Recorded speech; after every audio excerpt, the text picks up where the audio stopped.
Chapter 255. The independent domain was actually more like a combined power. Compared to the 5 top powers, the discipline of the independent domain was more lax. To the people in the outer regions of the unfettered sea star field, the independent domain referred to the void continent where Old Man Xingxia resided. But to the 5 top powers, the independent domain was a power controlled by Old Man Xingxia. It involved the entire outer region of the unfettered sea star field. Old Man Xingxia usually did not manage the independent domain. He was known as educating without discrimination. He had more than 3,000 disciples, of which more than 10 were his personal disciples. The establishment of the independent domain was, in fact, entirely because of Old Man Xingxia's personal disciples. It was them who established their own powers and established the independent domain, finally allowing Old Man Xingxia to take charge of it. The reason for this was, firstly, because the borders of the unfettered sea star field were initially too chaotic, and there was a need for an overlord-level power to keep everyone in check. Secondly, this was an idea that Old Man Xingxia's personal disciples came up with to repay Old Man Xingxia's kindness. Planet Jade C was one of the few superplanets in the borders of the unfettered sea star field. But this planet's technology was not particularly advanced.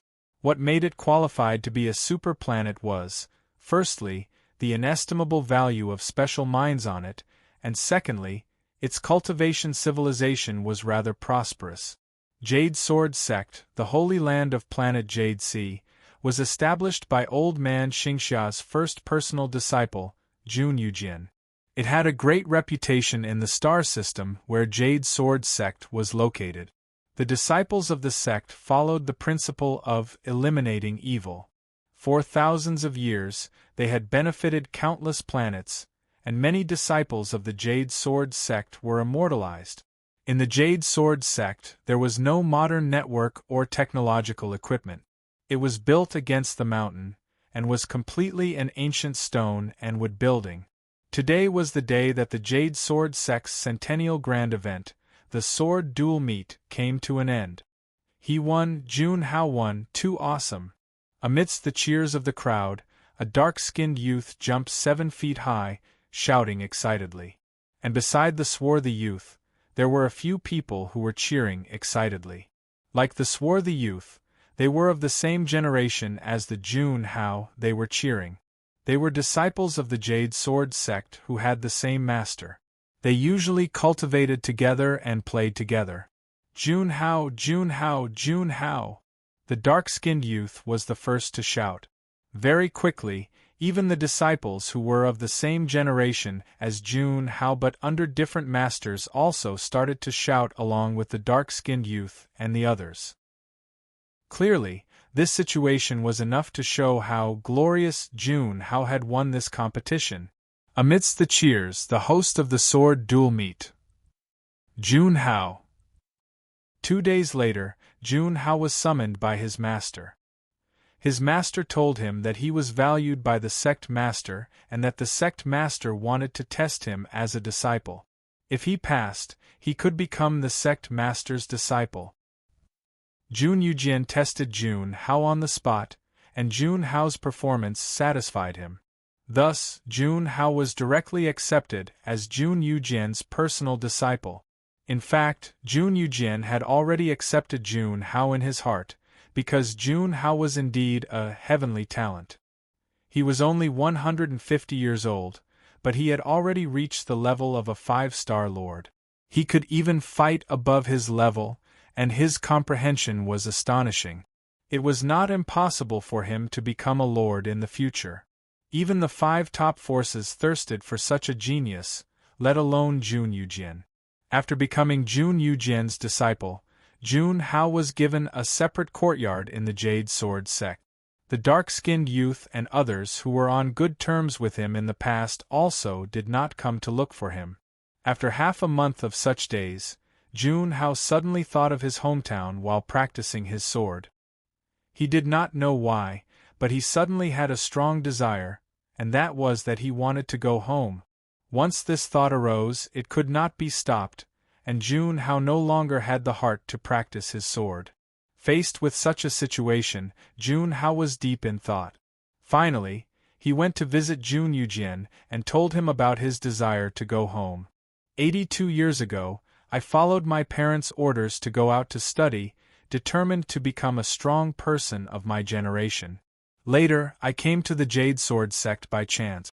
The Jade Sword sect nurtured me greatly, allowing me to achieve what I have today. However, when I left home, I decided to go home within 30 years, but due to some reasons, I have not gone back until now.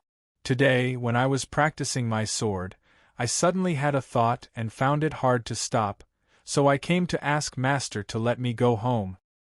Hearing Jun Hao's words, Jun Yujian could not help but nod slightly and said, "Family is of course important.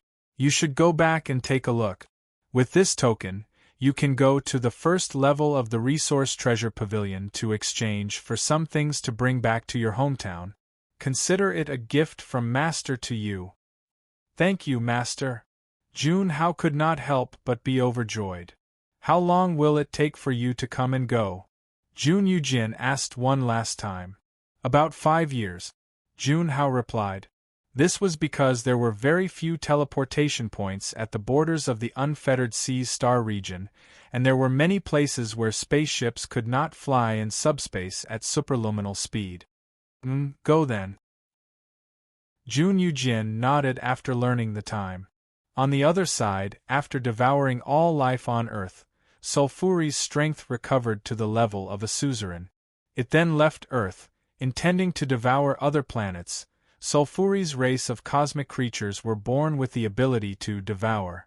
Because it was extremely difficult for them to absorb cosmic energy, their cultivation was almost entirely dependent on devouring, mainly flesh and blood. They did not understand laws, and most of their strength came from their incomparably powerful physical bodies. However, by devouring, they could still give birth to a powerhouse equivalent to an emperor. It was just that it was more difficult for them to become an emperor compared to human cultivators. After leaving Earth, Sulfuri directly traveled through space at subliminal speed. This was something that ordinary suzerain powerhouses could not do, and was also a racial talent. After flying for about half a year, Sulfuri found a wormhole and used it to travel through space. After flying for nearly a year and a half, Sulfuri found a life planet. This made it overjoyed, and it directly chose to descend on that life planet. However, out of caution, even though it already had the strength of a suzerain, Sulfuri did not dare to act rashly. With the experience of devouring Earth, it first created monsters with parts of its body as usual, using this to test the powerhouses on this planet. What made Sulfuri excited was that although the cultivation civilization of this planet was much more advanced than Earth's, it only had a dozen or so Star Lords, and there was not even a single high-level Star Lord. Under such circumstances, Sulfuri began to devour without worry. It directly appeared and devoured the life of an entire city, causing the few Star Lords on this planet to be so scared that they did not dare to appear, let alone the others who could stop it. After devouring for 19 days in a row, Sulfuri devoured all the life on the planet and destroyed the planet's network system to prevent any recordings of it from leaving behind. Well, there's more to digest now, but the problem is that this is far from enough. Most of the energy is wasted, and to recover to the peak, I'll have to devour at least 5 or 6 more planets like this. Sulfuri lamented, and soon left this life planet. About 2 months later, a spaceship appeared above the planet that Sulfuri had devoured. Inside the spaceship, Jun Hao was full of joy. He was finally home. However, Jun Hao's joy did not last long, and disappeared as the spaceship began to descend on his home planet. What's going on? Through the screen of the spaceship, Jun Hao saw that the city below was empty, and there were many collapsed buildings. He could not help but be shocked, not understanding what had happened.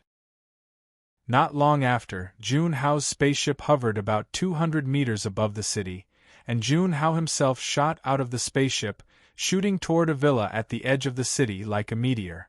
"Dad, Mom, I'm back. Where are you?" Jun Hao flew into the villa and sensed the empty villa. His voice trembled as he spoke, and then he felt his mind go blank, accompanied by a faint dizziness. "Where is everyone? Where is everyone? Why is there no one in the entire city?" Jun Hao suddenly roared as he spun in a circle on the spot and spread his perception to the limit, as if he was going crazy. Not long after, Jun Hao went to a few other cities and found that there was also no trace of people. He went to the borders of other countries, and there was still no one. Ah, what happened? Jun Hao was finally filled with anger, and he roared at the sky, but after roaring, he could only helplessly accept this fact. A few months later, the news of Jun Hao's home planet turning into a death planet was passed to Jun Yujian, and he was immediately moved. A planet with billions of people suddenly became empty, and according to investigations, all life on the planet died within half a year. Such a thing could only be done by a terrorist organization or a powerhouse. As the top force that stabilized the Wanton Sea Star region, the rogue domain naturally could not stand by and watch. Due to the importance of this matter, Jun Yujian quickly reported it to Old Man Xingxia.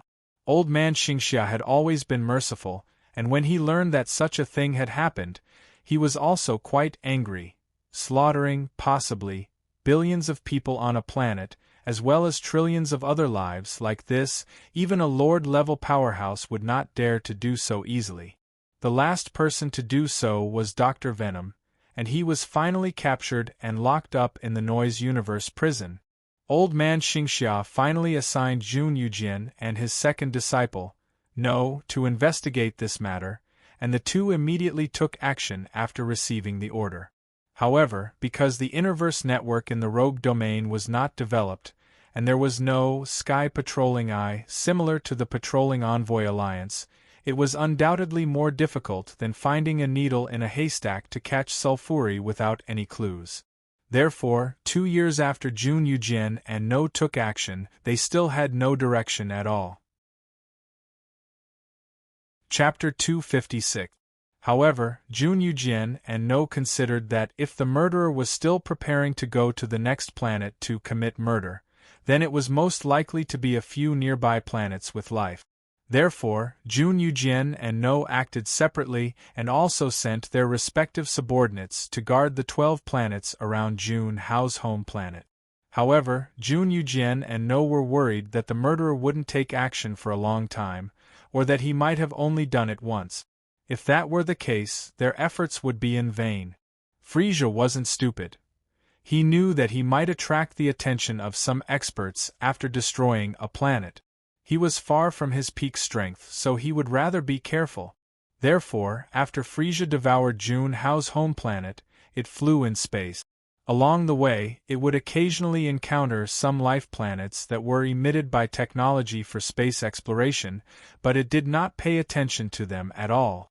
It was determined to endure for a few decades before devouring the next life planet.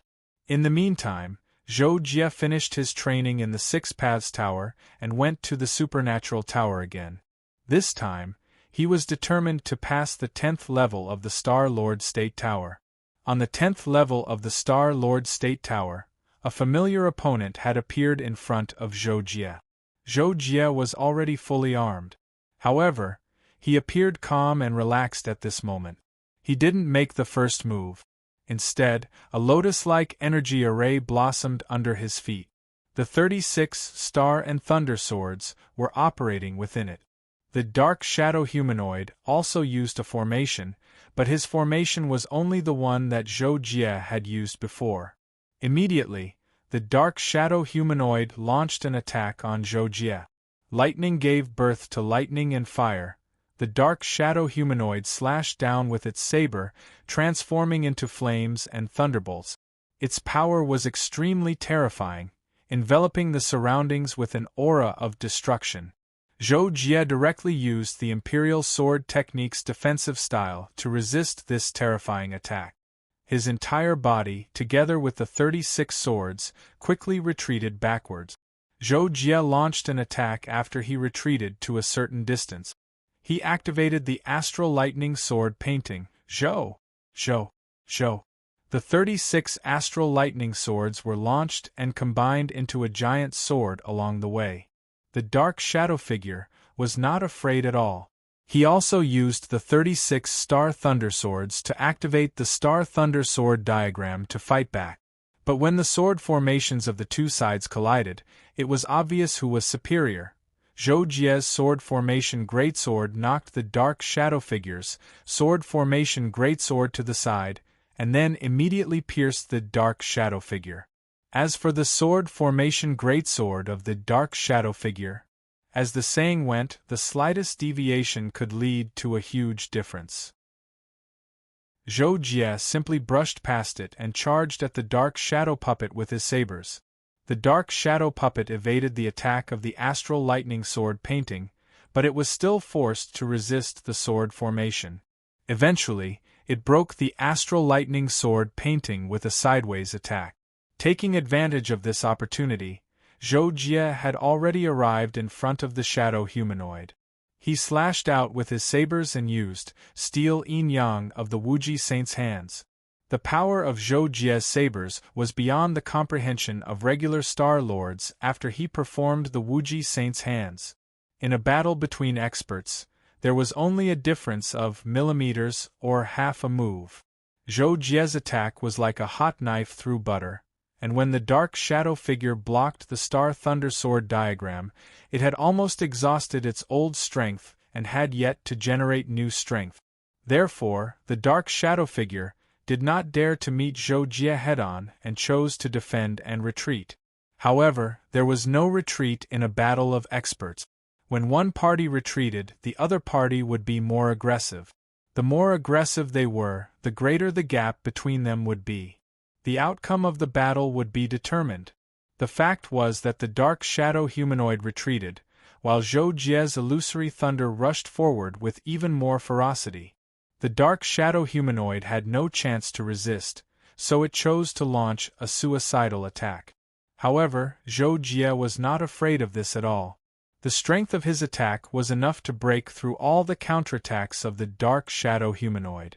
As long as he did not make any mistakes in the exchange of blows, this was naturally not a problem for Zhou Jie, who was an ultimate warrior. Boom, boom, boom! Thunder and lightning crisscrossed, saber light crisscrossed, and the might of the array swept across the entire area.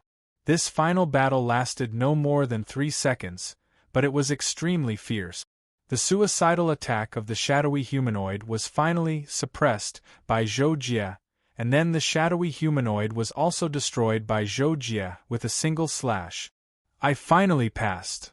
Seeing the dark figure dissipate, Zhou Jie couldn't help but stop attacking and say with a sigh of relief. Then, an extremely pure ball of light appeared above Zhou Jie's head and descended, quickly entering Zhou Jie's body. Zhou Jie didn't resist at all. He began to absorb the energy with familiarity. This time, I'll break through to the Lord tier. Zhou Jie thought to himself as he absorbed the ball of light. He had been waiting for this day for too long. Unlike Luo Feng's breakthrough, Zhou Jie didn't feel anything when he broke through. He just believed that with his accumulation and the energy reward from the 10th floor, he could naturally break through to the Lord tier. However, because Zhou Jie had a perfect breakthrough, it was destined to take a long time. And this long time, in the blink of an eye, had been 22 years. The reason why Zhou Jie needed such a long time to break through to the Lord tier was because his breakthrough was profound. During the process of the 9-star domain, the 9-star cores condensing into one body, the continuous breakthroughs in his sea of energy.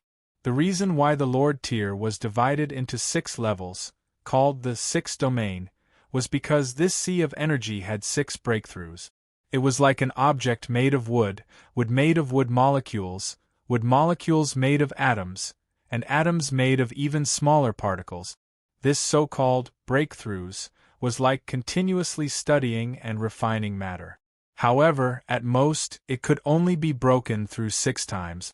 Breaking through again was like crossing the heavenly moat, like a fish leaping through the dragon gate, and becoming an emperor. So, after saying so much, it actually meant that Zhou Jie's breakthrough had directly skipped the first and second layers of the Lord tier, and advanced to the third layer of the Lord tier. Therefore, Zhou Jie needed more and more energy to strengthen his sea of energy, and at the same time, improve his body and soul. Once again, the breakthrough of a major tier was blessed by the laws of the universe, and could greatly improve the soul.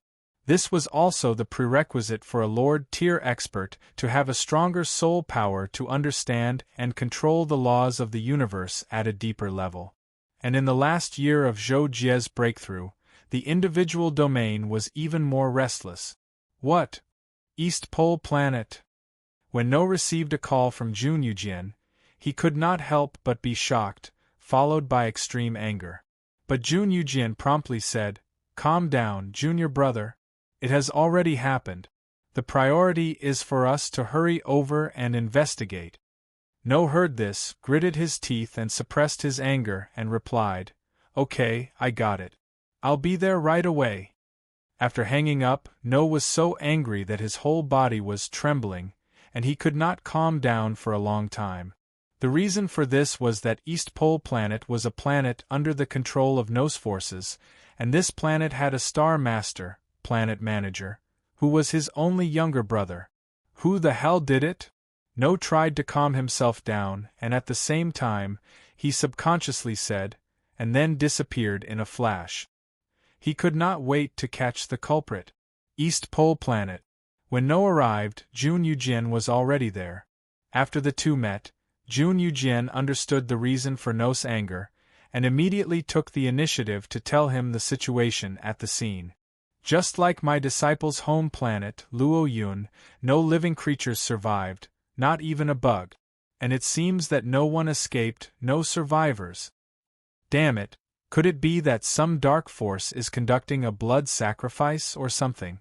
It shouldn't be, it's been a long time since something like this happened." In response, No said, his voice full of anger, "I don't know. For the time being, I can only be sure that it was done by many people. After all, the possibility of one person doing it is too small. Even a sixth-layer domain lord would find it difficult to do so," Jun Yujian said, his voice weak. Jun Yujian said. His voice sounded a little weak, because he hadn't found any clues to track down the murderer. "But this is also good news." Jun Yujian paused and then said, "First, it means that the culprit is likely to continue to commit crimes. Second, East Pole Planet is not far away from the nearest habitable planet we are stationed on. Next, we will increase our manpower and expand the area we are stationed on, and there is a great chance that we will catch the culprit." "Okay, then send more people. I must avenge my brother," No could not help but say. The news that all living creatures on East Pole Planet had been wiped out soon reached Xingxia. Xingxia took this matter more seriously, and not only did he send his third and fourth disciples to assist Jun Yujian and Jun Yujian, he also quickly went there himself. On the other side, Zhou Jie had successfully completed a breakthrough in the realm of six paths, and his realm stabilized at the third-layer domain lord realm. Zhou Jie's eyes were glittering when he opened them, and his body was enshrouded in the brilliance of energy. However, the next second, Zhou Jie blinked, and the brilliance on his body and in his eyes was gone. Zhou Jie's strength had changed tremendously after the breakthrough. Even someone as calm as him couldn't help but have mixed feelings. He also felt that his hundreds of years of hard work had been worth it. After a few seconds of mixed feelings, Zhou Jie opened his left hand, where a white badge that seemed to have been carved by pure energy was lying quietly on his palm. Although many years had passed, Zhou Jie still remembered that the badge was called the Transcendent Badge by Kakashi, which could be used to enter the treasure pavilion. However, each badge could only be used once. The one in Zhou Jie's hand was another reward for passing the 10th level of the Star Lord State Tower. However, Zhou Jie looked at the Transcendent Badge in his hand and didn't know what treasure he should use to retrieve from the treasure pavilion. According to Zhou Tianwu, he wouldn't be able to use the Chaos Demon sealing lock even if he were to retrieve it. Zhou Jie had never liked having too many useless things on him, so he had given up on the idea of retrieving the Chaos Demon sealing lock. Chapter 257. Zhou Jie thought about it carefully. He had the long and short dual sabers as his weapon and the sacred beetle's shell and the crow's heart as his armor. These two treasures were suitable for his current strength. Besides, he had used them for so long, so he didn't want to change them so easily. As for the Thunder Star sword formation, with Zhou Jie's current level, its upper limit was a little weaker than the treasures left by the Dark Shadow Monarch. He could consider changing it. With this idea, Zhou Jie decided to enter the treasure pavilion. If there were treasures that could replace the Thunder Star sword formation, that would be the best. Otherwise, he would have to select the best again. Zhou Jie activated the Transcendent Token with his energy. The Transcendent Token immediately flew into the air and burst out with a powerful force of law. It tore open a layer of space in the realm of 6 paths and summoned the treasure pavilion inside. When Kakashi summoned the treasure pavilion, I didn't feel anything. But now I can feel the fluctuations on the spatial level. Zhou Jie thought and couldn't help but sigh. Then, he was drawn into the treasure pavilion by the light emitted by the treasure pavilion. When he came to the first floor of the treasure pavilion again, Zhou Jie was no longer the hothead he was before. This time, he observed a few treasures at close range and found that the many cold weapons and treasures that he found strange the first time he came here were all good treasures that he coveted. Although I don't know what the monarch weapon is like, at least the treasures on the first floor of the treasure pavilion should be comparable to the long and short dual sabers. Zhou Jie's perception directly passed through the light balls of various floating treasures. After feeling it, he couldn't help but think to himself, "Then I'll look for treasures on the first floor that can replace the Thunder Star sword formation." So, Zhou Jie made up his mind and carefully selected the treasures on the first floor of the treasure pavilion. It took Zhou Jie almost a day to choose. To his surprise, he found a treasure that could replace the Star Thunder sword formation. But the problem was that he had found 3 such treasures, and he couldn't decide which one to choose at the moment. The 3 treasures that Zhou Jie chose were the Wind Blade, the Rain Sword Diagram, and the 6 Meridians bracelet. The Wind Blade was a large saber that could be divided into 180 crescent-shaped small sabers. It also had the force of law that had the effect of penetration. The Rain Sword Diagram was a painting with 99 swords, and the swords could all turn into real objects. Together with the sword diagram, they could display a powerful trap and kill sword formation. The last one, the 6 Meridians bracelet, was a bracelet made of 6 small swords. It could change its size at will, and could be divided into 6 swords. It was also equipped with a weapon method. In fact, Zhou Jie valued the Rain Sword Diagram the most among the 3 treasures. However, Zhou Jie finally studied it deeply and found that the original owner's thought image was left in it. From this, he determined that it was an emperor weapon. Although Zhou Jie could activate it, it would be very difficult for him. So, he didn't choose the Rain Sword Diagram immediately. As for the comparison between the Wind Blade and the 6 Meridians bracelet, Zhou Jie thought that the former was easier to control and had a practical penetration effect. However, the latter seemed to have a higher upper limit and could be used to show off operation in actual combat. For an ultimate warrior like Zhou Jie, it was also an irresistible temptation. The two restrained each other, so Zhou Jie couldn't decide which one to choose. Not to mention that Zhou Jie didn't completely give up on the Rain Sword Diagram. But since he could only choose one to take away, Zhou Jie calmed down after struggling for a while.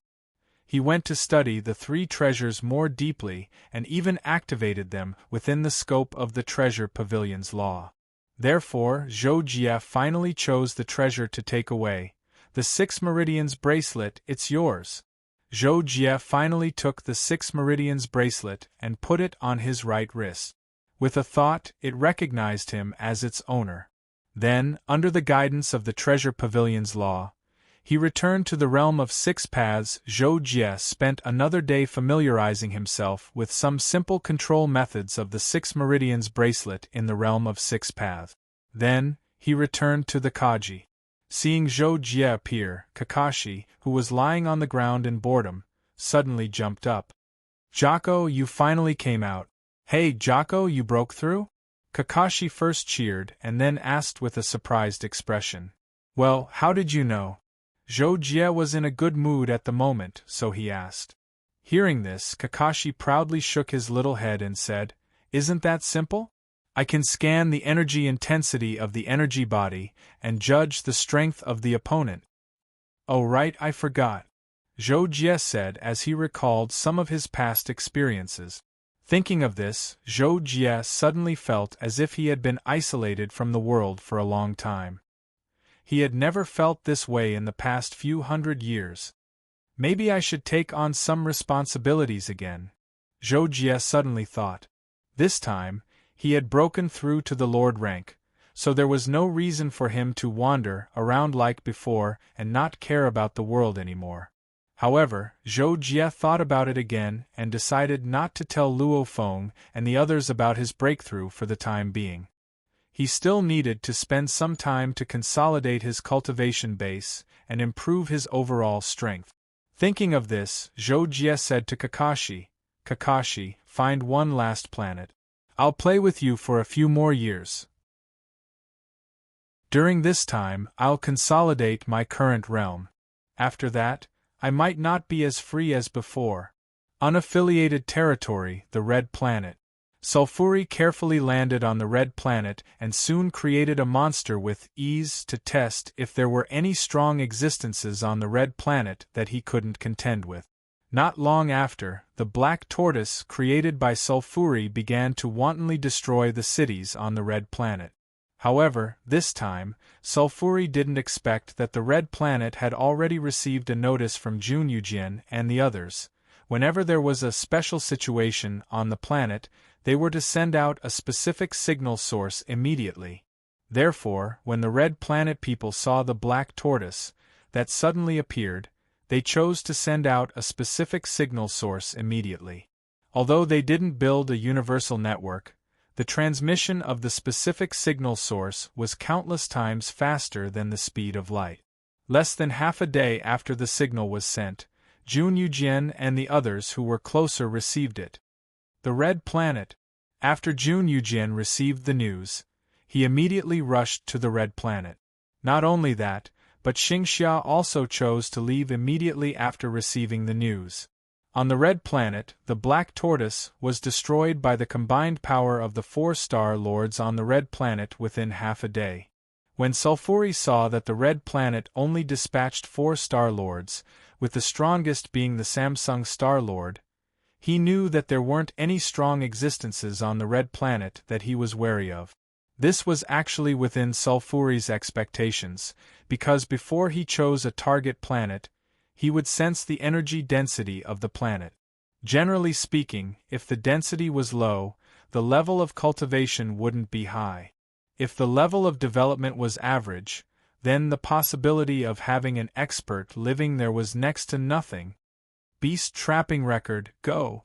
Therefore, Sulfuri once again used the beast trapping record to affect the space on the Red Planet's surface, causing the space below the atmosphere to become unstable and prevent any Red Planet lifeforms from escaping. Ha ha, it's time for a wonderful meal again. After sealing off the planet, Sulfuri couldn't help but laugh proudly. He then flew to the nearest city and began his terrifying devouring operation. However, Sulfuri's devouring had only been going on for 2 days when Xingxia arrived at the Red Planet's outer space. Xingxia's shuttle-shaped spaceship stopped about 10,000 meters away from the Red Planet's atmosphere. He then flew out and put away the spaceship, looking at the circle of yellow light on the Red Planet's surface, and couldn't help but be shocked. Space disruption? At that moment, Xingxia finally understood why none of the lifeforms on the 2 planets managed to escape. That was because the power to affect space was something that even high-rank Star Lords and below couldn't resist, not to mention spaceships and the like. However, after learning that the enemy could disrupt the space on the red planet's surface, Xingxia, who was almost raging and about to capture him, hesitated. Even I can't do that. Not even a 6th-layer domain lord could do it. How could he? Xingxia couldn't help but worry that the enemy's strength was beyond his imagination, but he also didn't understand. If the enemy was really that strong, why would he need to destroy an entire planet? However, Xingxia thought about it carefully. It had been tens of thousands of years since the Unfettered Seas star zone produced an emperor, especially one who broke through in the Unfettered Seas star zone.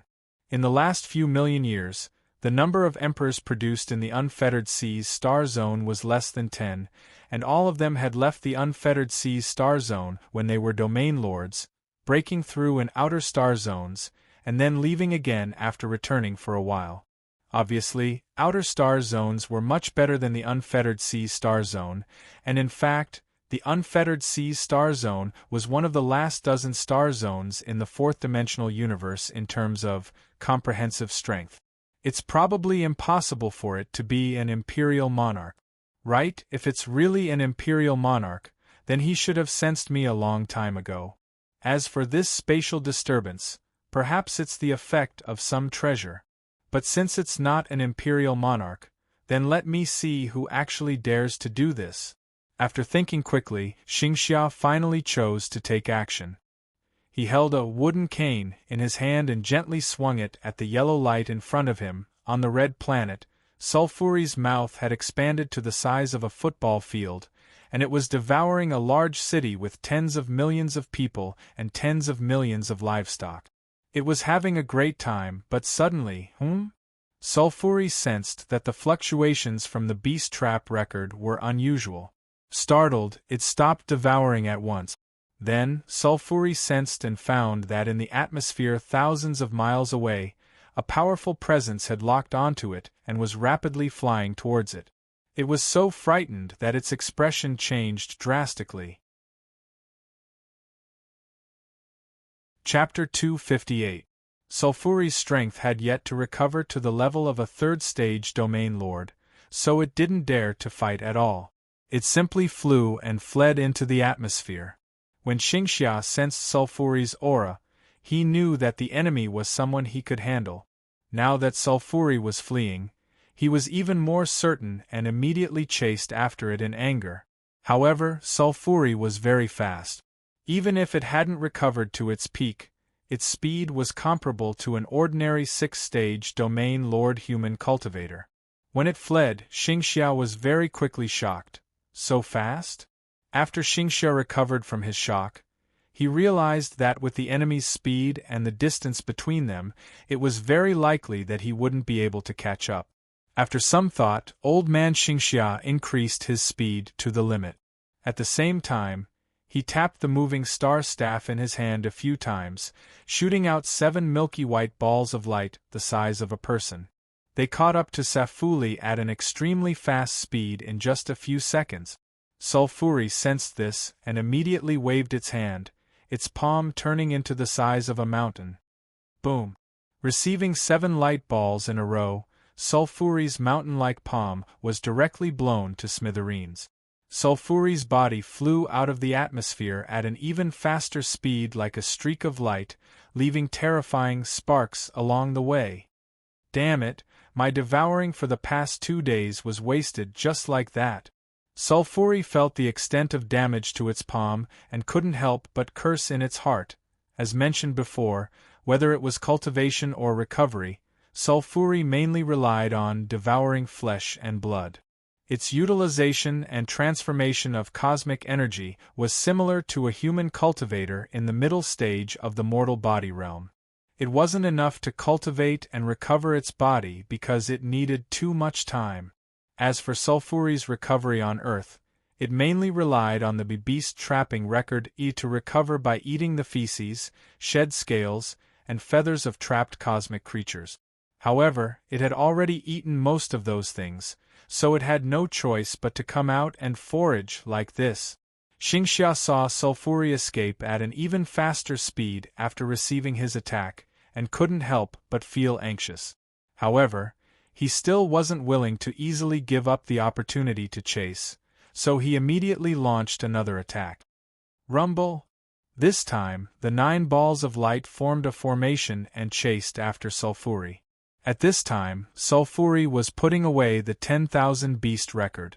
Seeing this, he turned pale with fright and had no choice but to use the full power of the 10,000 beast record to devour the 9 balls of light.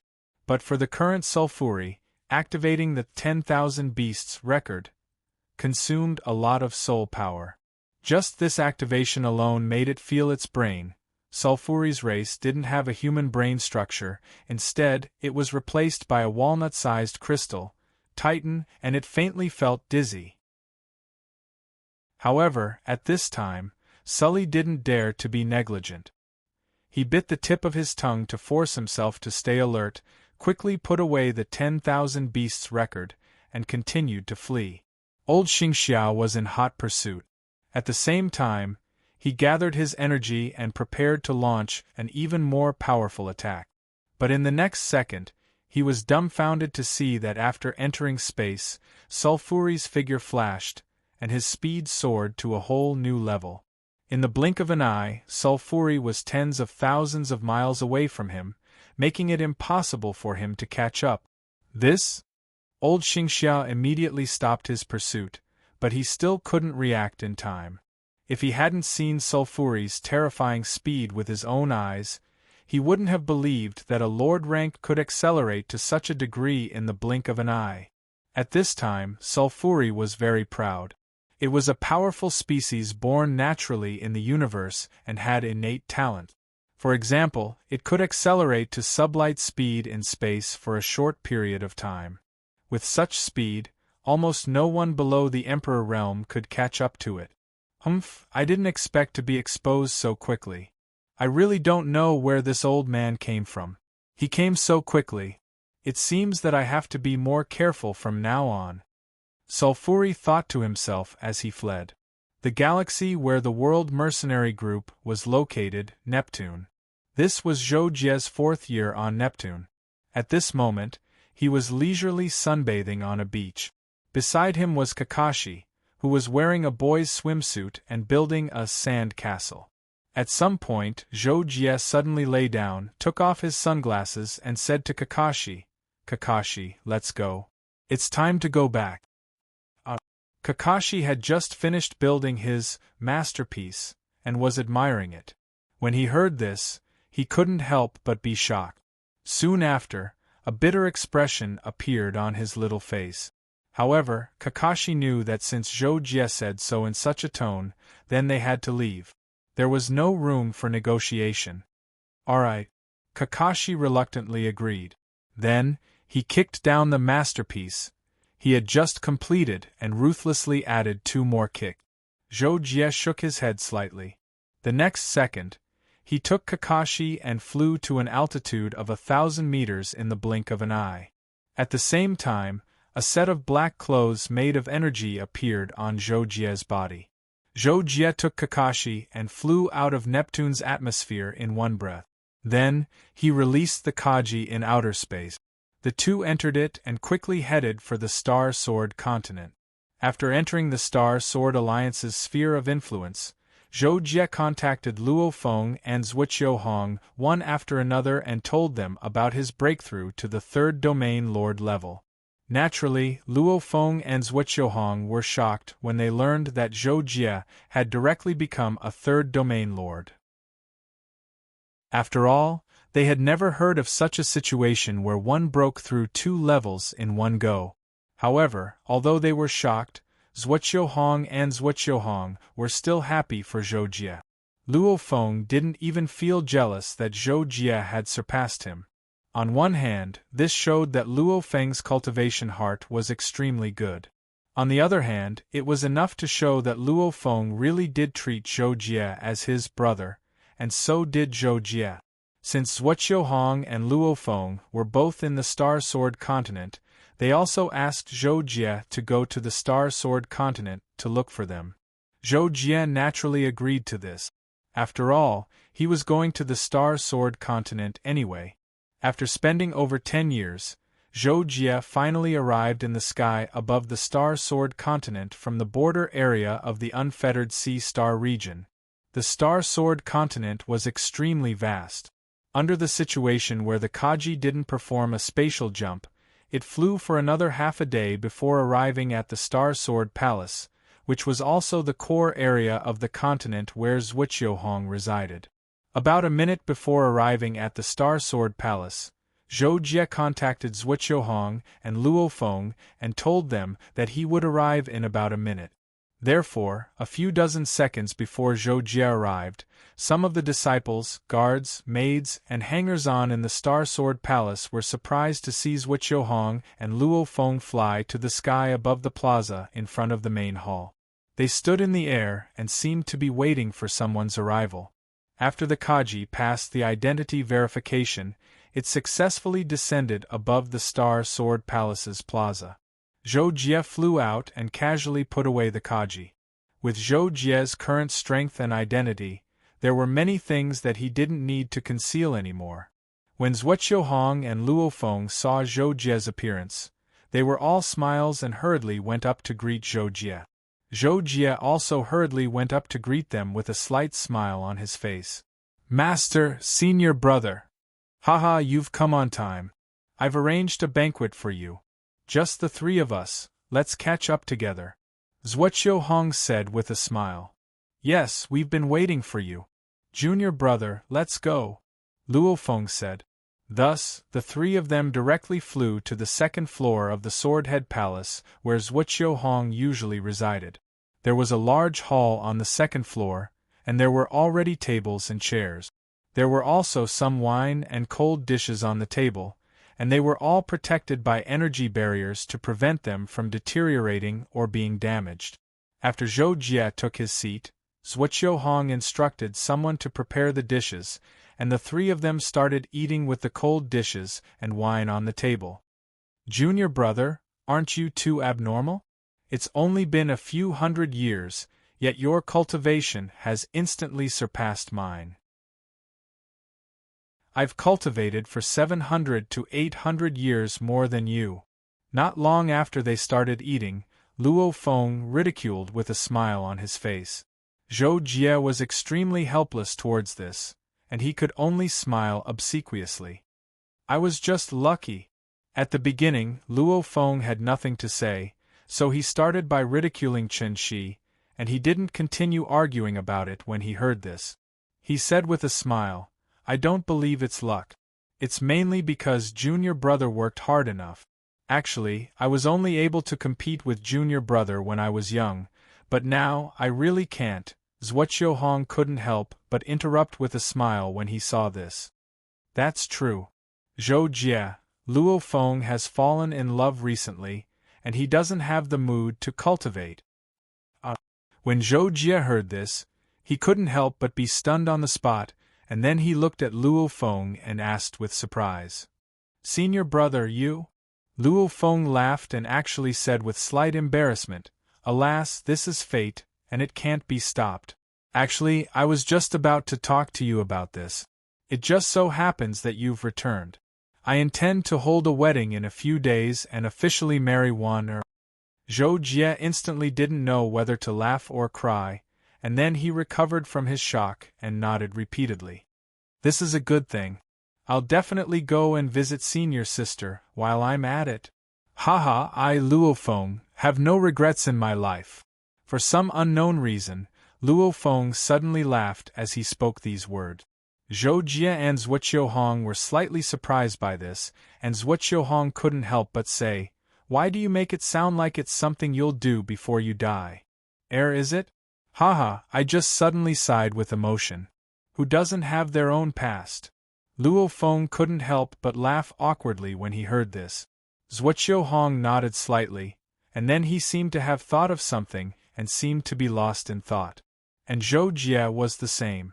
He suddenly thought of Yuan Rong, Yuchi Hongzhe, and the dead Miyazaki Naganobu. Thinking of this, Zhou Jie suddenly felt that his life was really long, but at the same time, it was also very short.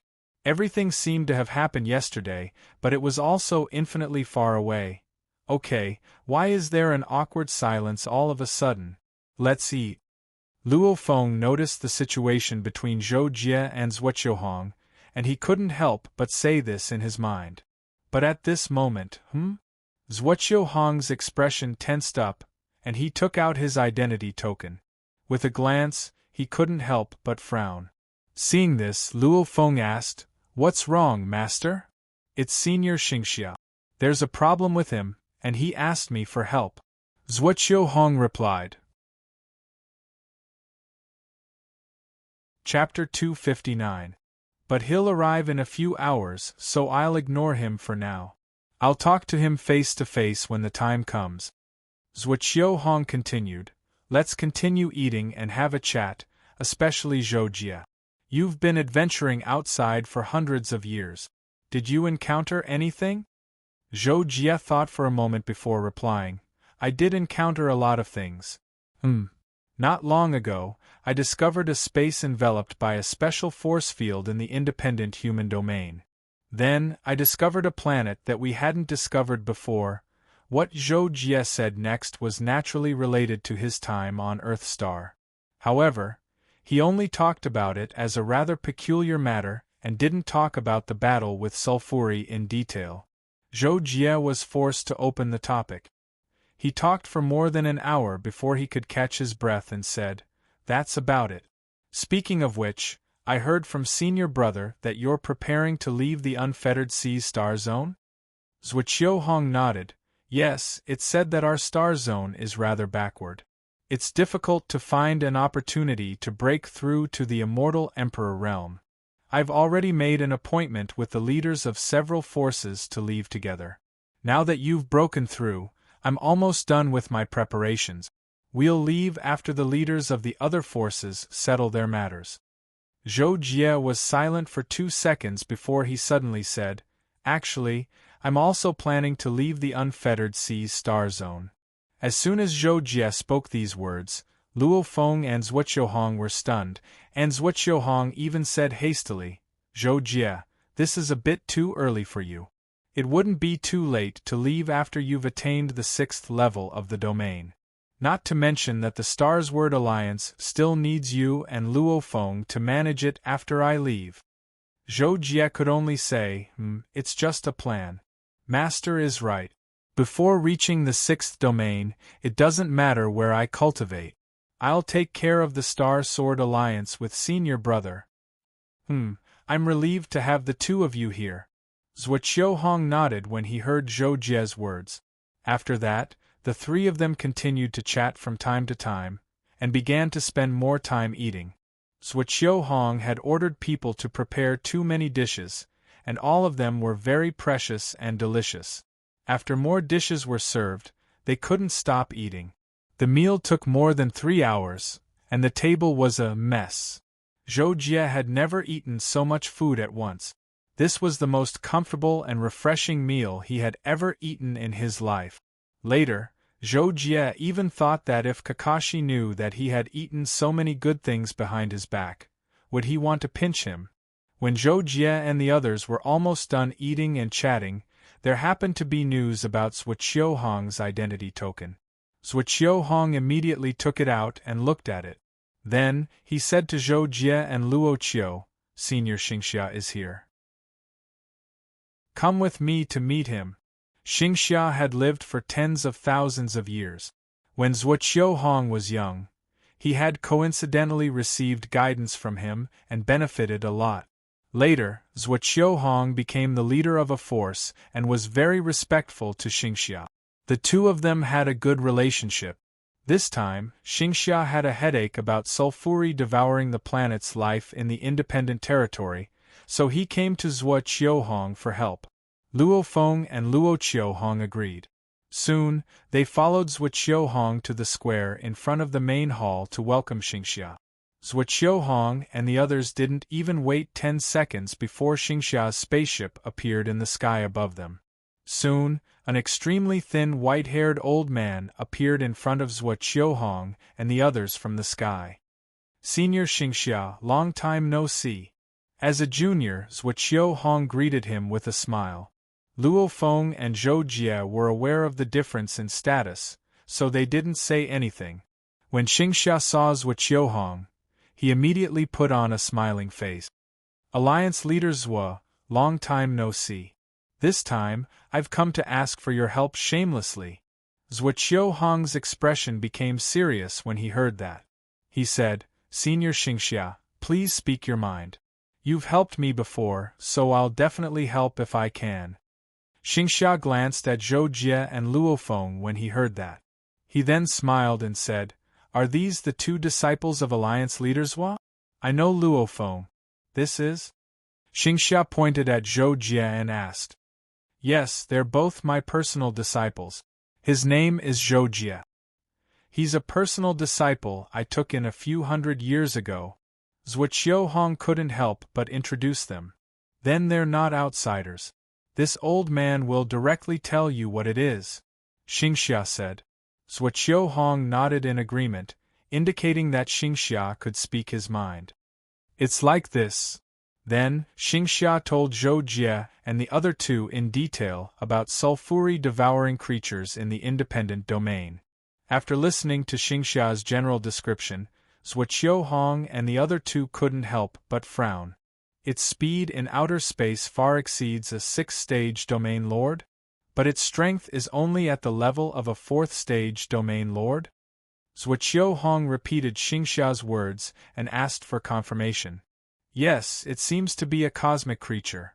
I've never seen it before.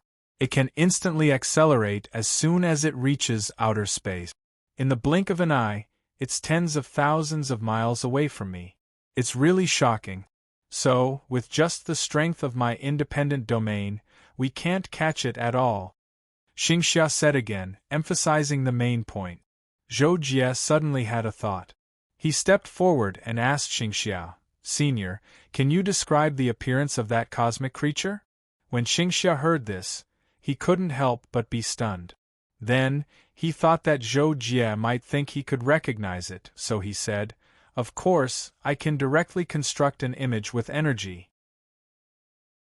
Thus, Xingxia waved his hand and condensed an image. When Zhou Jie saw sulfuri in the image, even though it was drawn from Xingxia's memory, he quickly recognized it. It was the monster he killed on Earth Star. Therefore, Zhou Jie couldn't help but be shocked on the spot. What, it's actually it. It's really still alive.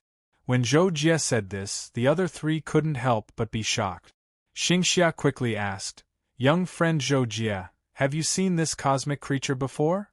In response, Zhou Jie replied, I was traveling around not long ago and happened to pass by the rogue territory.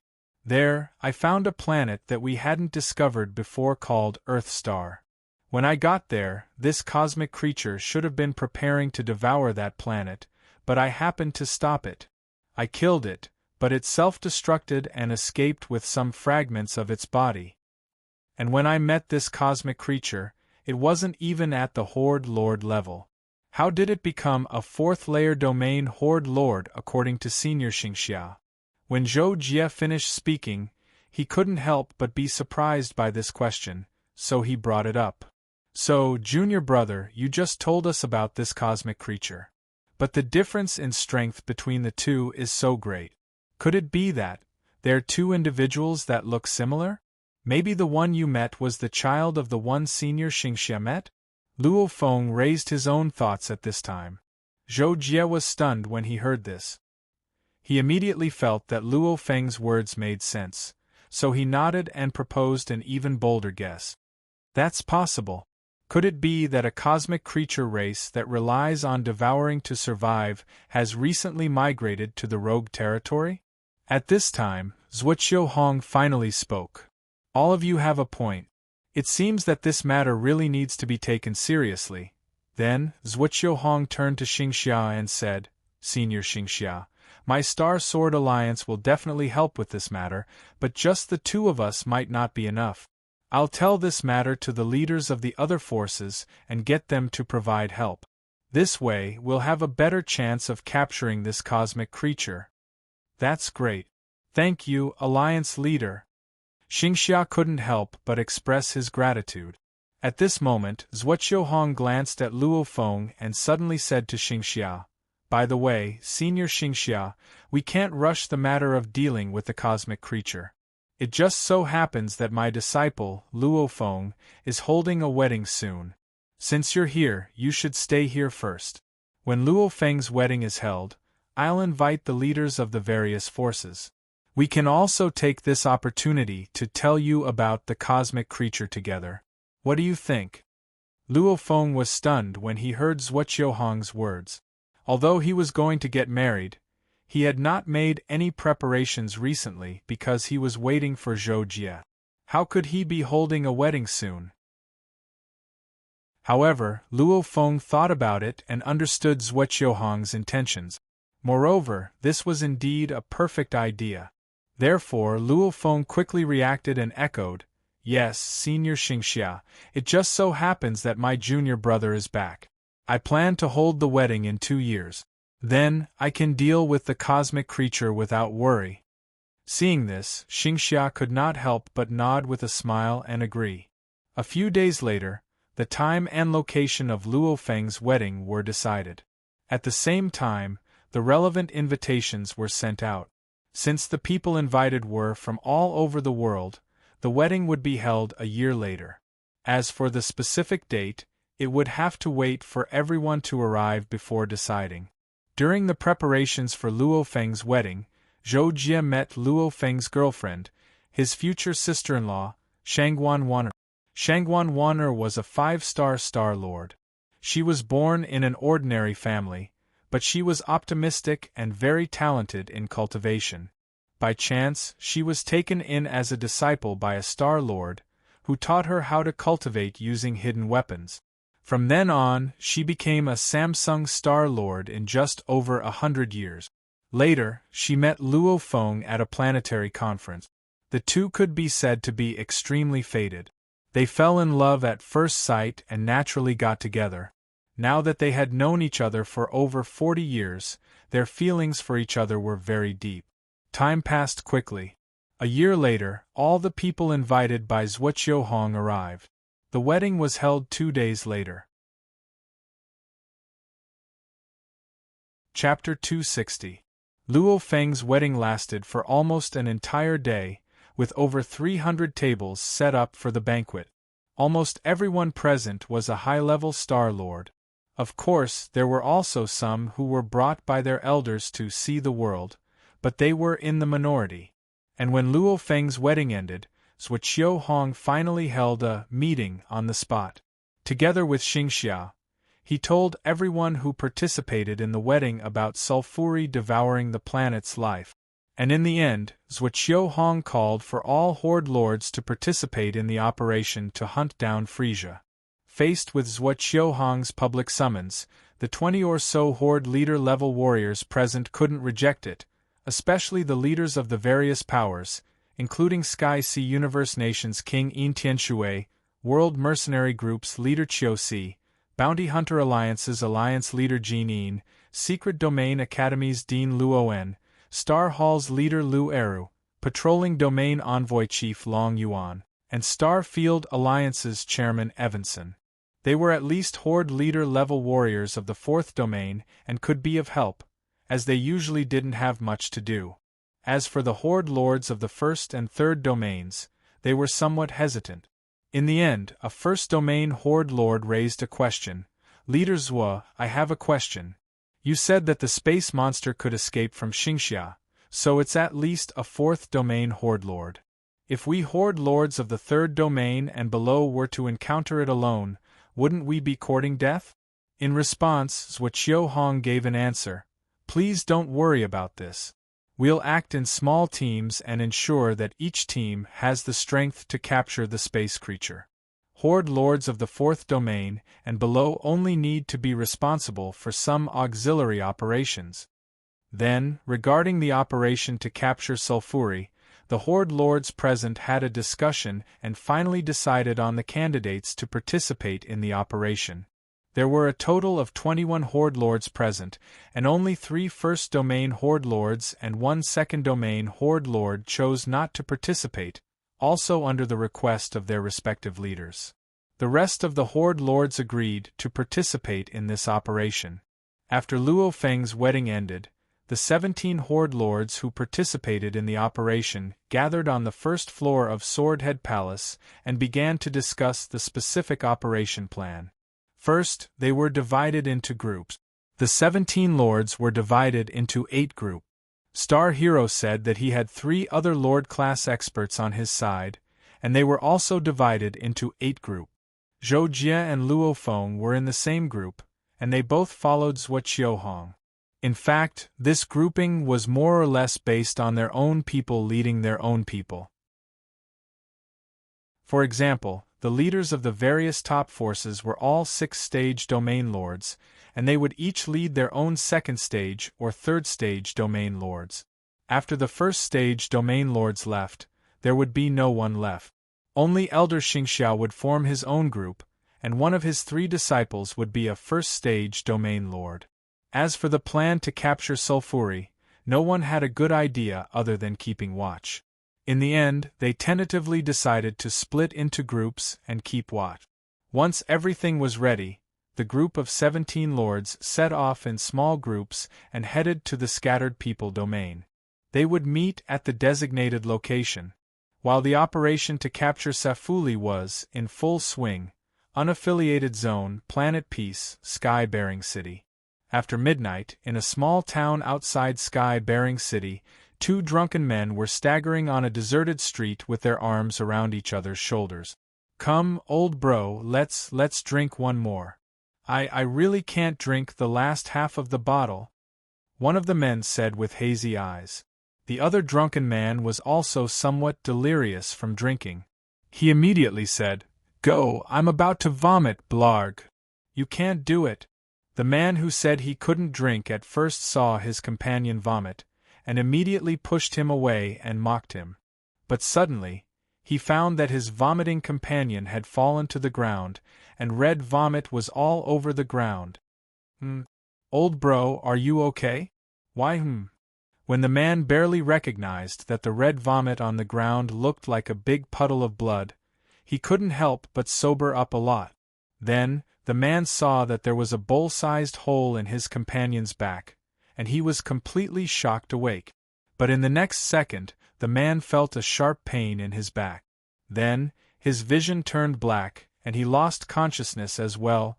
A few seconds later, the scene of the 2 men's deaths was so clean that it was almost like a speck of dust. The 2 men's corpses and the blood that flowed on the ground had all disappeared without a trace.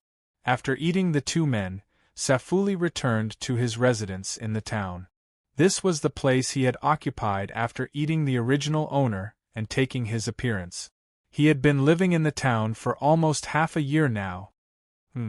Although it can't compare to wantonly devouring the flesh and blood of thousands of living beings, it's still a different kind of flavor.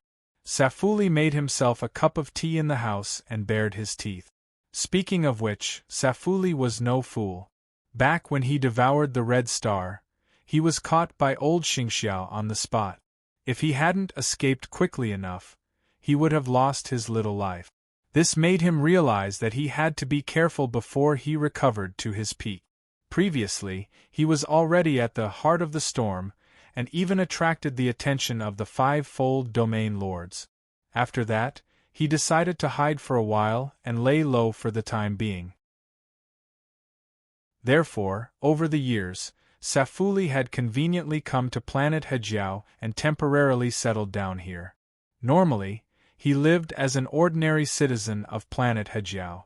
Occasionally, in the dead of night, he would go out to forage and have a sumptuous meal like he did just now.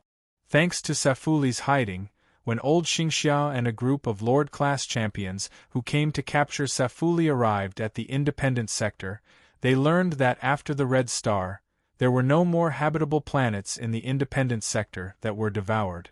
In response, old Xingxia had everyone split into small groups and went to guard some planets, waiting for the time to pass as a vacation. And as they waited, 50 years passed in the blink of an eye. However, Safuli never appeared, and in the end, their wait really became a vacation.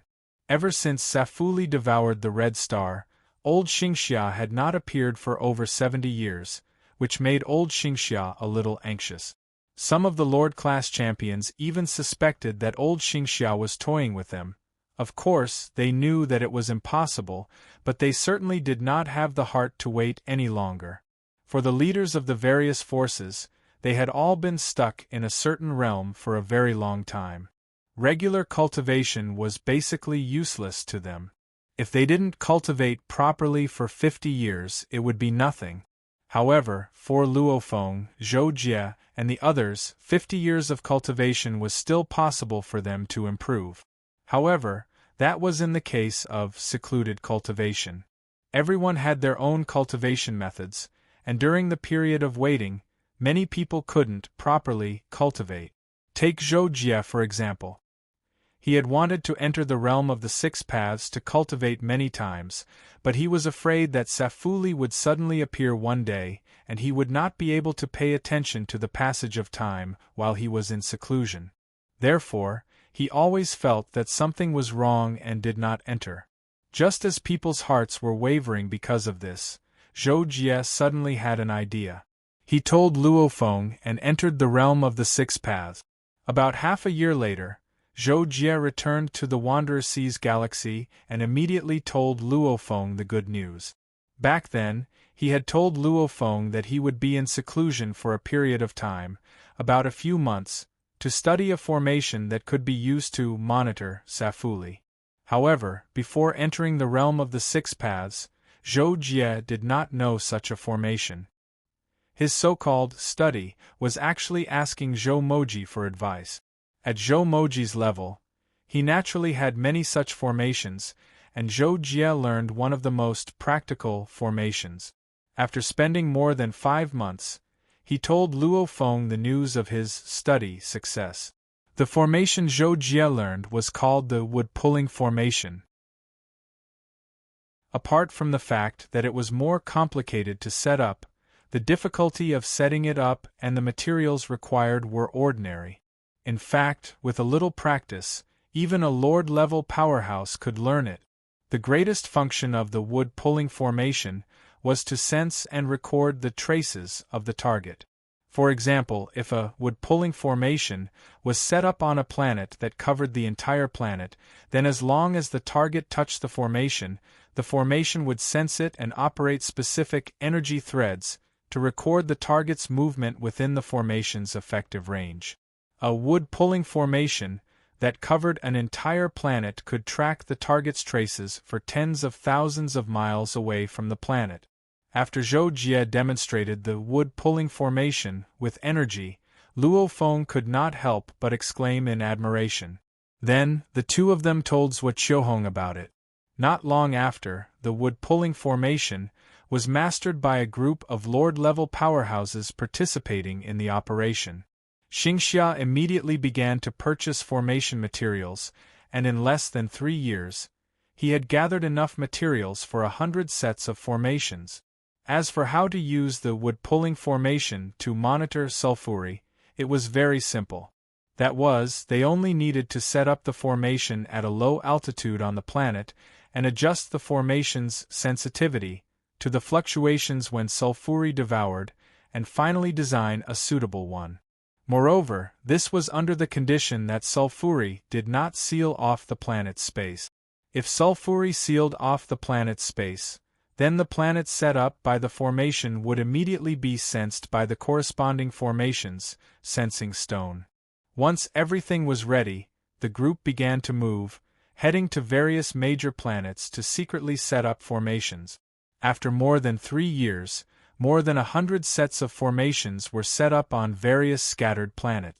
Although they could not guarantee that they would be able to squat sulfuri, at least the possibility of squatting was much higher. Time continued to pass, and in the blink of an eye, 100 years had passed since the last time Sulfuri devoured. In these 100 years, Luo Feng seemed to have been forced by Zhou Jie's pressure, plus he had benefited a lot from his frequent exchanges with Zhou Jie, and he had successfully advanced to the third layer of the Lord's domain. At the end of the 100th year, on planet Hejiao, on a fine and sunny afternoon, Sulfuri flew high into the sky, and the corners of its mouth could not help but curl up. It activated the beast trapping record, and directly used it to seal off the entire planet. However, after doing so, Sulfuri did not immediately start devouring, but waited quietly at the edge of the atmosphere. It wanted to observe the situation first. If there happened to be a powerhouse waiting for it on this planet, it would choose to escape immediately. Chapter 261. However, there weren't any experts on planet Hejiao that could threaten Sulfuri. There were no more than a dozen Star Lords. Sulfuri waited for about half an hour. Seeing that no threat had been drawn out, he began his devouring. Ever since Sulfuri escaped from Old Man Xingxia had predicted that Sulfuri would be even more cautious. His next target was likely to be a planet further away from the last time he devoured it. Therefore, Old Man Xingxia had already sent an order to notify the many life planets in the unaffiliated domain. Planets that had the conditions to communicate with each other were to maintain a signal exchange every day to ensure that other planets would know if a planet was devoured within a day.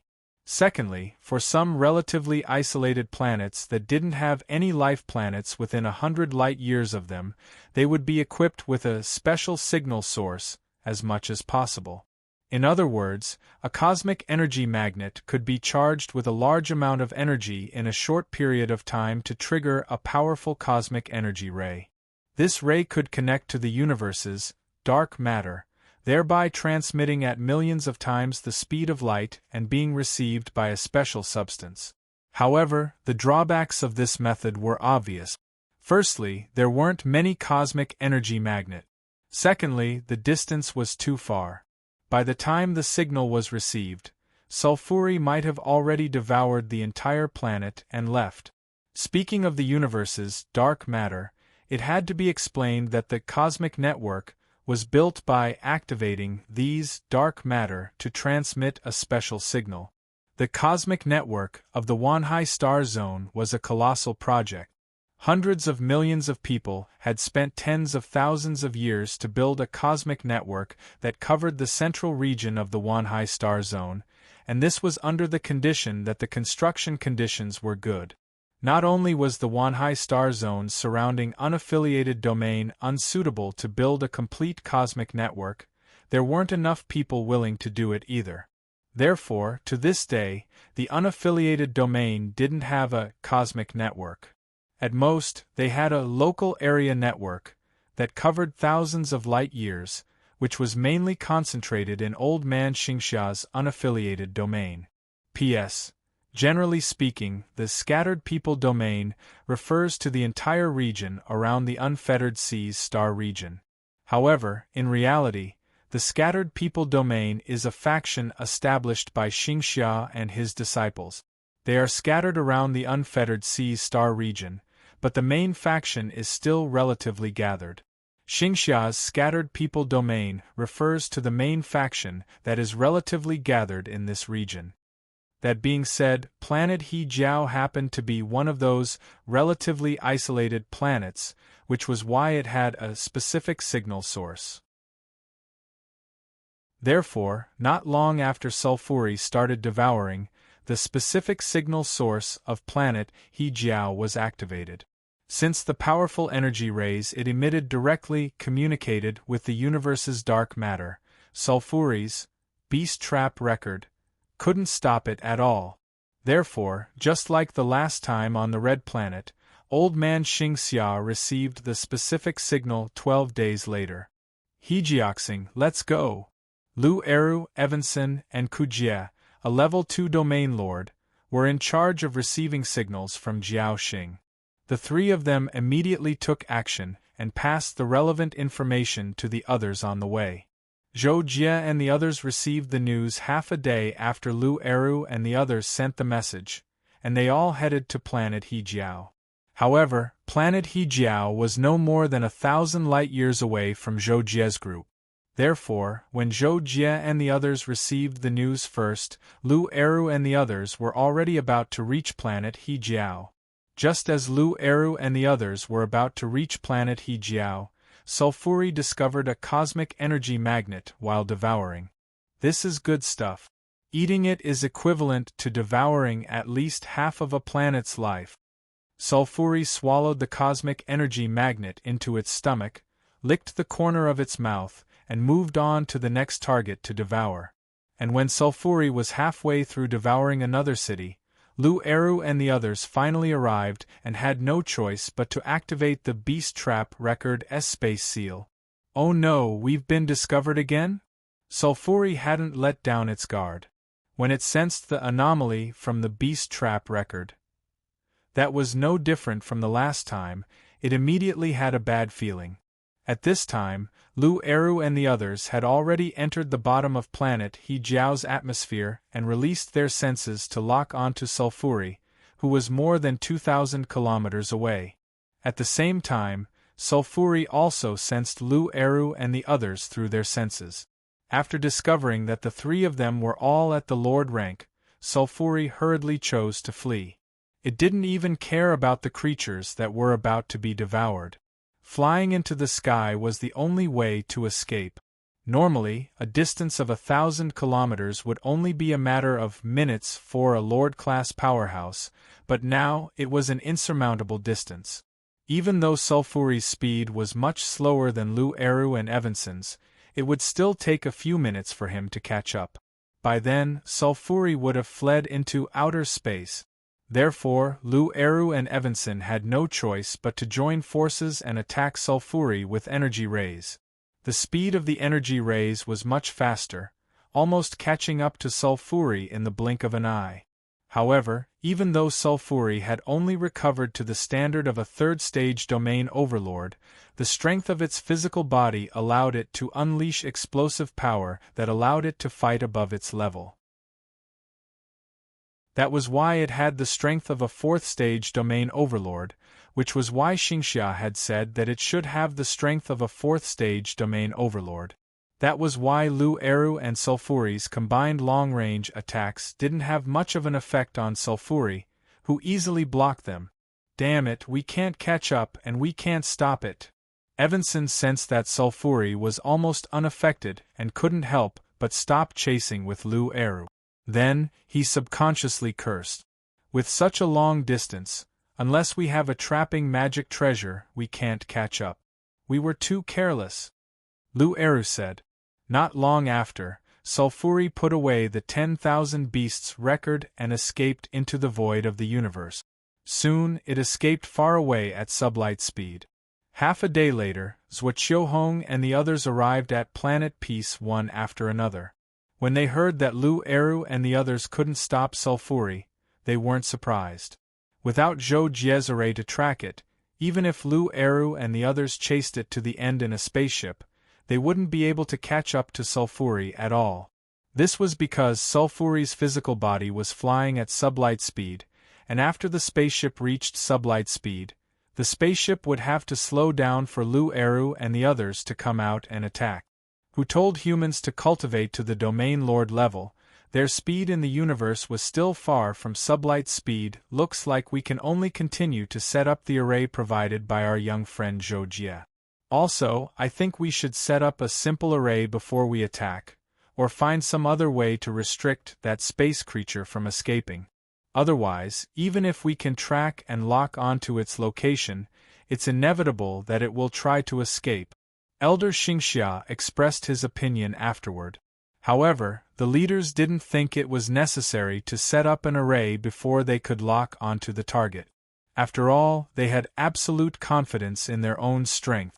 As long as they could lock onto Sulfuri's position on the planet in advance and get within 50 kilometers without being discovered, those leaders didn't think Sulfuri had the slightest chance of escaping from their hands. Setting up an array in advance was only necessary if they didn't have the wood-pulling array. Regarding this, Elder Xingxia and the others didn't express any opinion. As for discussing the various methods to keep sulfuri in place without the wood-pulling array, everyone's unanimous opinion was to rely on an array. Because other than this method, only the Skysea Universe ruler could rely on an Emperor weapon to trap sulfuri and make it escape. However, it was really not easy to set up an array that could cover the entire planet and slow down a Horde leader-level powerhouse. It could be considered a super array, and couldn't be mentioned in the same breath as the wood-pulling array, which only had the function of tracking. Although Zhou Jie felt that it was unrealistic, he still agreed to everyone's opinion and went to the realm of Six Paths to ask Zhou Moji. The result was as everyone expected. Even if this array had the lowest cost and difficulty, it was still unacceptable to Zhou Jie. Therefore, after Zhou Jie returned, he immediately rejected everyone's idea. On the other side, sulfuri was discovered twice. While complaining about his bad luck, he couldn't help but think about how he was discovered. After all, it was impossible for him to be so unlucky as to have a powerhouse pass by just to kill him not long after he started devouring twice in a row. The probability of that happening was lower than the destruction of the fourth-dimensional universe tomorrow. I don't believe it. The more Sulfuri thought about it, the angrier he became.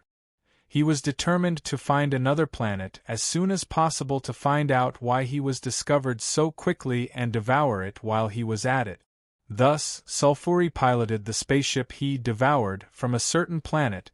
Sulfuri's body had a space of its own that could be used for storage, and rushed to a nearby life planet at the fastest speed possible, planet Dragon Leap. After Sulfuri descended, he planned to hide on planet Dragon Leap for a while to find out why he was discovered twice before devouring. But what Sulfuri didn't expect was that the wood-pulling array had been set up on planet Dragon Leap. Almost as soon as he landed on planet Dragon Leap, the Horde leader-level powerhouses on Elder Xingxia's side sensed it. Planet Dragon Leap, let's go. It can't escape this time, Zhuo Hong said as he called out to Zhou Jie and Luo Feng. When Zhou Jie and Luo Feng heard that it was planet Dragon Leap, they immediately understood.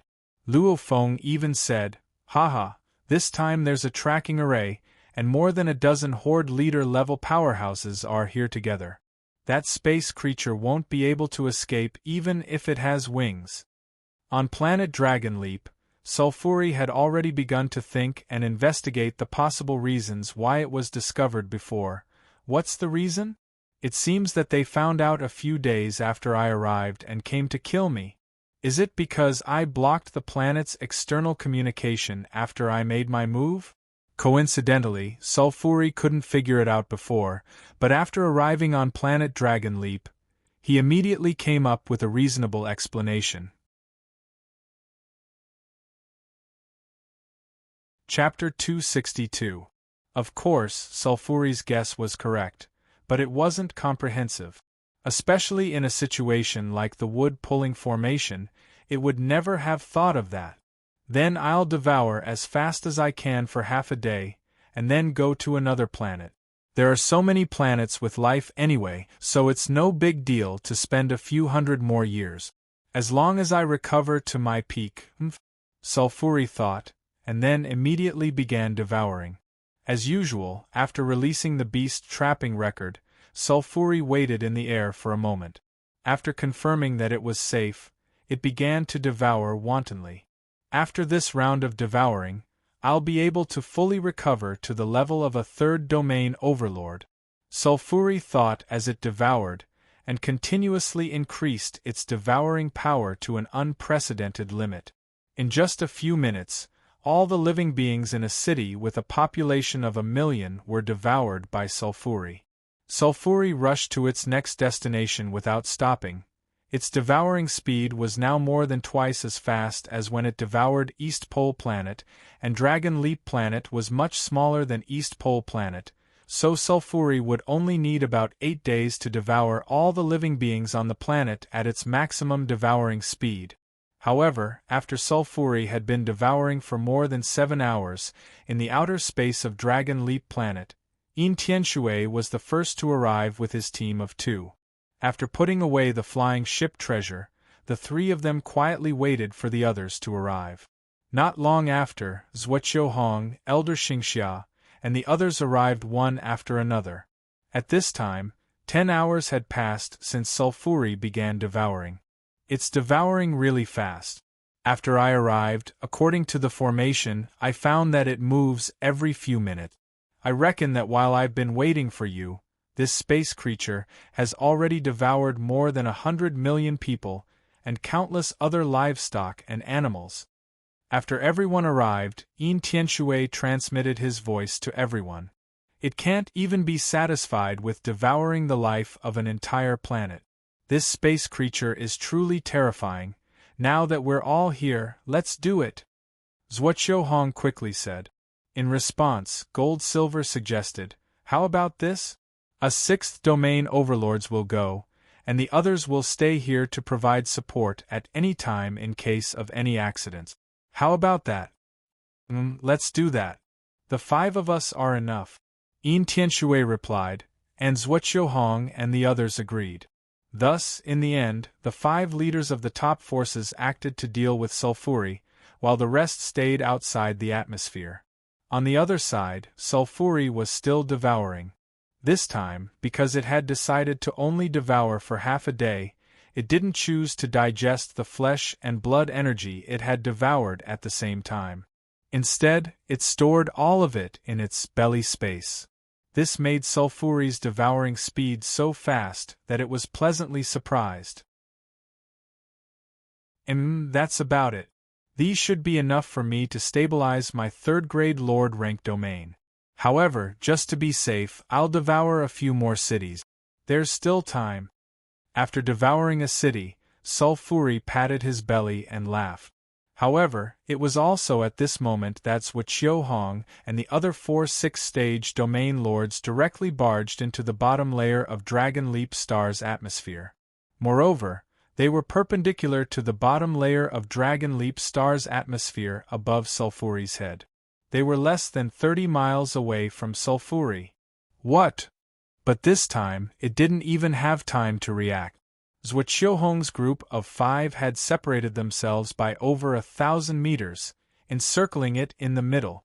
When Safuli reacted, it was dumbfounded. It didn't even have the thought of running for its life. A 6th-level domain lord? And 5 at that? Sulfuri's senses were completely dependent on its racial talent. Thus, it quickly determined the cultivation realms of Zhuoqiu Hong and the other 4, which made it despair in an instant. 5 6th-level domain lords. If Sulfuri had been at its peak, they would have been nothing more than food. But now, things were different. Sulfuri had barely recovered to the level of a 3rd domain. Against an ordinary overlord, a 4th domain human cultivator might be able to flee in a single battle, or even a 5th domain overlord. But against a 6th domain overlord, and 5 of them at that, Sulfuri didn't even dare to think about it. Following that, the 5 domain lords shrank their encirclement to a diameter of about 100 meters. Then, each of them sized up Sulfuri. Sulfuri was currently in its natural form. It was roughly humanoid, more than 10 meters tall, and its body was covered in thick dark purple scales. It had a long black tail, and its legs were raised in front of it. At a glance, one could tell it was full of explosive power. Can you understand what I'm saying? At this moment, Yin Tianshui asked in the universal common language. Although Sulfuri was a universal creature, it had lived for so long that it naturally understood the universal common language of the human race. However, it was on the verge of a mental breakdown. Thus, it didn't directly answer Yin Tianshui's question. Instead, it asked in the universal common language, "How did you know I was here? I've been here for less than a day. If you were already on this planet, you wouldn't have only appeared now. But unless you knew as soon as I arrived, you wouldn't have come so quickly. Yin Tianshui smiled faintly and said, Indeed, we knew as soon as you entered this planet. However, you don't need to know how we knew. Why did you appear in our star field? Zhuo Qiuhong followed up with a question. This was also the reason why they didn't immediately attack. They wanted to clarify some things from Sulfuri and verify some of their guesses. However, when Sulfuri heard the question, it said in disdain, You didn't answer my question, but you want me to answer yours. Do you think I'm stupid, or are you stupid? Hearing Sulfuri's words, Zhuo Qiuhong and the others frowned at the same time. Yin Tianshui continued, You're quite stubborn. I'll tell you the truth. Once you've fallen into our hands, you won't be able to live. However, if you answer our questions truthfully, we can let you die a quick death. Otherwise, you'll have to suffer for a long time. The Sky-Sea Cosmic Nation had a few million years of history. It had its own prison long ago, and there were many special methods and facilities for interrogation. As the leader of the Sky-Sea Cosmic Nation, Yin Tianshui naturally had some understanding of this. He immediately used these words to threaten Sulfuri. However, Sulfuri thought for a moment, then snorted coldly and said, I'm going to die either way. I, King Sulfuri, am not so foolish as to let you control my life and death. Moreover, if it weren't for the fact that my strength hasn't recovered to its peak, you guys would be nothing more than food in my mouth. How dare you be so arrogant? Since Sulfuri had already said so, Yin Tianshui and the others couldn't help but feel helpless. Gold Silver took the lead and said coldly, King Sulfuri? Since you don't want to die a quick death, then don't regret it. As soon as Gold Silver finished speaking, Yin Tianshui and the others prepared to attack, but Sulfuri took the lead and flew up into the sky with all his strength. Seeing this, the 5 pinnacle suzerains all moved and chased after him. However, a mere Sulfuri wasn't enough for Zhuo Qiuhong and the others to attack together. Thus, after Gold Silver took the lead in attacking, the other 4 pinnacle suzerains only continued to pursue and didn't attack. Gold Silver was much faster than Sulfuri and caught up in the blink of an eye. Then, he raised his hand and pressed down with his palm. A terrifying golden halo almost tore through the main part of Dragon Yuesheng's atmosphere and ruthlessly slashed at Sulfuri's back. Sulfuri, who was vainly trying to escape, instantly gave up on any thoughts of escaping. Ah, damn it! Sulfuri had no choice but to turn around and take Gold Silver's attack head-on, but the moment his hands touched the attack, he felt his heart crumble. I can't take it at all. In the blink of an eye, Sulfuri's hands were torn and annihilated. The boundless energy erupting from his body was cut and shattered. The golden halo completely crushed him to despair. However, because he wanted to capture Sulfuri alive, Gold Silver still held back. Just as the golden halo was about to cut Sulfuri's body into pieces, he controlled the halo to stop its attack.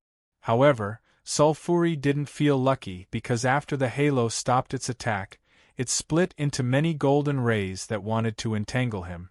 Obviously, it wanted to capture him alive.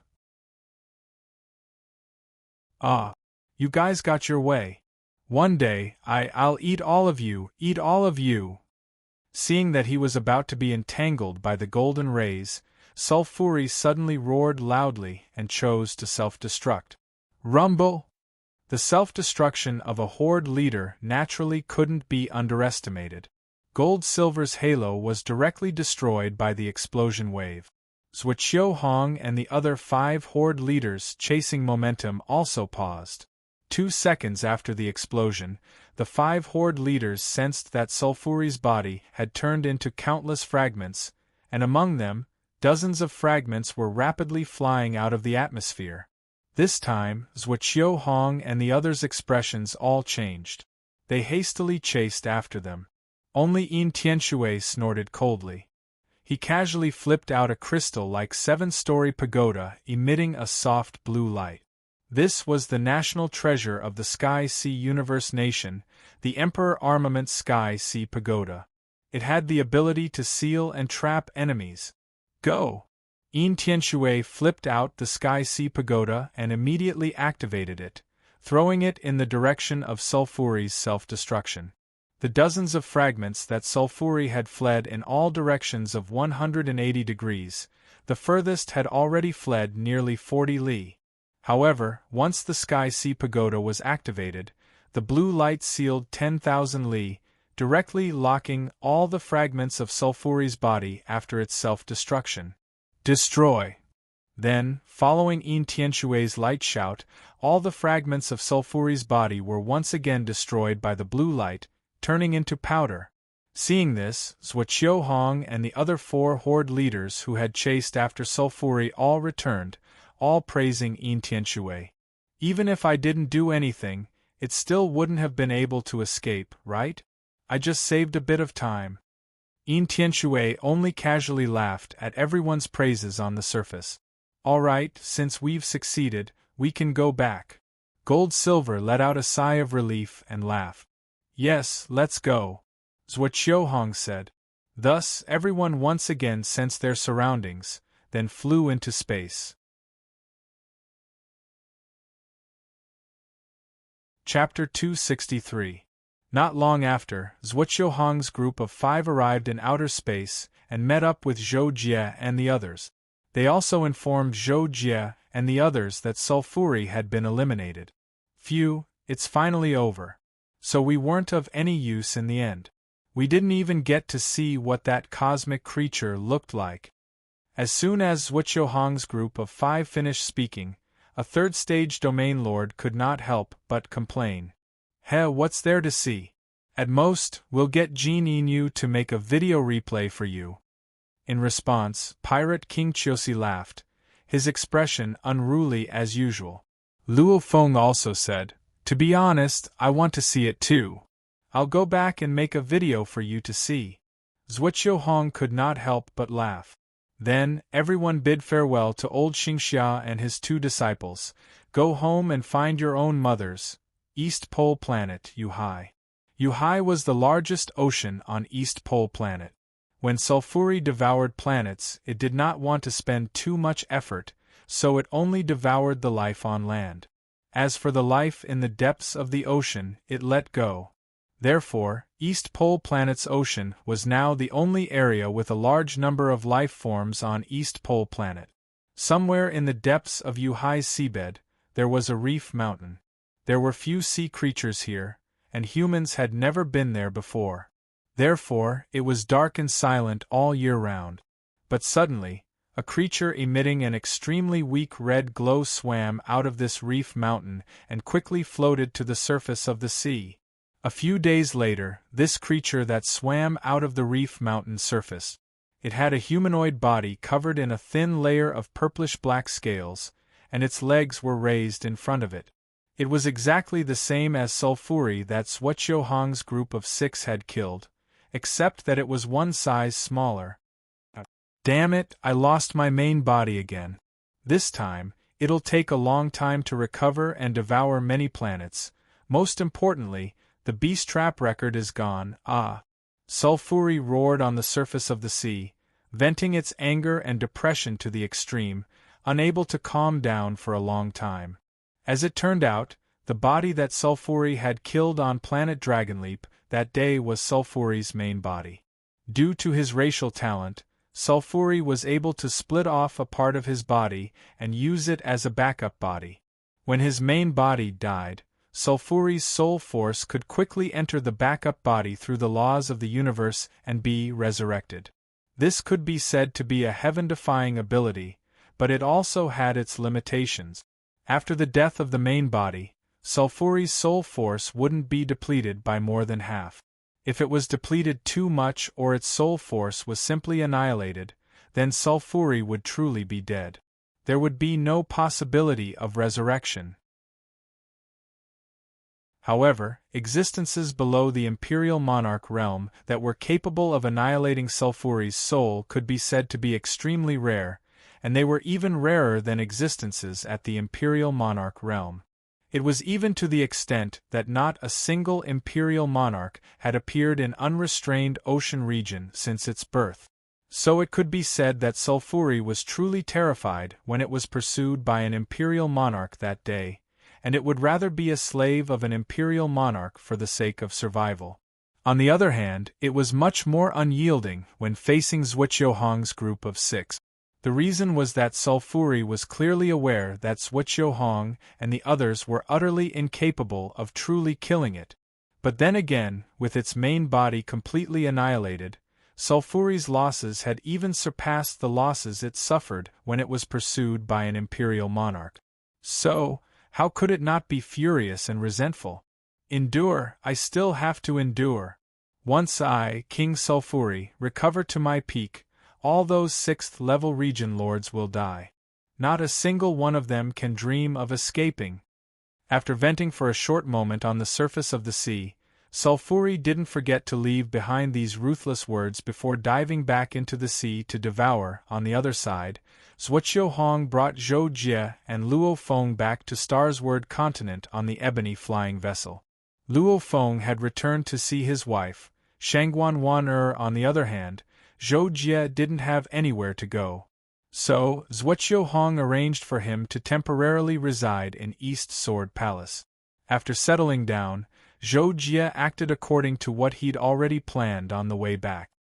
He took out the numerous formation materials he'd ordered earlier and started to craft a formation disk. The so-called formation disk could be said to be something that stored the core of a formation. Its function was to place some of the most core parts of a formation within it. At the same time, it would be connected to the formation materials. In the end, when the formation was set up, one could instantly set up and execute the formation upon taking out the formation disk, greatly reducing the time required to set up the formation. The main reason for doing this was so that Zhou Jie would be able to utilize some comparatively formidable formations to assist himself in battle. This could be considered as a type of application of what he'd learned from the path of divine tactics. A few months later, Zhou Jie finally succeeded in developing a formation disk. He named it the Fire Formation Disk. After using it, he could rapidly set up a fire formation that enveloped a radius of several hundred miles, raising his control over the fire element to the point where he could contend against a peak domain lord. However, this didn't mean that Zhou Jie could rely on the fire formation to challenge a 6th-grade domain lord. This was because a 6th-grade domain lord's control over the elemental law domain was much more flexible than Zhou Jie's. Even if it was a battle of elemental law domains, they would still be able to completely crush Zhou Jie's domain after relying on the formation.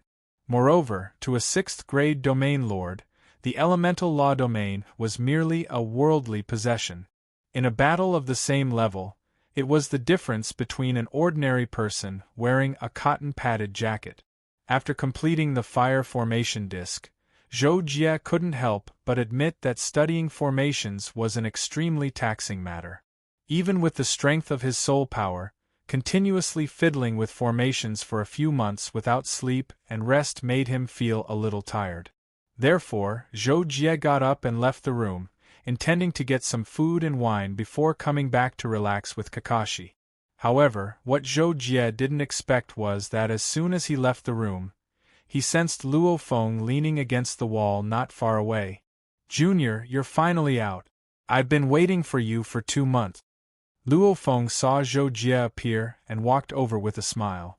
Zhou Jie couldn't help but feel a little surprised. He asked curiously, "Senior, did something big happen?" When Luo Feng heard Zhou Jie's question, he didn't know whether to laugh or cry. He hurriedly said, "No, it's just that one got me some good wine. I brought it over to drink with you and chat. It's that simple." Zhou Jie heard this and couldn't help but be speechless on the spot. "Haha, okay, Junior, do you have time to do me the honor?" Luo Feng saw this and couldn't help but laugh. Zhou Jie just reacted, so he didn't know whether to laugh or cry. He said, "Of course I have time. Senior, what are you talking about? I was just about to buy some wine to drink. Senior, come to my place. Okay. Luo Feng answered and then followed Zhou Jie into the house. After the two sat down, Luo Feng took out a few bottles of hot white liquid and introduced excitedly, "This is the specialty of Blue Snow Planet, Blue Snow wine.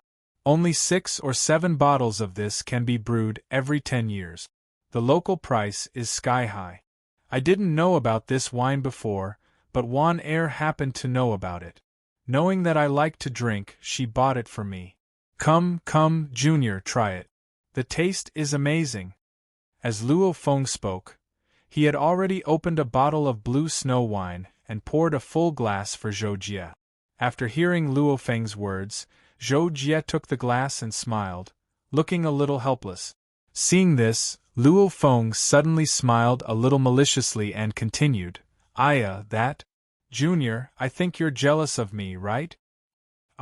Zhou Jie heard Luo Feng's sudden question and couldn't help but be stunned. Luo Feng laughed and said, "Junior, don't you think it's time for you to find a girlfriend to talk to?" This time, Zhou Jie's voice changed from stunned to shocked. Ahem. Seeing this, Luo Feng couldn't help but feel a little embarrassed, but he still continued, "It's like this, Junior, after I went back, I talked to Wan about you. I just casually said a few words about you, and then Wan, being a warm-hearted person, wanted to find a girlfriend for you. She just happened to know a very good candidate, a 4-star overlord, and it's said that she's the #1 beauty of planet Yume." After hearing Luo Feng's serious words, Zhou Jie was still a little stunned. Then, he opened his mouth and said, "Senior, this? I still plan to cultivate well in the near future. As for marriage, let's talk about it in the future." Unexpectedly, after hearing Zhou Jie's words, Luo Feng immediately said, "Don't, Junior, you have to be in a relationship as soon as possible. I've learned a little about planet Yume.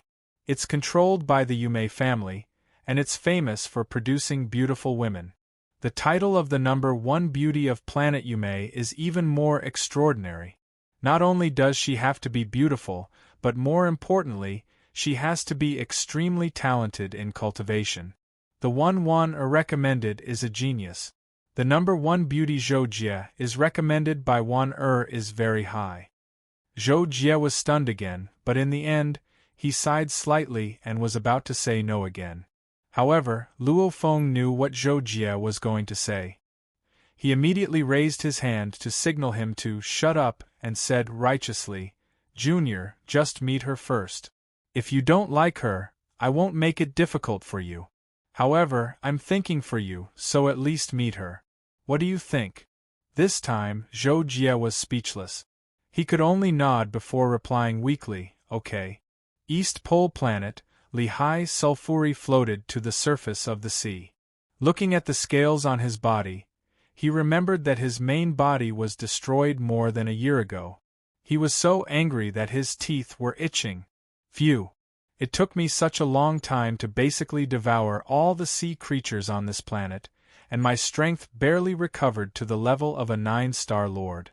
I'm afraid I'll have to devour the sea creatures of another planet to rebuild my lord body. Sulfuri thought to himself. However, he had already decided that after leaving East Pole Planet, he would go to other life planets, lurk in the oceans of other planets, and slowly devour the sea creatures to recover himself. Although it's a little slower to recover this way, it's much safer. I was too stupid before, devouring too blatantly. Now I've changed to devouring sea creatures. At worst, I'll just have to go to a few more planets and spend a little more time. I'll still be able to recover to my peak.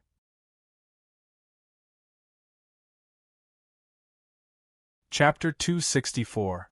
That's it then, I'll take my leave. Luo Feng walked to the door and waved goodbye to Zhou Jie. "Take care, Senior," Zhou Jie replied casually and watched Luo Feng leave. After Luo Feng left, Zhou Jie couldn't help but shake his head and sigh. Luo Feng was here to arrange a blind date for him.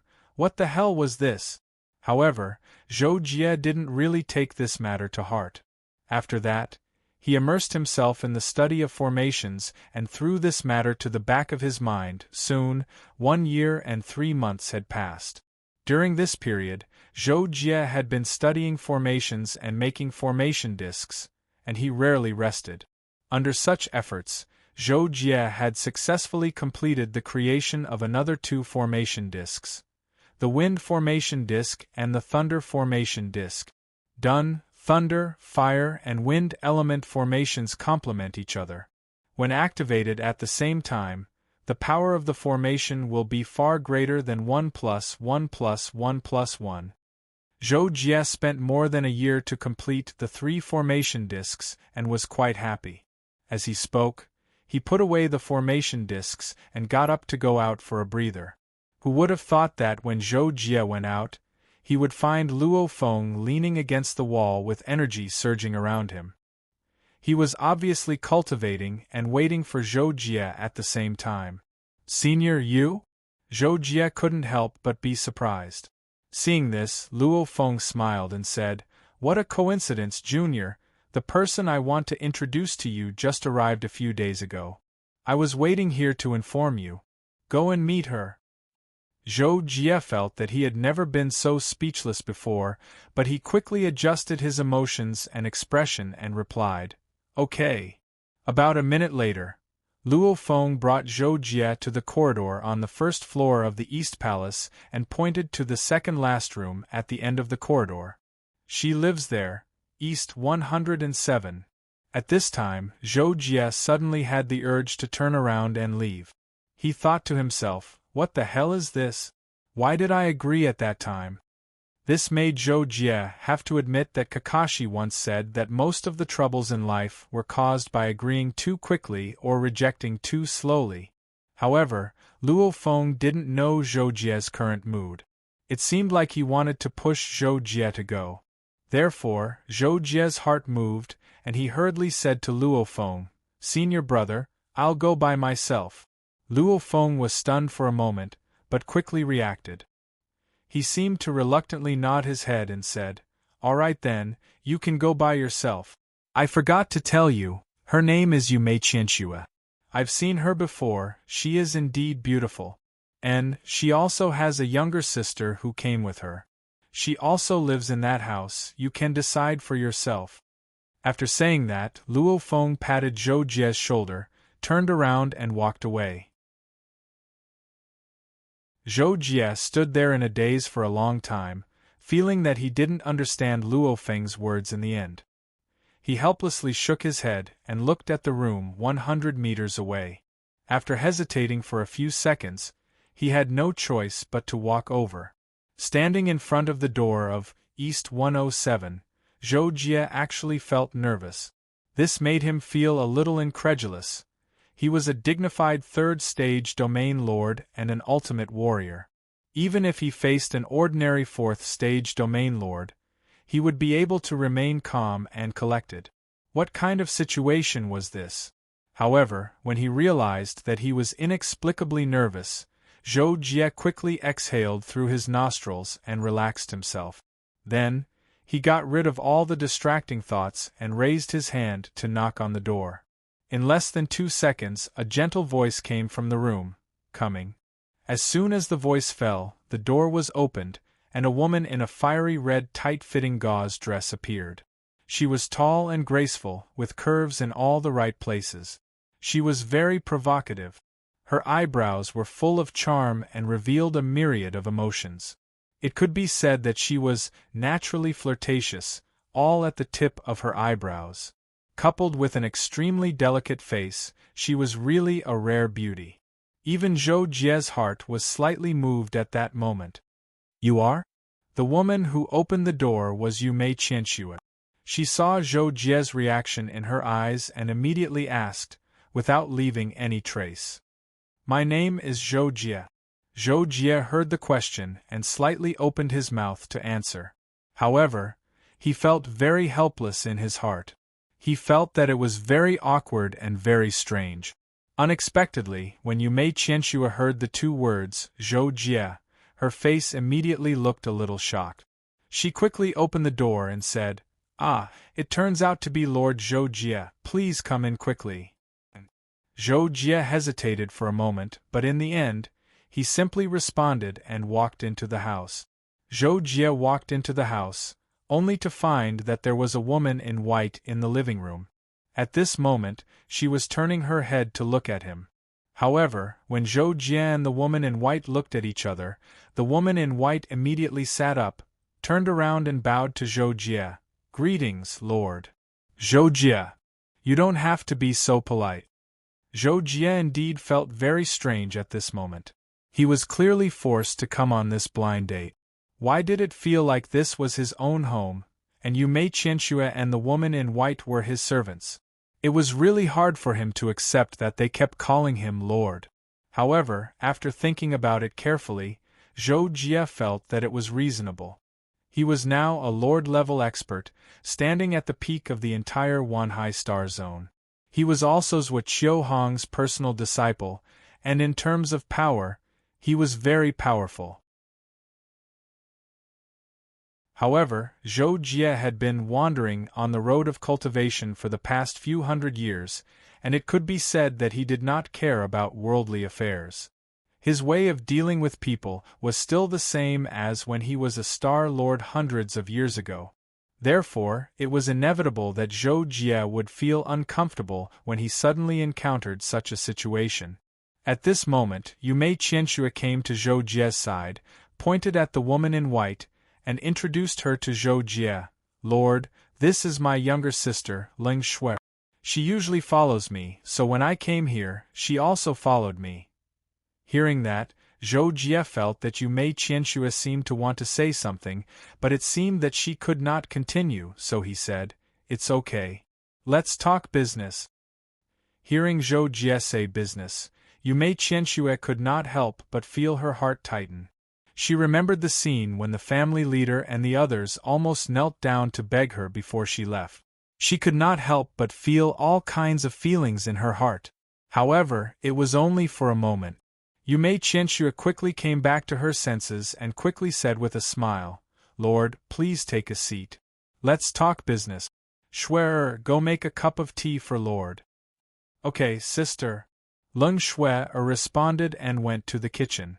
Zhou Jie glanced at Ling Shui's back and could not help but think of Yuan Rong again.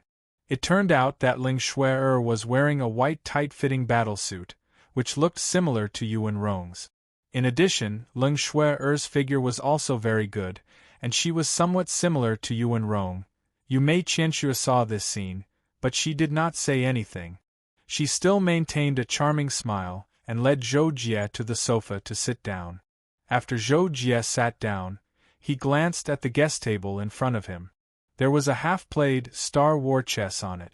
Obviously, when he knocked on the door, Yu Mei Qianxue and Ling Shui were probably playing Star War chess. Zhou Jie thought for a moment, tilted his head to look at Yu Mei Qianxue and asked, "Do you know why you are here?" Yu Mei Qianxue was stunned. Obviously, she did not expect Zhou Jie to ask this. She could not help but feel embarrassed. But in the end, Yu Mei Qianxue nodded seriously and replied in a firm tone, "Yes, I know." Zhou Jie heard this and suddenly felt a little headache. At the same time, he did not know what to say next.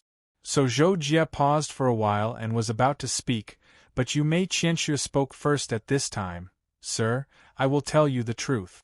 Knowing that Sir Luo Feng introduced me to you, my family was very happy. They almost begged me to become your wife. But I know that although I can be considered as a beauty on planet Yu Mei, in your eyes, whether it is status or strength, the gap between us is too big. I can't get along with you as an equal, so how can I be willing to be your wife?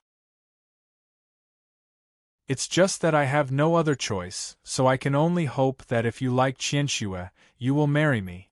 Even if I can only be a concubine in the future, Qianxue is willing." Yu Mei Qianxue's words made Zhou Jie moved.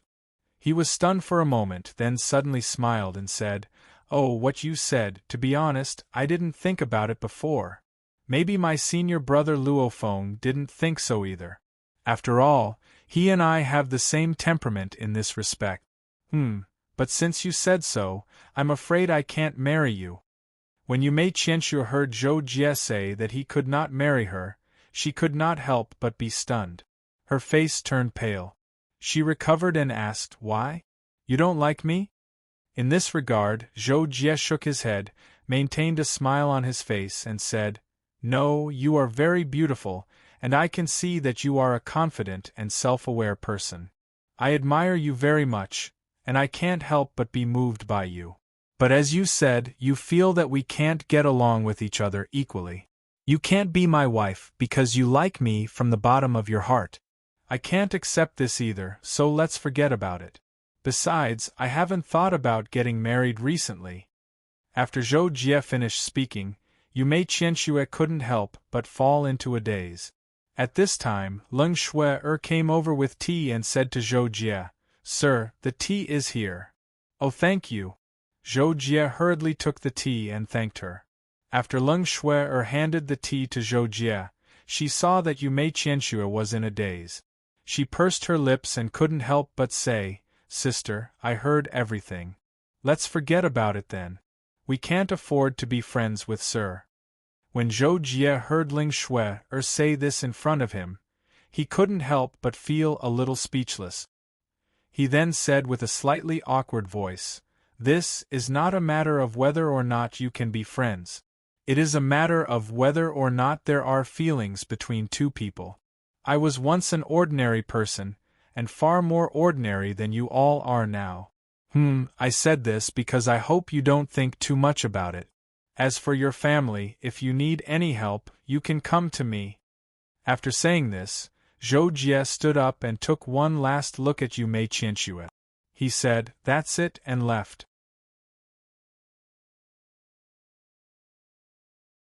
Chapter 265. After Zhou Jie left, Yume Qianxue sat on the sofa in a daze for a long time. "Sister." Leng Shui saw this and roughly guessed Yume Qianxue's mood at the moment. She wanted to say something. But before Leng Shui could continue, Yume Qianxue laughed bitterly and said self-deprecatingly, "It's really funny. In the end, it's just a dream. The family? Sister, don't think too much. Just tell the patriarch that it's not suitable." Leng Shui saw this and walked to Yume Qianxue's side and sat down. Yume Qianxue was silent for a moment but shook her head. "Shui, you should know that for so many years, only I have rejected other men, but I have never been rejected by other men. Only now do I realize that the taste of rejection is very uncomfortable. I think I have changed my mind." Sister?" Leng Shui heard Yume Qianxue's seemingly inexplicable words and couldn't help but be confused. But Yume Qianxue didn't say anything more. Instead, she got up and walked to the bedroom. Leng Shui watched Yume Qianxue's back disappear around the corner of the room. For a moment, a myriad of thoughts ran through her mind. Zhou Jie walked to the hall on the first floor of the East Palace. Luo Feng was waiting there.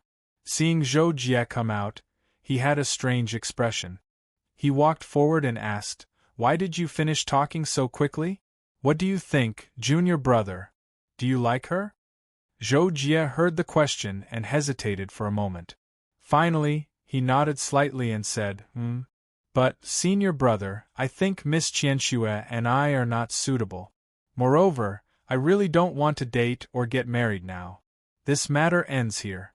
Sorry to trouble you, senior brother." Luo Feng heard Zhou Jie's words and couldn't help but feel awkward and speechless. Then he couldn't help but ask, "Junior brother, don't you like her? Why are you saying that she's not suitable? It's impossible to say that she doesn't like you." Luo Feng seemed to have realized something when he said this. His expression suddenly became a little stiff and his voice came to an abrupt stop. Zhou Jie opened his mouth and hesitated for a moment before asking Luo Feng, "Senior brother, why are you and senior sister together?" Luo Feng didn't expect Zhou Jie to suddenly ask such a question. He was momentarily stunned, but he quickly replied, "This, of course, it's because we like each other, and our personalities are compatible." If senior brother doesn't know senior sister and she passes by you, will you take a fancy to her and decide to be with her? Zhou Jie followed up with another question. This. Luo Feng hesitated for 3 seconds and still didn't give an answer. Seeing this, Zhou Jie smiled and said, Senior brother, I'm similar to you in this aspect. It's hard to choose, isn't it? After saying this, Zhou Jie bade farewell to Luo Feng and went straight back to his residence on the 2nd floor, leaving Luo Feng standing there alone. Deep in thought, Zhou Jie's residence on the 2nd floor of the East Palace was one of the residences of the Star Sword Alliance's Lord-level powerhouses. Before Zhou Jie came, a Lord-level powerhouse lived here all year round, known as the King of East River, Saga. Saga was born in the East River star system and was a legendary figure in his home star system. He was one of the most ordinary Lord-level powerhouses in the unrestrained Sea star system. Saga was a casual person with a short temper. Now that he had been trapped in a level 3 Lord-level domain for a few hundred years, his strength and background were so strong that he could even compete with Evanson and Lu Eru. Zhou Jie hadn't been on the 2nd floor of the East Palace for long. Although he had heard from Luo Feng that Saga, the King of East River, lived on the 2nd floor, he had never seen him before. Unfortunately, this time, when Zhou Jie bade farewell to Luo Feng and was about to reach the 2nd floor, he sensed a powerful aura coming out from a room on the 2nd floor and rapidly approaching the staircase. Zhou Jie stopped in his tracks and raised his head to see a burly man with stubble standing in front of him at the staircase, blocking his way. The man with stubble was Saga, the King of East River. When he saw Zhou Jie, he was slightly surprised and couldn't help but ask, "You are?" Zhou Jie quickly replied, "This junior is Zhou Jie. Senior, you must be Saga, the King of East River, right?" Saga looked enlightened and pointed at Zhou Jie. "Oh, you're Zhou Jie, the new personal disciple of the Alliance leader of the left. I've heard of you for a long time. I didn't expect you to be a level 3 Lord-level domain already. I remember that when I heard of you a few hundred years ago, you were still a Star Lord." Zhou Jie understood his surprise and immediately explained, "I was lucky and got a chance to break through to my current level." "Oh." Saga heard Zhou Jie's explanation. Although he still felt that Zhou Jie's cultivation had improved too much in the past few hundred years, the truth was right in front of him, and he couldn't be surprised for no reason. He immediately nodded and praised with a smile, as expected of the Alliance leader of the left. "Your talent is truly monstrous. You really put us, the older generation, to shame." "Senior, you're exaggerating." Zhou Jie had no choice but to say so. However, Saga only said this to get closer to Zhou Jie and leave a good impression. At this moment, he still didn't understand Zhou Jie, so he didn't intend to befriend him. Therefore, after hearing Zhou Jie's words, Saga only laughed and then let Zhou Jie pass. He said, "Little Zhou Jie, you're too humble. I still have things to do, let's chat next time." "Alright." Zhou Jie casually replied and parted ways with Saga. Zhou Jie returned to his room, and Saga naturally met Luo Feng, who was still standing in the hall when he went downstairs. "Luo Feng, why are you in a daze here?" Saga walked to the bottom of the stairs and saw Luo Feng, so he shouted loudly, "Brother Saga, you're out." Luo Feng came back to his senses and smiled at Saga. What are you doing here?" Saga replied and walked over and asked naturally. Hearing this, Luo Feng couldn't help but smile bitterly. After thinking for a while, he told Saga about how he was crazy to introduce a girl to Zhou Jie. After hearing Luo Feng's story, Saga tilted his head and thought for a while, then suddenly said, "This person is already in the East Palace. Since your junior brother doesn't want her, why not let me take a look? If I think she's not bad, I'll accept her. What do you think?" Once Saga said this, Luo Feng's expression froze. Luo Feng more or less knew about Saga's situation. Saga was the strongest in the East River star system. He was also considered lustful. When he was young, he had a lot of wives and concubines. To him, there was no love to speak of. And to him, women were just supplements for his cultivation. After playing for a while, it was over. Therefore, when Saga said that he wanted to take a look at Yu Mei and Qianxue, Luo Feng naturally didn't want to. At that time, he regretted telling him this. That's not very good, Brother Saga. Luo Feng reluctantly expressed his refusal. What's not very good about it? Is the Yu Mei clan some big clan? Do they have an overlord behind them? Saga couldn't help but ask. Just as Luo Feng was in a difficult position and didn't know how to answer, the door to room 107 suddenly opened. Ling Shuer quickly walked out. Saga and Luo Feng both sensed Ling Shuer's appearance. Saga immediately sensed Ling Shuer carefully and then smiled. She's one of the two sisters from the Yu Mei clan, right?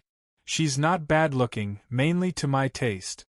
Luo Feng, brother, I'll go take a look, Saga said after seeing that Luo Feng didn't say anything and then flashed into the corridor. Ling Shuer's cultivation was only a one-star lord. When Saga appeared in front of her, she suddenly realized who it was and immediately paled in fright. At the same time, she couldn't help but cry out, "Ah!" When Ling Shuer realized that the person in front of her didn't do her any harm, she couldn't help but ask, "You are?" Saga sized up Ling Shuer with his eyes and couldn't help but smile. He asked directly, "What's your name?" Ling Shuer realized that Saga was an expert she couldn't afford to offend. He was at least a high-rank Star Lord, so she didn't dare to offend him. She lowered her head and answered, "Ling Shuer, what do you want?" Saga couldn't help but laugh and explain, "My name is Saga, a Lord of the Star Sword Alliance. I just heard about you and your sister from Luo Feng, and I happened to see you go out, so I came to take a look." At this moment, Luo Feng unhurriedly appeared next to Saga and said to Ling Shuer, "Miss Shuer, I'm sorry. Brother Saga is a straightforward person." Saga was a little unhappy when he heard that. He glanced at Luo Feng and pretended to be angry. "Luo Feng, did you say that I was reckless?" Not at all. I was just saying," Luo Feng immediately replied. He felt a headache coming on. Saga ignored Luo Feng and said to Ling Shuer, "Well, little girl, I'm quite interested in you. How about this, take me to see your sister. If possible, I'd like to take you in as my concubines. What do you think?" Luo Feng's face turned pale when he heard that. He thought to himself, why is Saga even less polite in front of others? This was truly a Lord-level problem. P.S. It can be understood as a leader's problem. Those who understand will naturally understand. However, Saga's status wasn't much lower than Luo Feng's, and his seniority was higher than Luo Feng's. Luo Feng couldn't stop him, so he could only stare and say nothing. When Ling Shuer heard what Saga said, she was stunned. She glanced at Luo Feng and saw that Luo Feng was also helpless. Even though she was disgusted with Saga, she had to control her expression and replied, "About this, Master, you can talk to my sister. She's in room 107. I still have something to do, so I'll excuse myself." After that, Ling Shuer wanted to walk around Saga. When Saga heard that she wanted to excuse herself, he was naturally unhappy. He wanted to stop her and question her, but he was stopped by Luo Feng. "Brother Saga, you can go and see Miss Qianxue. I also have something to do, so I'll excuse myself," Luo Feng said. This time, Saga was a little confused by the two of them. After Luo Feng and Ling Shuer walked a few steps away, he shook his head helplessly and walked quickly to room 107.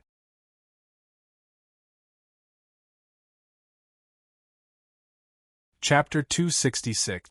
Luo Feng followed Ling Shuer into the hall. Ling Shuer suddenly stopped and Luo Feng asked, "Miss Shuer, you don't seem to want to marry Saga, right?" Ling Shuer turned around and looked a little hesitant, but she quickly replied, "Well, I don't plan to get married yet." Originally, I just wanted to accompany my sister to see Sir Zhou Jie. But what can I do when a Lord-level powerhouse has spoken? Luo Feng frowned and said to Ling Shui, well, I'll talk to Saga directly. I don't want to make things difficult for you. Ling Shui quickly said, don't, Sir Luo Feng, if Sir Saga knows that I don't want to marry him, I'm afraid that shouldn't be the case. Luo Feng heard Ling Shui's words and couldn't help but laugh. But very quickly, his smile froze. Saga's words, whether he would be petty or not, that was hard to say. Therefore Luo Feng paused for a moment. He had an idea and quickly changed his words. How about this? I'll let my junior brother come out and say that he wants to marry you. This way, you won't be considered as going against Saga and he won't make things difficult for you. Yes, but will Sir Zhou Jie agree to help me? Wouldn't he? Ling Shui nodded slightly at first, but then questioned. But before Ling Shui could finish her words, Luo Feng said, don't worry about this. My junior brother is actually a warm-hearted person. If I ask him for help, he will definitely help. As for your worry that Saga will resent my junior brother, that's even more impossible. Saga has lived for so many years, he knows his limit. As long as you don't anger him, he will tolerate it depending on the situation. Then I'll leave it to you, Sir Luo Feng. Ling Shui immediately said. But there's also your sister. Luo Feng suddenly thought of something and said. Ling Shui suddenly understood and said, yes, if my sister doesn't want to marry him, even if she does, it will only be for the family, sigh. At this moment, Luo Feng thought for a moment and said, forget it, I'll discuss it with junior brother first. You can ask your sister for her opinion later. I'll get junior brother to look for you guys directly. Alright, Lord Luo Feng, thank you so much. Ling Shui was indeed touched by Luo Feng's kindness and said sincerely, everything started because of me. I can't bear to see you guys get implicated for no reason. Alright, I'll go look for my junior first. You can go do what you need to do. Luo Feng replied, then turned and walked to the staircase at the side. You want me to pretend to marry them? This. After hearing Luo Feng's explanation, Zhou Jie couldn't help but frown and hesitate. Seeing this, Luo Feng knew Zhou Jie's temperament, so he added, don't worry, it's just a pretense. After this, I will secretly send the two of them back. After some time, this matter will be over. Hearing Luo Feng's words, Zhou Jie slightly shook his head and sighed, then reluctantly agreed. Alright, but I just didn't fancy them and now I want to marry them. What should I say? Hearing this, Luo Feng couldn't help but feel a headache. He scratched the back of his head and thought hard for a while before finally saying, alright, how about this?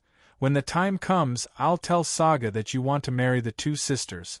Or if you Mei Qianshui agrees to marry Saga, then you only need to marry Ling Shui. Junior brother, you only need to know about this and don't worry about anything else. Is that alright? Alright, then I'll trouble senior brother. Hearing this, Zhou Jie couldn't help but nod. East Palace, first floor, room 107. Yu Mei Qianshui was wearing a tight red dress, looking elegant and noble. But at this moment, she was lying on the sofa, smiling somewhat reluctantly as she poured wine for Saga, who was sitting on the sofa. Oh good, this wine is beautiful, but the person is even more beautiful, ha ha ha. Saga drank a mouthful of wine and looked at Yu Mei Qianshui's beautiful face and couldn't help but laugh. Don't worry, beauty, if you follow me, I'll guarantee your family's prosperity for another 1,000 years. When the time comes, I'll directly pay a visit and bring gifts to marry you and your sister. Saga was obviously very proud and couldn't help but say this. He then drank the wine in his cup in one gulp. Beauty, pour me another cup. Yes, master, Yu Mei Qianshui replied softly. Her face was still smiling, but there was a trace of sadness in her eyes. Not long later, Saga got up and left. When he opened the door, he saw Ling Shui standing by the door. He immediately laughed, ha ha beauty, go in and have a chat with your sister. I'll prepare to send you back in 2 days, and at the same time propose marriage, ha ha ha. After saying this, Saga brushed past Ling Shui-er and walked away. Ling Shui-er lowered her head and was stunned for 2 to 3 seconds before coming back to her senses and rushing into the house. Sister, did you agree? Ling Shui-er asked as soon as she entered the house, but she actually already knew the answer. Even Yu Mei Qianshua's answer was not out of Ling Shui-er's expectation. What can I do? Sister, I can't refuse. After all, he's a powerful overlord who can control the life and death of Yu Mei family. Ling Shui heard this and was silent for a few seconds. Suddenly, she said, Sister, do you feel sad? Sad? Yu Mei Qianshu heard this word and couldn't help but laugh. So what? Life is not up to one's own free will. But I don't want to marry someone I don't like, even if he's a overlord. I'd rather die than marry him. Ling Shui suddenly said.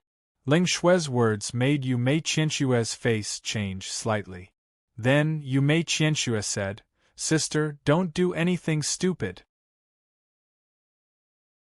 Facing Yu Mei Qianshua's nervousness, Ling Shui smiled and explained, It's okay, sister, I'm just saying. I won't commit suicide because of this. I've already thought of another way, and Master Luo Feng is willing to help. Sister, if you don't want to marry him, you don't have to.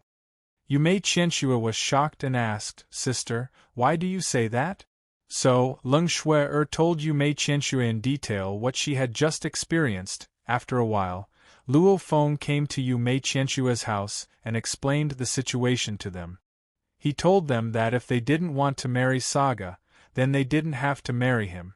Moreover, he wouldn't make things difficult for them, and Zhou Jie would take the blame for them. In the end, Yu Mei Qianshua thought about it again and finally decided to give up the family's interests and not marry Saga. The two sisters reached a consensus. Then, Luo Feng went to Saga's house and told him the news that Zhou Jie wanted to marry Yu Mei Qianshua and Yu Mei Qianshua. I'm sorry, Brother Saga, I misunderstood before. My junior brother just didn't decide whether to marry Yu Mei Qianshua or not. Now that he has thought it through, he said he wants to marry her. And Miss Shui, this guy also likes her.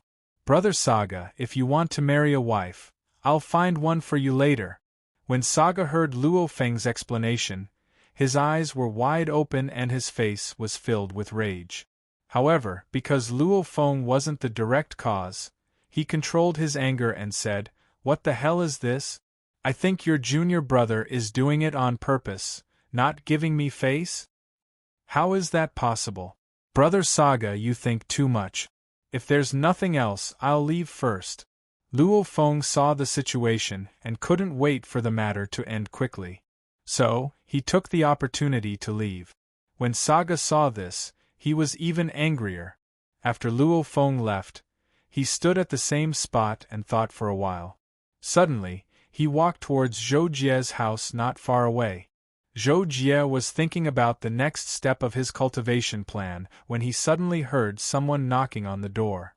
Because the material of the room greatly weakened one's perception, he couldn't tell who was outside the door. He only knew that there was a person outside. So, he walked over and opened the door. Senior Saga? Seeing that it was Saga outside the door, Zhou Jie was slightly shocked. Then, he roughly understood the situation and his expression returned to normal. At this moment, Saga asked directly, Zhou Jie, you want to marry the two women downstairs?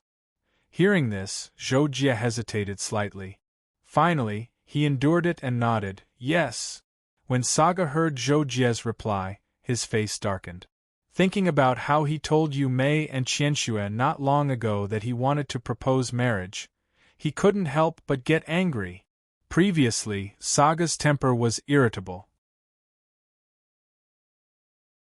Even though so many years had passed, when he got angry, it was easy for him to do some extreme things. Zhou Jie, I also like those two women and have said that I want to marry them. How about this, you give them to me? Take it that I owe you a favor. When Saga said this, there was a hint of impatience and decisiveness. It didn't seem like he was discussing with Zhou Jie. Instead, he was asking Zhou Jie to do this. With Zhou Jie's cold and arrogant personality, he naturally hated other people's threats and orders the most. He couldn't help but turn cold and directly rejected. "Sorry, I can't." Zhou Jie's cold reply instantly ignited the anger in Saga's heart. He couldn't help but think, "You, a junior, actually dare to reject me, Saga? Do you really think that I won't dare to offend you just because you are Zhuqiuhong's disciple?" With this thought in mind, Saga was angry from the bottom of his heart and evil from the bottom of his heart. He immediately exploded. "Zhou Jie, you are making an enemy out of me. I will give you one more chance. Give those 2 women to me. Otherwise, the consequences will be very serious." Facing Saga's obvious threat this time, Zhou Jie's expression didn't change. He was still cold and asked, "What do you want?" When Saga heard this, he knew that Zhou Jie wasn't willing to back down and was provoking him. However, no matter how angry he was, he knew that he couldn't directly attack. Thus, he immediately said, "All right, if you have guts, if you are a man, then fight like a man. Whoever wins will marry those 2 sisters." Now that things had developed to this stage, even though Zhou Jie didn't want to fight, he had to accept Saga's challenge. Thus he replied, "As you wish. Let's fight outside the East Palace." At this moment, Saga was furious and couldn't take it back. Thus, he immediately wanted to have a fight with Zhou Jie. Regarding this, Zhou Jie agreed and had no reason to back down. Thus, he followed Saga to the empty field outside the East Palace.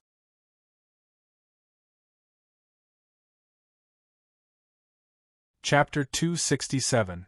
In the empty space in front of the East Palace, Saga and Zhou Jie released their energy fields and hovered 3 feet above the ground, facing each other. Apart from the square in the main hall, the other places in the Star Sword Palace had the space restriction array. They couldn't fly too high, or else they would have to bear the immense pressure from the array.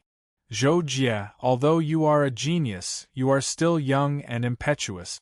Since you don't take me seriously, I, King East River, will teach you a lesson on behalf of the Alliance leader. Don't blame me for being too harsh later." Before the battle started, Saga didn't forget to show off his seniority. He said this to Zhou Jie to cover up the fact that he was bullying the young. Of course, Zhou Jie didn't care if Saga was bullying the young. To him, as long as the other party was on the same level as him, everything was okay. After Saga finished speaking, he saw that Zhou Jie didn't say anything and was still looking at him indifferently. He was so angry that his mouth twitched. He said, "Since you don't have anything to say, come at me. I will give you a handicap so that you won't say that I'm bullying the young." The reason why Saga did this was because he felt that he had been in the 3rd domain for many years. His strength was enough to exchange 2 blows with a normal 4th domain lord. Dealing with Zhou Jie would be a piece of cake. He was bullying the young, so it was better to give him a handicap so that he would feel more at ease. However, when Zhou Jie heard this, he spat out 2 words and rejected directly. "No need. What an arrogant brat." Seeing this, Saga couldn't help but think in his heart. His anger that had been suppressed with great difficulty rose again. At that moment, he decided not to be modest, and directly defeat Zhou Jie with thunderous means to make him deeply aware of the gap between them. Young people are indeed arrogant. Thus, Saga coldly snorted and then launched an attack on Zhou Jie.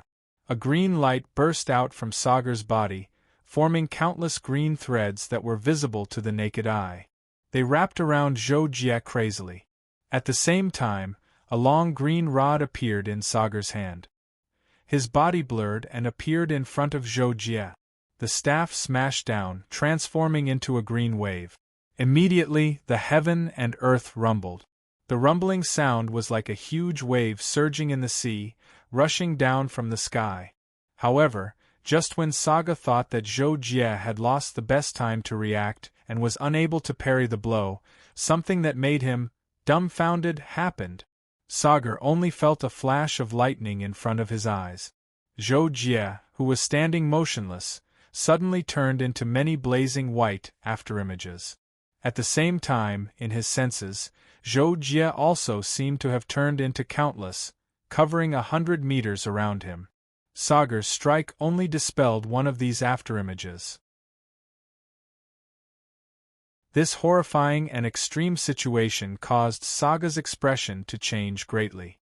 However, the long rod in his hand didn't dare to stop at all. He continued to change his moves and swept across the area in front of him. Rumble!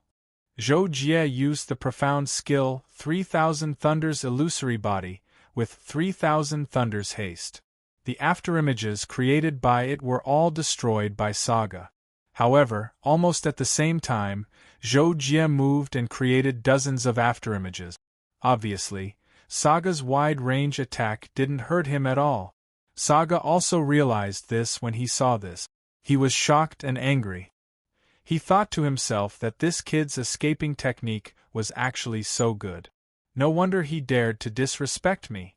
Leader must have given him a defensive life-saving item. With such an escape technique and a defensive treasure, it is indeed difficult for me to injure him easily. However, if he thinks that I can't do anything to him, he is too naive. Shortly after, Saga said coldly in his heart. He had already changed his move, Blue Sky Blue Wave Staff Technique. Rolling waves? A terrifying energy burst out from Sagar's body. As he waved his staff, the energy within a radius of a few dozen miles was pulled toward him. At the same time, it greatly restricted Zhou Jie's movement and dodging speed. Zhou Jie didn't change his expression at all. He didn't choose to use his escaping technique to escape. Instead, he turned into a thunderbolt and charged towards Saga. With his bare hands, Zhou Jie was only a few meters away from Sagar, and he forcefully broke through the vast energy wave that Sagar had condensed due to his staff technique. The sixth transformation of the 9 changes of stars, transformation of stars and moon. Zhou Jie's body was surrounded by astral power. It was as if thousands of rays of light were flowing under his skin. At the same time, he awakened 10 times the basic strength. Saga was shocked that Zhou Jie could break through the energy wave created by his spear with his bare hand. While he was shocked, he gathered his power and whipped his staff mercilessly at Zhou Jie. The power shook the space along the way as if it was going to split open. However, when faced with this terrifying attack that even a normal 4th stage domain lord would have to take seriously, Zhou Jie directly stretched out his hand to meet it.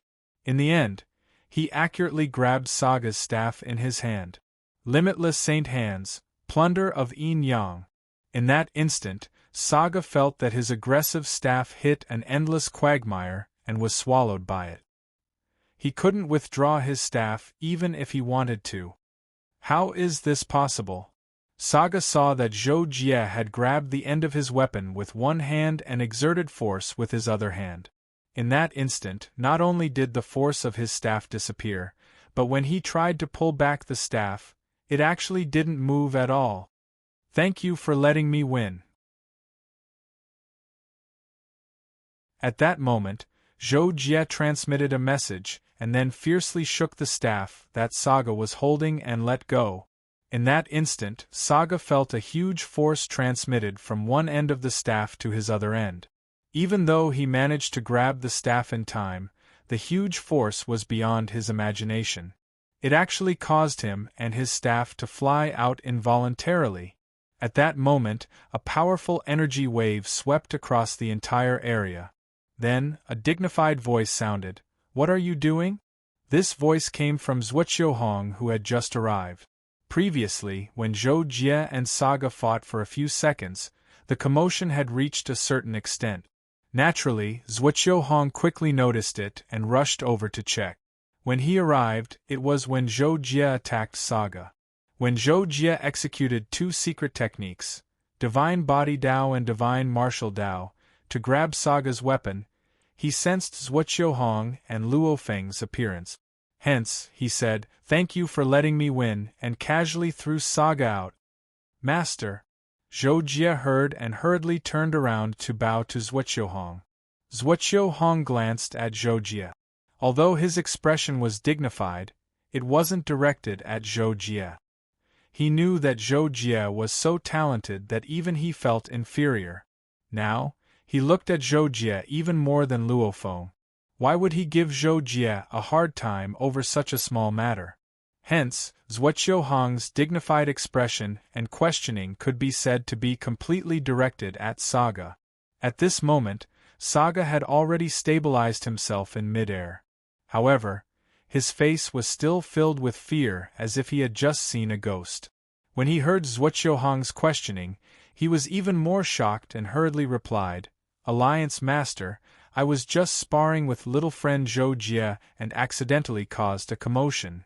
Luo Feng appeared almost at the same time as Zhou Jie. He was just telling Yu Mei and Qianxue about Zhou Jie's promise to help. After that, he planned to look for Zhou Jie and inform Zhou Jie, who knew that when he stepped out, he sensed the commotion outside and hurriedly rushed out. At this moment, Luo Feng flew to Zhou Jie's side. After greeting Zhuoqiuhong, he sent a voice transmission to Zhou Jie and asked, "Junior brother, what exactly is going on? I just finished talking to Saga. Why did you guys start fighting? This isn't as simple as sparring, is it?"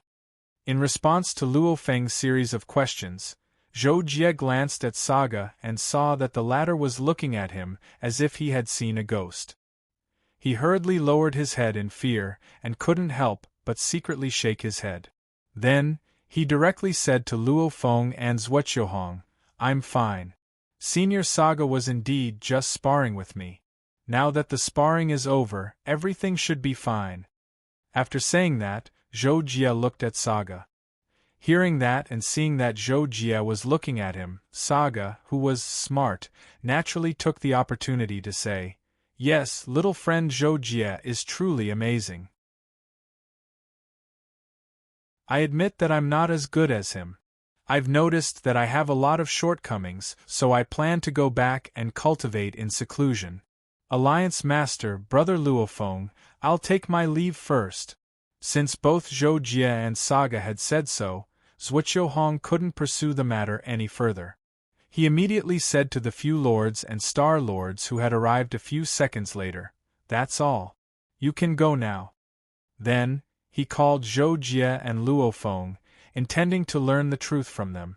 Under Zhuoqiuhong's interrogation, Zhou Jie and Luo Feng, especially Luo Feng, told Zhuoqiuhong the whole story of what had happened that day. Zhuoqiuhong didn't know whether to laugh or cry after hearing that. He couldn't help but shake his head and say, "Luo Feng, you're really something. Isn't it enough for you to have a wife? Why did you have to give one to Zhou Jie?" Luo Feng was embarrassed after hearing that. He tried to defend himself. "I only did it on a whim after hearing what Wan said." When Zhuoqiuhong heard Luo Feng's words, he didn't pay much attention to it. He only looked at it and suddenly thought of his own past, so he sighed. "But thinking about it, when I was Zhou Jie's age, I was already in a relationship. Taking advantage of my youth, I should indeed have a vigorous relationship, so that when I'm like me, I won't have anyone by my side and sometimes feel lonely. If I don't have someone to think about, the loneliness will be even worse." Zhou Jie was slightly tempted by Zhuoqiuhong's words, but he didn't say anything. Seeing that, Zhuoqiuhong couldn't help but say to Zhou Jie, "It's indeed time for you to get a wife. The path of cultivation is long and arduous. When you reach my age, you probably won't be able to endure the long days in the Wanderer Star Zone in order to find a way to make a breakthrough. Since you'll inevitably wander in the future, why don't you take advantage of the fact that your cultivation is still stable to get a wife and live a stable life? That way, in the future, you won't feel that your life is just cultivation and nothing else." This time, Zhou Jie was finally convinced. He nodded slightly and replied, "Master, I understand."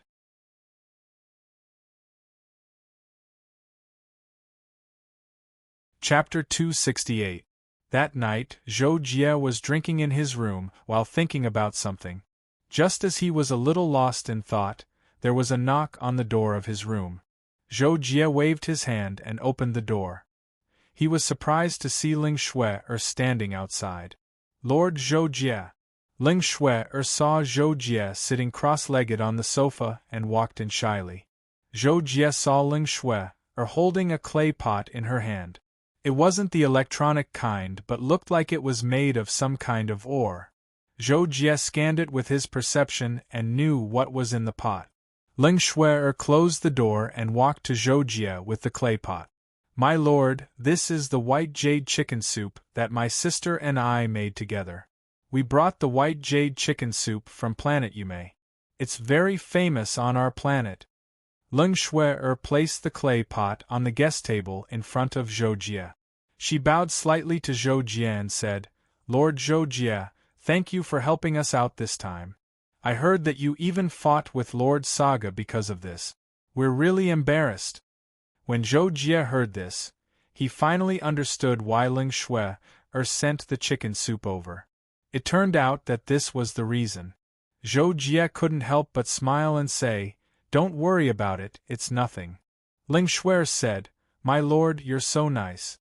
I heard that Lord Saga is known as the King of the East River, and is unrivaled among the lords of the Third Region. You're willing to help us and don't blame us at all." Zhou Jie didn't know whether to laugh or cry when he heard Ling Shui's words. He thought to himself, it's just a small matter. He doesn't care about Saga's strength at all. However, Zhou Jie couldn't say this out loud. He smiled and said, "All right, it's all in the past. It's fine." After saying this, Zhou Jie glanced at the chicken soup on the guest table and added, "Thank you for the chicken soup. I'll accept it." Seeing this, Ling Shui hesitated for 2 seconds before she finally mustered up the courage to talk about serious business.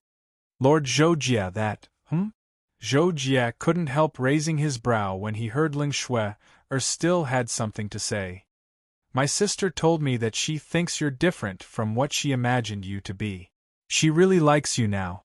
If you're willing, she hopes to marry you." After saying this, Ling Shui suddenly thought of something and hurriedly added, "By the way, my sister also said that this time, she didn't do it for the benefit of the family. She really wants to date you. She wants to pursue you. She hopes that you can give her a chance."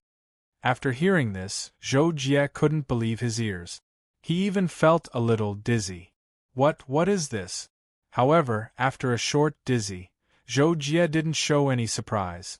Instead, he calmed down quickly. After thinking for a while, he said, To be honest, I just want to focus on cultivation for the time being." Hearing this, Ling Shui hurriedly persuaded Zhou Jie to change his mind. "My lord, please give my sister a chance. She really likes you, but she doesn't dare to tell you in front of you. That's why she asked me to come. I hope you don't mind." Zhou Jie. In the end, Zhou Jie didn't know what he was thinking. He just said, "All right. I'll leave it to fate. Your sister can do whatever she wants." Hearing this, Ling Shui was immediately delighted. She bowed to Zhou Jie again and straightened up. "My lord, you're so kind. I'll take my leave first." "Okay," Zhou Jie replied helplessly. Then, he watched Ling Shui leave the room. After the door was closed, Zhou Jie looked at the chicken soup on the table and couldn't help but sigh. What is this? Therefore, in the next few days, Yume and Qianxue didn't choose to go back. Instead, they stayed in room 107 of the East Palace after getting the same permission from Luo Feng. At the same time, Yume Qianxue also visited Zhou Jie many times. Every time, she would bring some of her self-made specialties of planet Yume and bravely chat with Zhou Jie for a while. Although Zhou Jie was cold on the surface, he was actually a person who valued friendship. Therefore, he couldn't refuse Yume Qianxue's kindness. When Yume Qianxue chatted with him, Zhou Jie was more serious and perfunctory every time. However, after several visits by Yume Qianxue, although Zhou Jie really only wanted to cultivate, He couldn't help but gradually have some thoughts. After all, Yume Qianxue was known as the first beauty of planet Yume. Her figure and appearance were enough to tempt countless men. Even at the level of Zhou Jie, pure carnal desire could be well restrained by his Taoist heart. However, he couldn't resist this kind of tender and beautiful without any vigilance. After realizing that he was tempted, Zhou Jie couldn't help but feel a little troubled. In fact, although he was tempted, Zhou Jie clearly understood that it wasn't true love. It was more of a kind of pity and a man's primitive desire. If he married Yume Qianxue because of this, it would be really difficult for Zhou Jie to accept. Therefore, 2 days later, Yume Qianxue came to Zhou Jie again. Zhou Jie told her that he was going to cultivate in seclusion for a period of time. It might be a long time, so she shouldn't come to find him in the near future. How long will it take? Yume Qianxue asked when she knew that Zhou Jie was going to cultivate in seclusion. I'm not sure. If it's short, it'll be 3 to 5 years. If it's long, I don't know. After Zhou Jie broke through to the overlord level, he only consolidated his foundation. There was still a lot of room for improvement in the cultivation of the 6 paths mystic arts.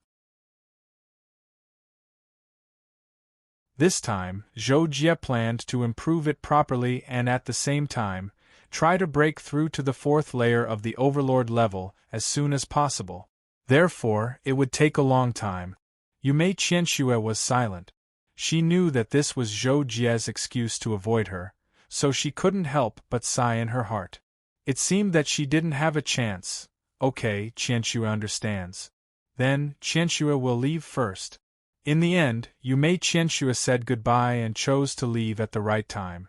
Zhou Jie looked at her departing back and sighed. He knew that this was a little cruel, but he really wasn't prepared.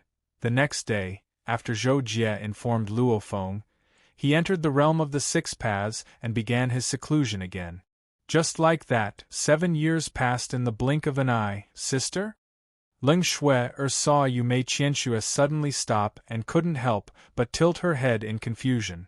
Yume Qianxue looked back in the direction of the Eastern Palace one last time, then her expression darkened. She closed her eyes and turned back as if she was sighing. Let's go. Seeing this, Ling Shui's expression also darkened, but she didn't say anything. She also turned her head and looked back, then followed Yume Qianxue on the ship home. During the 7 years that Zhou Jie was in seclusion, Sulfuri had visited 4 planets and devoured most of the marine life on these planets. Its strength gradually recovered to the level of a 9-star lord. However, there was a huge gap to recover from the Star Lord level to the Overlord level. If Sulfuri wanted to cross it, with its devouring speed of the past 7 years, another 7 years wouldn't be enough.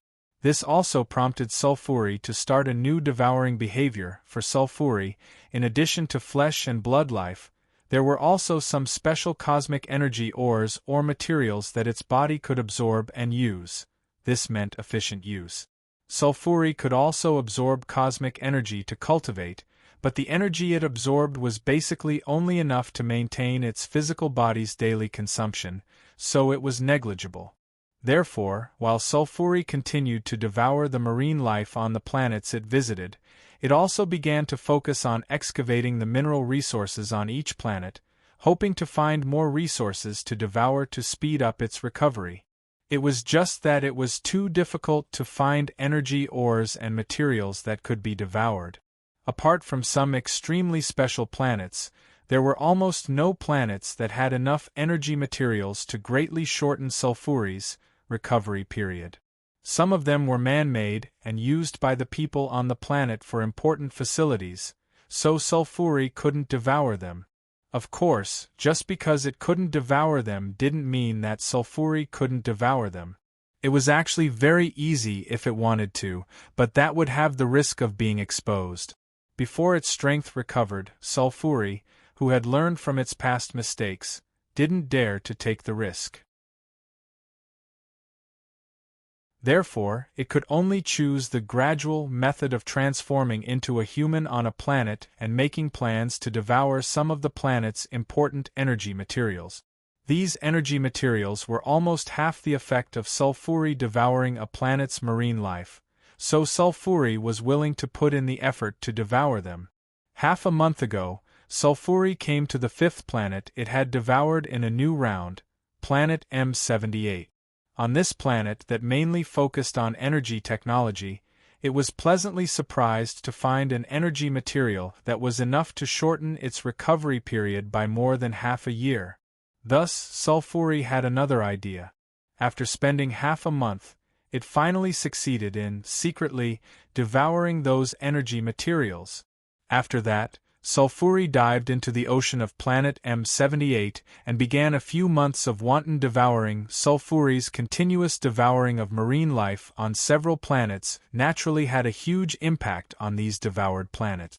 7 years had passed, and the situation of the massive disappearance of marine life on these planets had been learned by some of the upper echelons of the unaffiliated domain. They investigated the matter and finally reached the ears of Old Xingxia. Old Xingxia learned that a large number of marine life on 4 planets had disappeared for no reason, and no clues had been found until now. This couldn't help but remind him of the recent Sulfuri devouring incident. However, Sulfuri had been killed by the combined forces of the 6 major forces. This was a fact that was set in stone and irrefutable, so this new sea life devouring incident shouldn't have anything to do with Sulfuri. However, both incidents happened to be related to the disappearance of marine life. Old Xingxia was naturally puzzled. Since it wasn't Sulfuri, could it be that it had companions who had also come to the unaffiliated domain?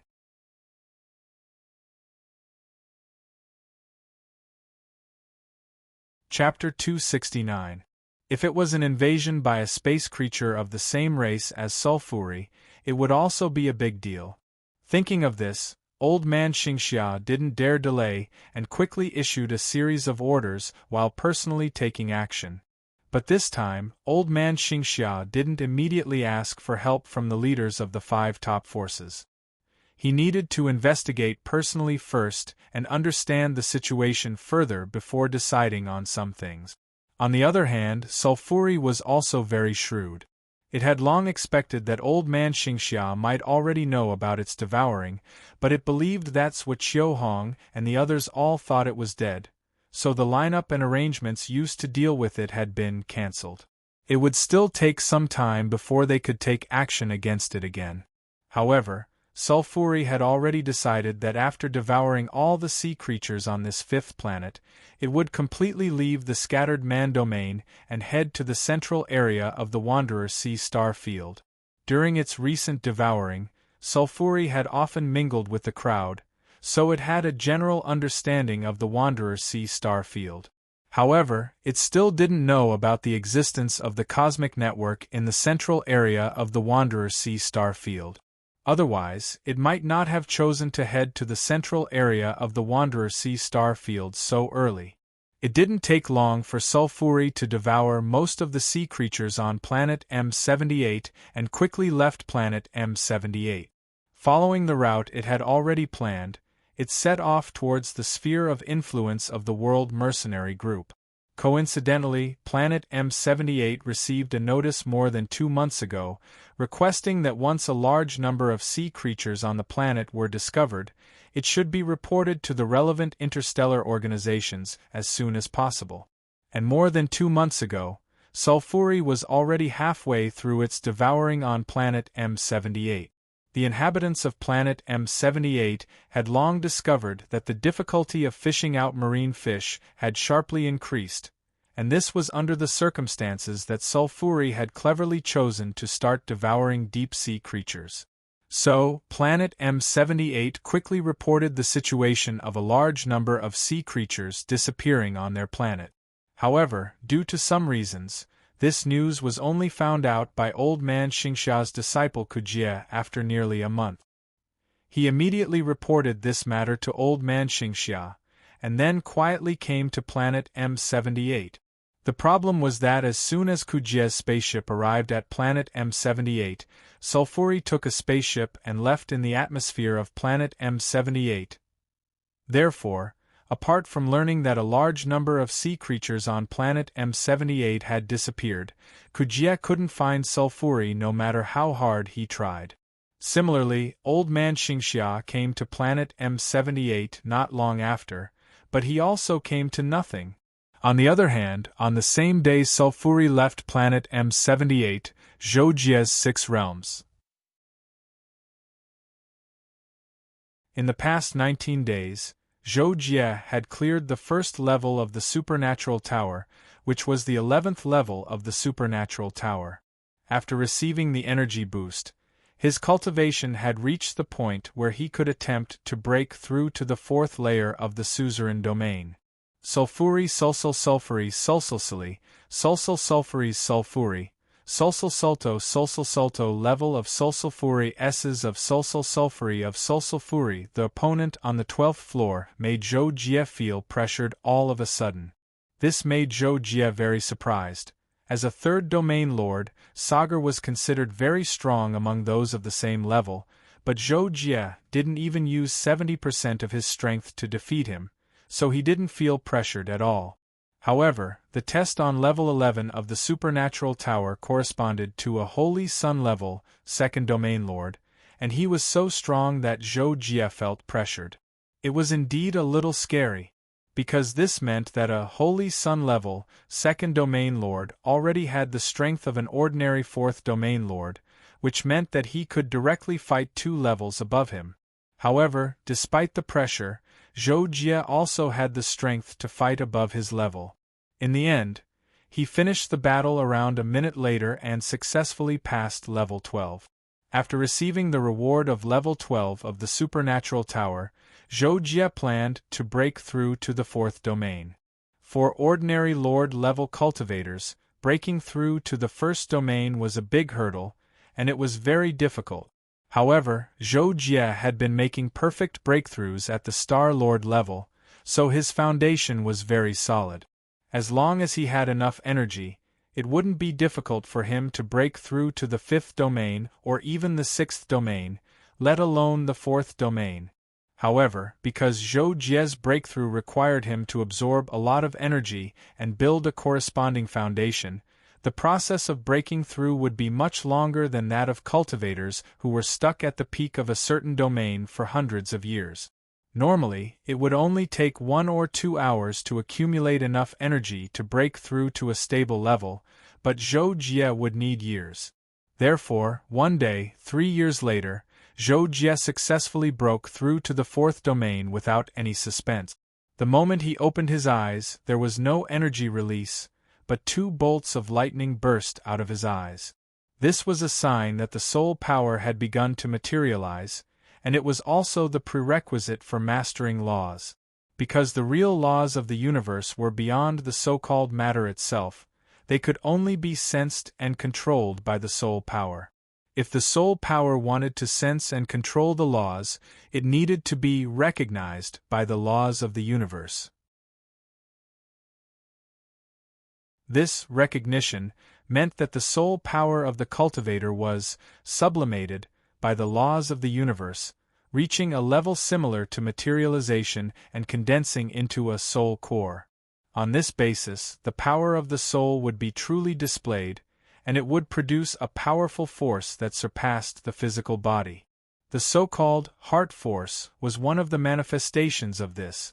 Of course, now that Zhou Jie had broken through to the 4th domain lord realm, although his soul had begun to materialize, he was still thousands of miles away from condensing a soul core and truly controlling the laws of the universe.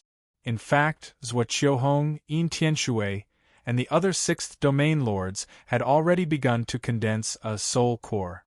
Even Zhuo Qiuhong could already sense and use a trace of the power of the laws of space.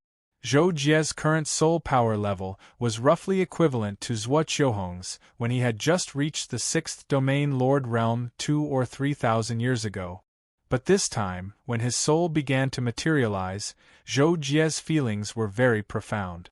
When he was breaking through and receiving the baptism of the laws of the universe, he vaguely sensed the so-called real laws of the universe. They were indeed completely different from the elemental laws. This made Zhou Jie sigh. The path of cultivation is long and difficult, and it's very secretive. P.S. Secretive refers to hiding the truth very deeply. The usage here is up to the reader to understand. After breaking through, Zhou Jie spent nearly a day familiarizing himself with his strength after breaking through. Then, he anxiously went to the supernatural tower's 13th floor. Zhou Jie judged the difficulty of the 13th floor of the supernatural tower based on the 12th floor's difficulty. Although he had broken through to the 4th domain Lord Realm, it was almost impossible for him to pass. However, Zhou Jie felt that it was still necessary to give it a try. He could also use this to set his next goal line for the advancement of his strength. Although Zhou Jie was prepared for failure, when Zhou Jie was really defeated, he still felt that his opponent was strong. It was a little unbelievable. He didn't even last a breath before being defeated by his opponent on the 13th floor. Even though my reaction was slow and I wasn't able to unleash my full strength in time, the difference is still too ridiculous. It seems that the opponent on the 13th floor has completely surpassed me in the attainments of the 6 Daos. My limitless saint hands has already reached the realm of seizing good fortune in his hands. After Zhou Jie was defeated and sent back to the 6 Dao realm, he couldn't help but stand there and think. At the same time, he naturally had plans to improve his strength in the future. While Zhou Jie continued to cultivate in the 6 Dao realm, Sulfuri finally left the independent domain and came to a star zone belonging to the World Mercenary Group. A network signal.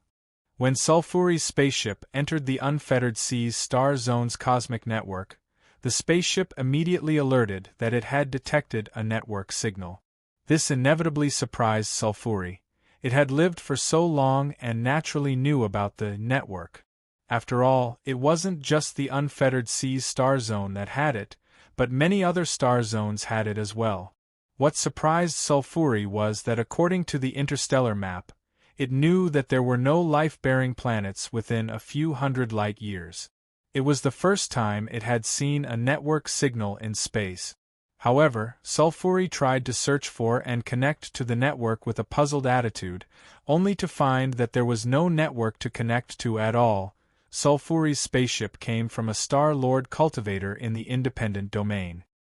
His spaceship didn't have the authority to connect to the Unfettered Seas star zone's central universe network.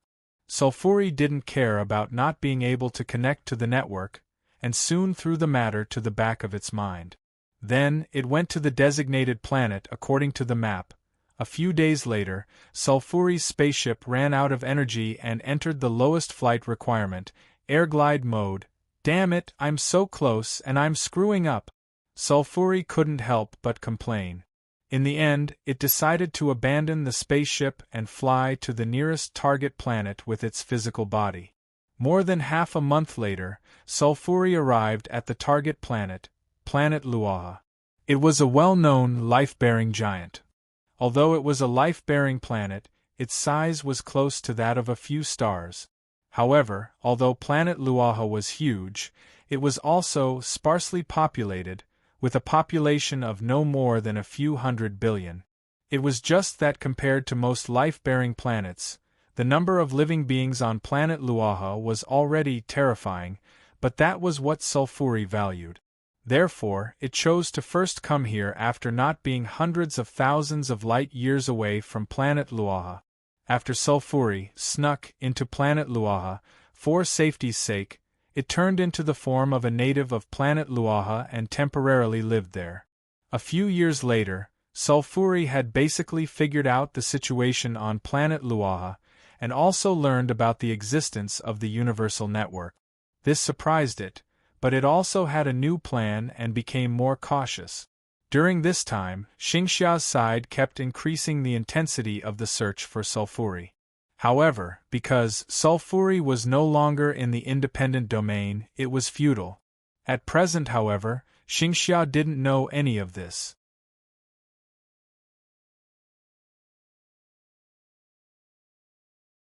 Chapter 270. After Sulfuri began its devouring operation on planet Luo River, its target was also marine life, but because it chose to be more cautious, it decided to only devour creatures below the middle of the ocean. However, planet Luo River's ocean area was dozens of times that of an ordinary life planet, and its average depth was also much deeper. Therefore, even though Sulfuri only chose to devour creatures below the middle of the ocean, the energy it could obtain was very considerable, even surpassing the energy it obtained from devouring an entire ordinary life planet in the past. Of course, there was only one drawback to devouring marine life, and that was that it would take a very long time. However, Sulfuri knew that it could not be rushed. It had to be patient and careful, very careful. Patience and perseverance were the key to victory. Sulfuri kept telling itself that it began to keep a low profile in the various sea areas of planet Luo River, and this devouring operation lasted for more than 10 years. On Xingxia's side, since Sulfuri was no longer in the independent domain, they naturally could not find any traces of it. However, Xingxia did not think that the murderer who devoured marine life had in this case, left the wanton sea's star field or died, so after thinking about it many times, he finally decided to tell Zhuqiuhong and the others about this matter one day, to let them pay attention to this matter, to prevent the terrible consequences of the previous, Sulfuri devouring incident from happening again. This time, Xingxia first visited the nearest headquarters of the World Mercenary Group, Planet Peter. Planet Peter was a superplanet, and the founder of the World Mercenary Group, the pirate King Chiosi, usually lived here. It could be said that it was Xingxia's first time coming to Planet Peter. Chiosi was very surprised by this and hurriedly received Xingxia personally. When Chiosi learned that another planet's creatures had been devoured in the independent domain, Chiosi was also quite surprised, and he attached great importance to this matter. If that's the case, it is indeed possible. I will order people to take action. Once I find that the number of marine life on some planets has greatly decreased, I will promptly notify all parties. In addition, I will inform the leaders of all forces of this matter. After hearing Xingxia's explanation, Chiosi responded as such. Xingxia nodded in satisfaction and could not help but cup his fists to Chiosi. Then I'll have to trouble you, Captain. Xingxia, you're too serious. This matter concerns countless lives in the entire star field. This is what I should do. He had always been calm and decisive. A long time ago, he had been an interstellar pirate who specialized in robbing the rich to help the poor. He had earned the title Pirate King, which he had used to this day. A few days later, the news of the massive disappearance of marine life on a few planets in the unaffiliated region was successively spread to Zhuqiuhong and the other captains of the teams that had participated in the hunt and kill Sulfuri. When they found out about this situation, all the captains were rather shocked. Especially Zhuqiuhong and the others who had personally faced Sulfuri. They were well aware of how terrifying a cosmic life form like Sulfuri was, and all of them attached great importance to this matter. Not long after a network call, the captains started to issue orders to strictly monitor every planet to see if there were any situations where a large amount of life had disappeared for no reason. However, by the time this order was issued, passed down, and finally began to gradually implement and enter the right track, it was already several years later. During this time, Sulfuri had also completed his devouring mission on planet Luo-He, on the shore of Li River. Sulfuri's naked body climbed out of the seeping river, a somewhat twisted evil smile hanging on his face. At this moment, he had the appearance of an ordinary planet Luo Riverman with a height of 1.9 meters. However, his naked skin pulsed rhythmically with a dark red energy radiance. At the same time, his beating heart was extremely powerful, producing a thumping sound that could be described as rumbling. Even the riverbank beneath his feet trembled slightly. At this moment, Sulfuri had already recovered to the level of a second-grade Lord-level domain. His body now appeared to be the size of an ordinary person, but he weighed more than 10,000 tons. However, he did not even leave any footprints on the riverbank. It was enough to show that Sulfuri's control of his physical strength, including his energy field, was completely at the level of a Lord-level cultivator. I really want to continue devouring. This planet's ocean is really big. If I could devour the entire planet, I'd probably be able to recover to my peak. It's a pity that those damned human Lord-level cultivators won't give me that much time to devour such a huge planet. Sulfuri stood on the riverbank and muttered to himself. The expression on his face was indescribably strange, and he could not help but look somewhat ferocious. Endure, I still have to endure. Wait until I devour the marine life on 4 or 5 more planets, then I won't have to hide my head and tail anymore. At that time, I'll be able to seek revenge. Kikik. Not long after, Sulfuri concealed his figure and quietly left planet Luohi, heading for the next planet. He had already set his target. One day, not long after, the people of planet Luohi discovered that they had not found any marine life in the depths of the ocean after many previous deep-sea explorations. Combined with the instructions they had just received from the Interstellar Organization to pay close attention to the disappearance of marine life for no reason, the planet's leader could not help but immediately report this matter. A few days later, Chiu-Si learned about the disappearance of the deep-sea marine life on planet Luohi. This greatly shocked him. When the old man Xingxia came looking for him previously, he had told him that an alien life form similar to Sulfuri might come to the star sector under his jurisdiction. He did not expect it to come true so quickly. Since this matter had happened to him, Chiu-Si naturally acted swiftly again. After notifying Zhuqiuhong and the others of this matter, he immediately ordered all the major planets to monitor the number of marine life. Once they discovered anything abnormal, they were to report it immediately. Not long after, Zhuqiuhong and the other captains once again held a network meeting. They agreed to gather at planet Luohi for a field investigation, and then once again think of a way to kill Sulfuri. In the capital of Skysea Cosmic Nation, the ruler of Skysea Cosmic Nation, Yin Tianshui, walked to the entrance of the ruler's palace. Suddenly, he raised his left hand and flipped his palm upwards. A black and yellow scroll-like object floated above his left palm. In an instant, a powerful prehistoric aura was released from the scroll, causing Yin Tianshui to frown slightly. This scroll-like treasure was the Emperor Weapon Beast Trapping Record that Yin Tianshui, Zhuqiuhong, and the others had obtained from the planet's atmosphere after killing Sulfuri. Back then, Yin Tianshui had obtained the Beast Trapping Record first, but of course, he couldn't take it all for himself. It was only 6 people, so it wasn't appropriate for him to give it to anyone. Since Yin Tianshui was the one who killed Sulfuri in the end, and the Beast Trapping Record was in his hands at the time, he proposed to compensate Zhuqiuhong and the others with some resources. In the end, he successfully exchanged for the Beast Trapping Record.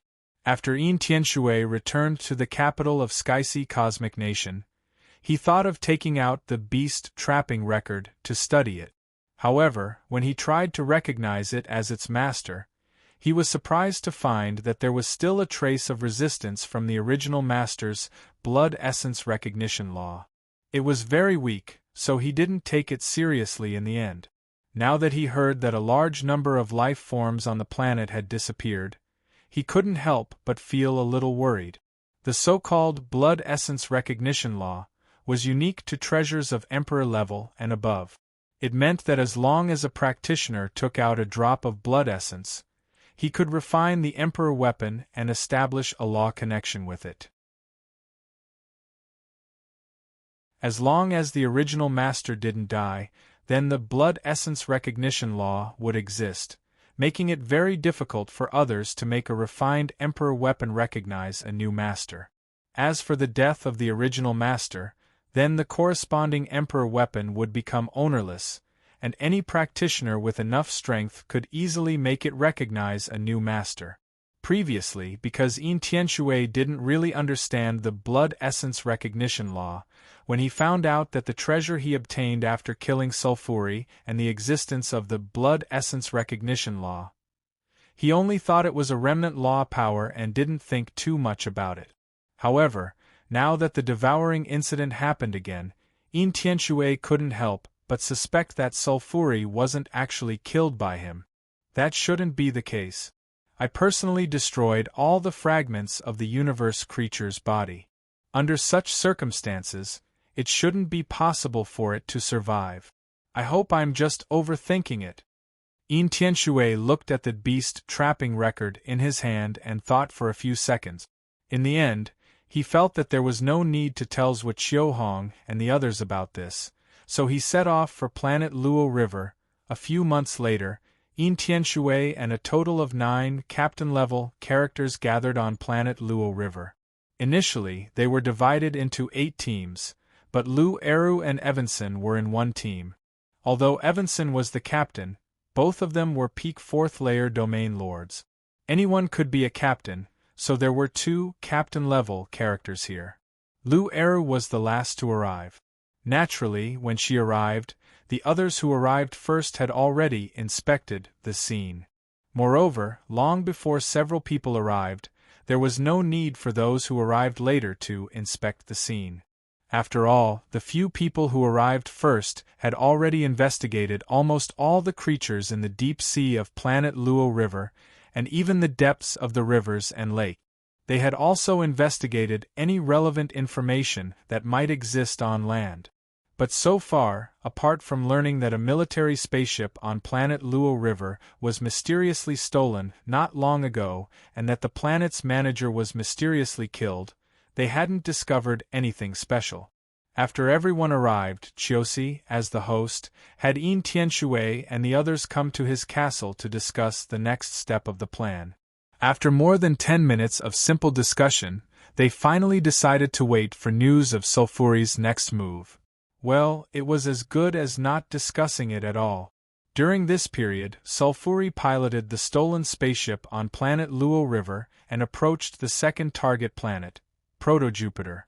It was a planet with a very small land area and an ocean that covered more than 85% of the planet's surface.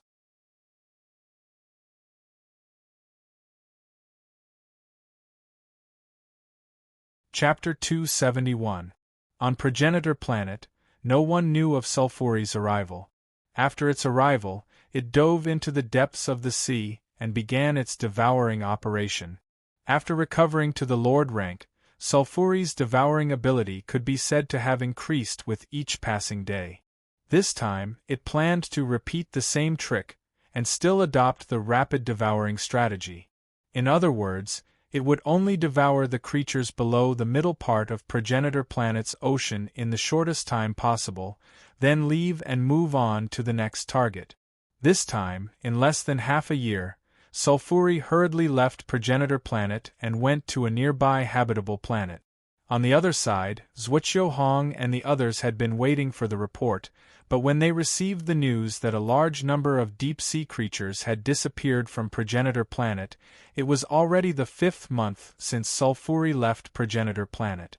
A few days after receiving the news, Zhuoqiuhong and the others rushed to Progenitor Planet to conduct a field investigation. As a result, they found that the situation on Progenitor Planet was indeed similar to that of planet Luo. A large number of sea creatures had disappeared, and the focus was on the deep-sea creatures. When this situation happened twice, Zhuoqiuhong and the others completely realized the big problem. This cosmic creature seems to be much more cunning than that Sulfuri. It's actually so cautious, only choosing to devour the deep-sea creatures of every planet and not showing up at all. This situation is a bit difficult to deal with, Gold Silver said at the time. The others secretly nodded when they heard this. Zhuoqiuhong even added, Yes, if it dives into the bottom of the sea, even my disciples would pulling array won't be of any use. If we can only rely on luck to wait for it, it's really a bit difficult. I think we can only further enforce martial law on all the planets and conduct a round-the-clock survey of the number of deep-sea creatures. This should be effective. Hearing this, everyone looked at Chiu-Si because this was the star field under his jurisdiction. When Chiu-Si saw this, he immediately nodded and agreed. Then let's do it. On that very day, Chiu-Si issued the order, but the transmission and implementation of the order required no short period of time. About 20 days later, Planet Greybird, Sulfuri's third target planet, began a large-scale deep-sea exploration operation. Within a few days, the situation of the massive disappearance of deep-sea marine life was confirmed and reported. However, it had already been 8 days since Sulfuri left Planet Greybird. Thus, when Chiu-Si and the others arrived, they were still unable to capture Sulfuri, and this caused them to be slightly furious. The culprit had just devoured the Origin Tree Star, and had actually devoured Planet Greybird, which was less than 100 light-years away from the Origin Tree Star. This was simply going too far, and it caused Sui Chiu Hong and the others to have an impulse of, if this can be tolerated, what can't be tolerated? However, Yin Tianshui quickly said, this might be good news. That cosmic creature probably doesn't know that we're chasing it. This time, it chose a nearby planet to devour.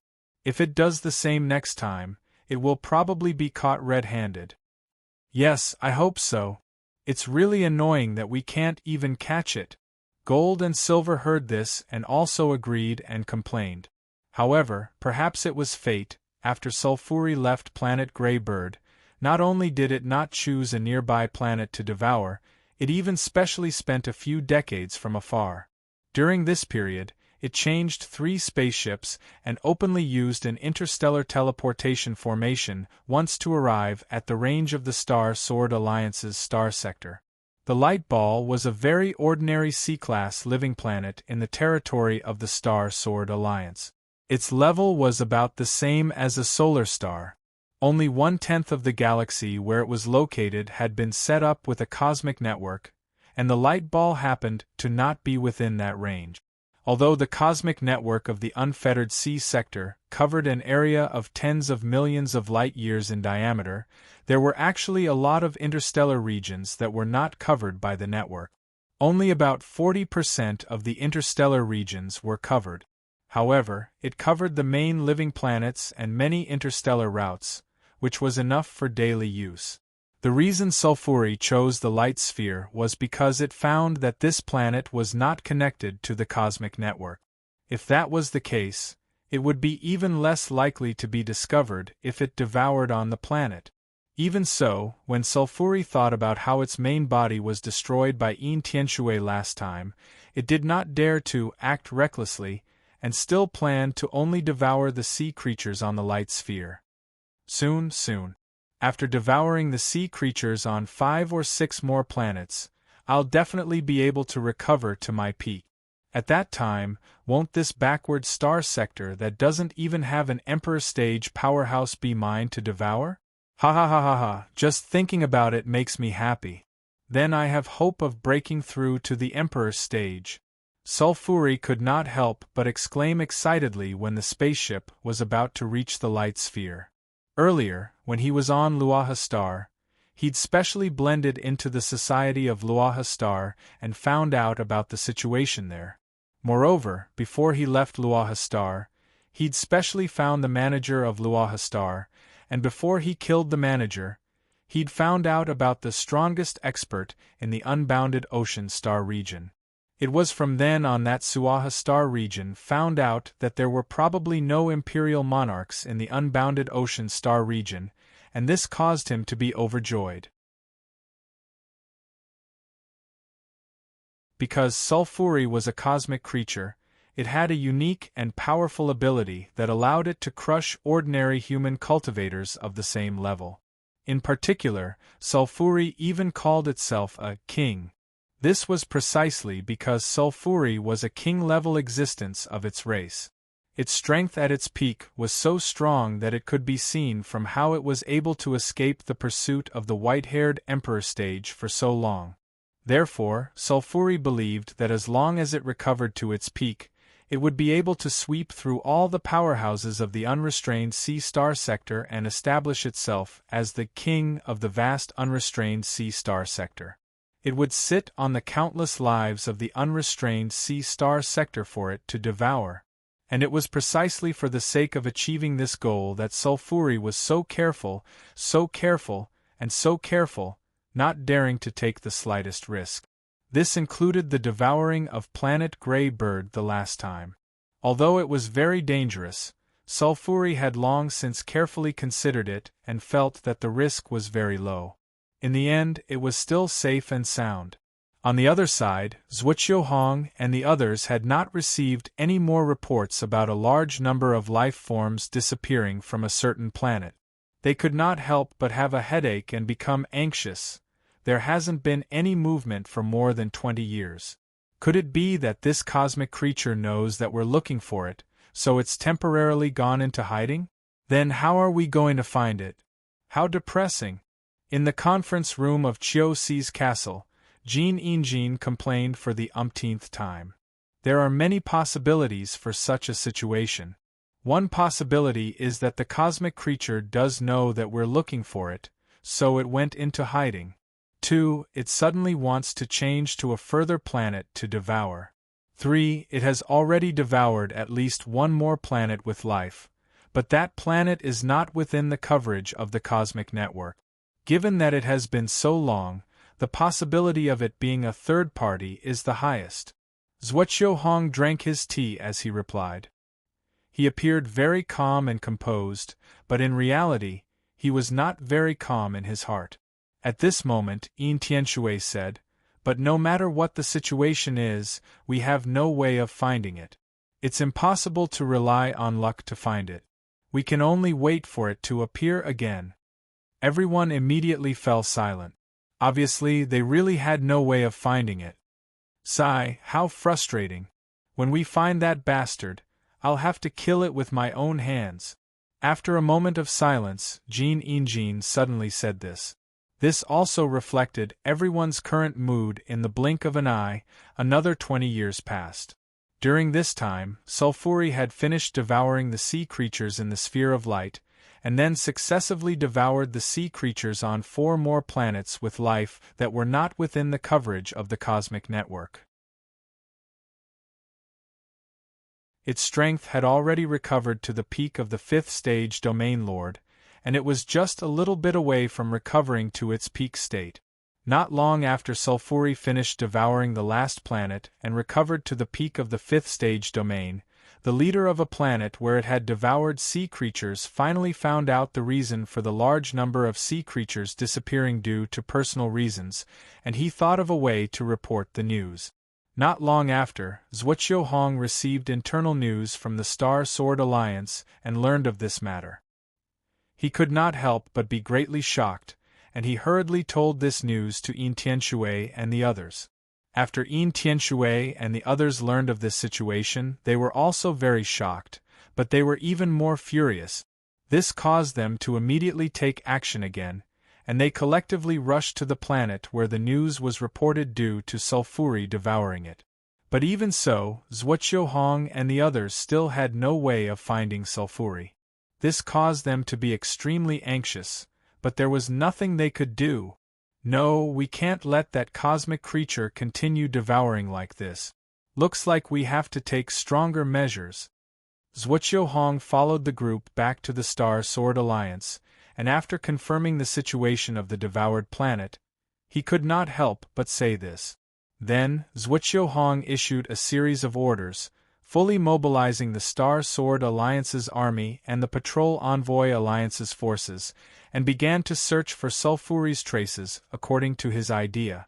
But what Zhuoqiuhong and the others never expected was that one day a few months later, something that shocked them to the core happened: Mechanical King Planet. As usual, Mechanic King Yen Yu was meditating in the room on the top floor of the 100-metal tower. Suddenly, his expression changed drastically, and he hurriedly flashed outside the 100-metal tower. Then, Yen Yu saw a scene that he would never forget for the rest of his life. In the sky extremely far away, a dark, giant mouth was hanging, sucking down like a black hole vortex. Countless people were being devoured in the form of dense black dots, and almost 1,000 people were being devoured in the blink of an eye. The aftermath of the suction force was transmitted to the 100-metal tower from hundreds of miles away, and Yen Yu, who was meditating just now, felt it. What kind of monster is this? Yen Yu was shocked because the terrifying devouring power had far exceeded his imagination. What he could be sure of was that this was definitely not something a Lord-level powerhouse of a low-level domain could do. No one has the guts to attack the Mechanical King planets so brazenly. Yen Yu's first thought was that this was done by the Dark Coalition, but on second thought, not to mention whether the Dark Coalition could do such a terrifying thing, even if they could, would they dare?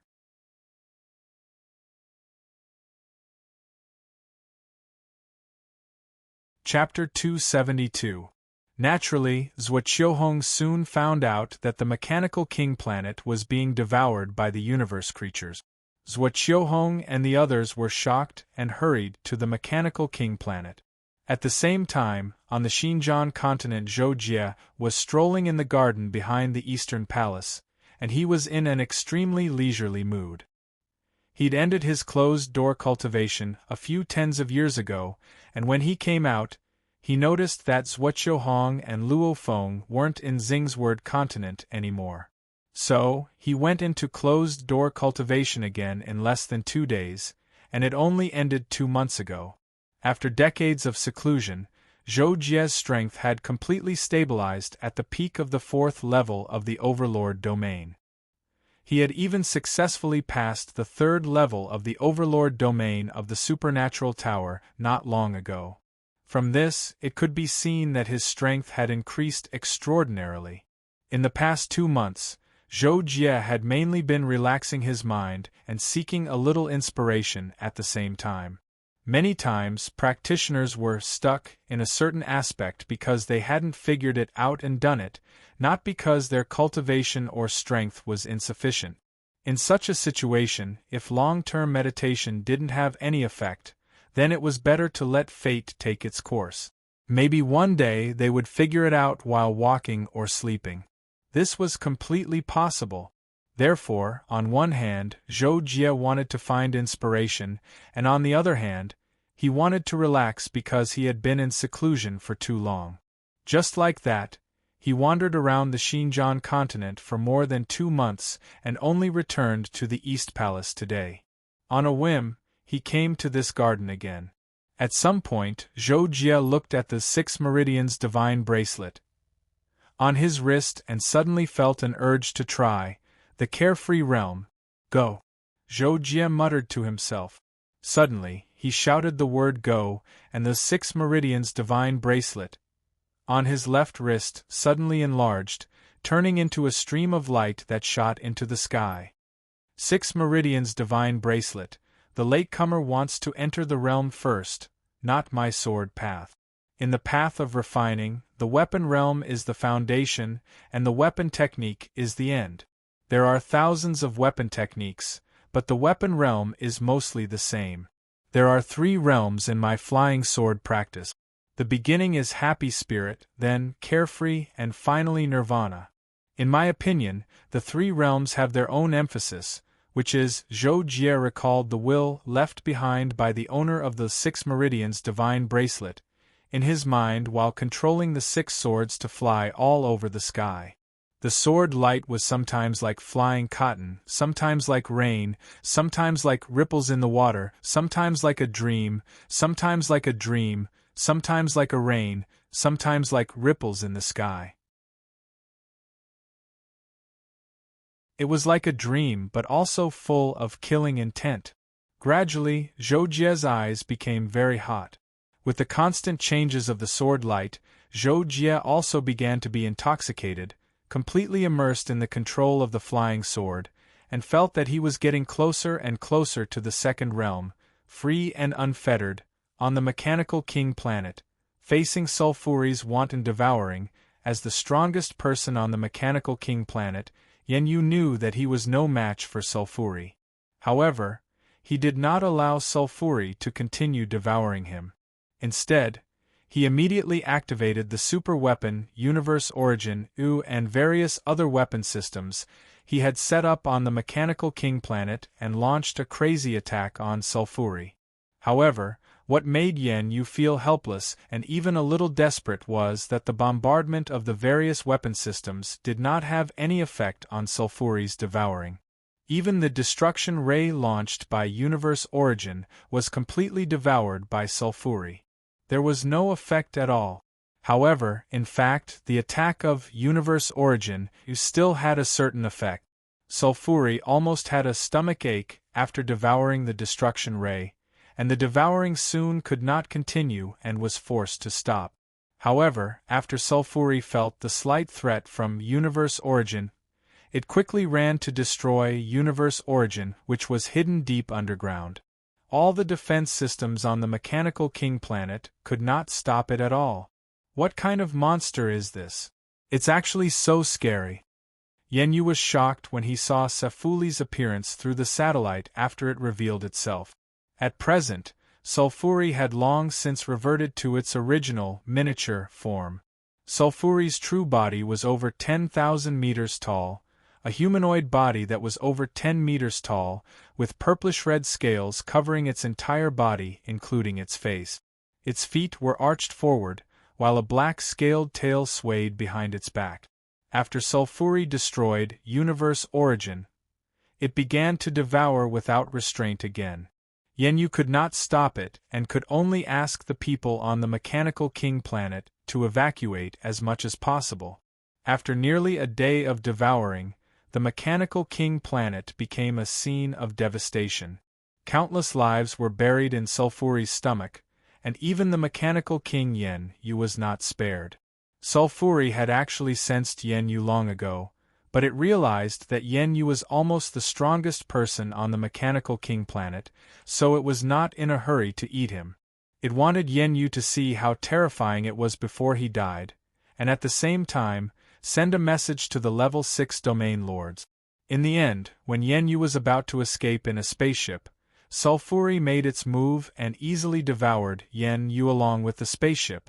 Finally, Zhuoqiuhong and the others arrived at the mechanical king planet. According to the plan, Zhuoqiuhong and the other level 6 domain lords would attack, and the other 4 would be responsible for blocking the distance to prevent any accidents from happening. However, when Zhuoqiuhong and the others sensed Sulfuri, they found that it had been staying there the whole time. Although it must have sensed their arrival, it did not move at all.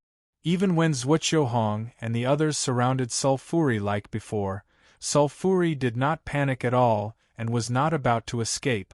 Very soon, Zhuoqiuhong and the others tightened the encirclement. When they saw Sulfuri's appearance, they were all very surprised. Why was this universe creature exactly the same as the one they had killed last time? Even in terms of aura, other than being much stronger, there was no difference in essence? Then, before Zhuoqiuhong and the others could say anything, Sulfuri laughed evilly and said, "Kakik, the 5 of you are finally here. I've been waiting for a long time." As soon as Sulfuri said this, the expressions of Zhuoqiuhong and the others changed. Especially when they realized that Sulfuri's cultivation realm was actually close to theirs, they could not help but feel shocked again. At this moment, Yin Tianshui's expression was the most shocked. At the same time, he asked with disbelief, You're not dead?" Sulfuri couldn't help but laugh loudly when it heard Yin Tianshui's sudden question. "Ha ha ha ha ha! I didn't expect there to be someone who understands. Right, not only is this king not dead, I've even recovered to my peak. Isn't that very surprising to you?" Sulfuri's words and its complacent and fearless attitude caused Zhuoqiuhong and the others to have a bad premonition. There was even a faint feeling of dread that sprouted in their hearts. How is this possible? I killed you with my own hands back then. How could you possibly survive under the eyes of the five of us? At this moment, Yin Tianxue was still somewhat in disbelief, and couldn't help but ask. Sulfuri shook its head in disdain and said with a smile, How could I, King Sulfuri, be killed by a few lord-rank creatures like you? If it weren't for the fact that this king wasn't at his peak, I would have eaten all of you long ago. But today, this king has already recovered to his peak. It just so happens that all of you are here, so become my energy source. What arrogance! Yin Tianxue immediately reprimanded when he heard this. He had lived for hundreds of thousands of years and spent most of his life trapped at the peak of the sixth-layer domain. He believed that he was invincible unless an imperial monarch appeared. People like Zhuoqiuhong and Fadiran could only be his opponents, but he absolutely didn't believe that they could defeat him. Sulfuri wasn't an imperial monarch, yet he dared to speak such words to the five of them at the same time. How could he not be angry and reprimanded him? But Sulfuri sneered at Yin Tianxue's words and replied, Why don't you give it a try and see if this king is talking nonsense? Before Sulfuri finished speaking, it took the initiative to attack. Its figure transformed into a streak of light that shot towards Qiusi. Sulfuri's speed was astonishingly fast. Even Qiusi, who was of the same level, couldn't react in time. He could only raise his hand in a defensive stance as a protective energy burst out from his body. Then, Sulfuri appeared in front of him and whipped his tail, causing the atmosphere to emit a wail. Following that, Qiusi shot backwards like a cannonball, causing the sky to rumble.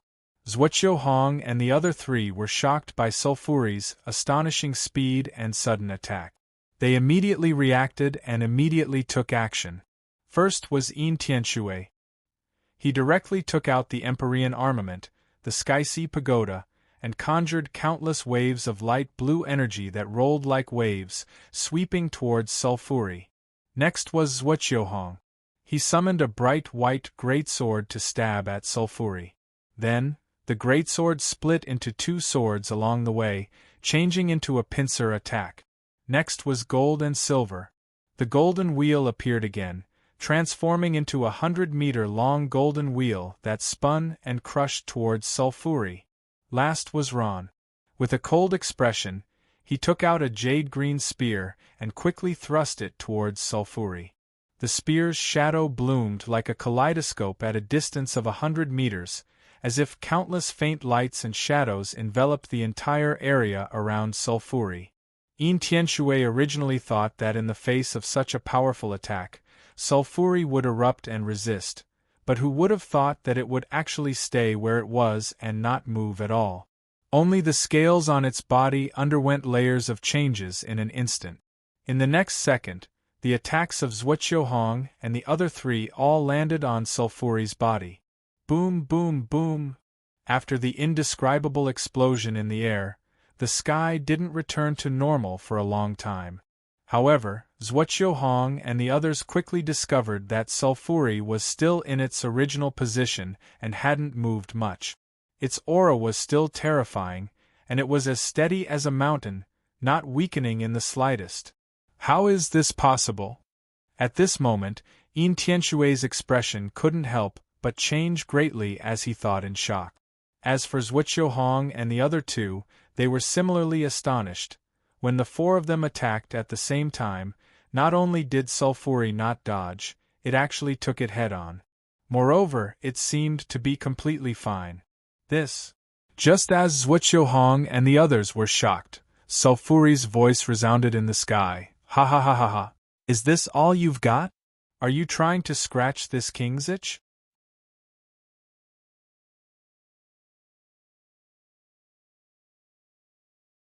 Chapter 273. Zhuoqiuhong's ridicule caused Zhuoqiuhong and the others to be extremely furious. At this moment, Qiusi flew back to the battlefield furiously, and he didn't say a single word before attacking Zhuoqiuhong. Instantly, lightning flashed in the sky while serpents of lightning danced about madly.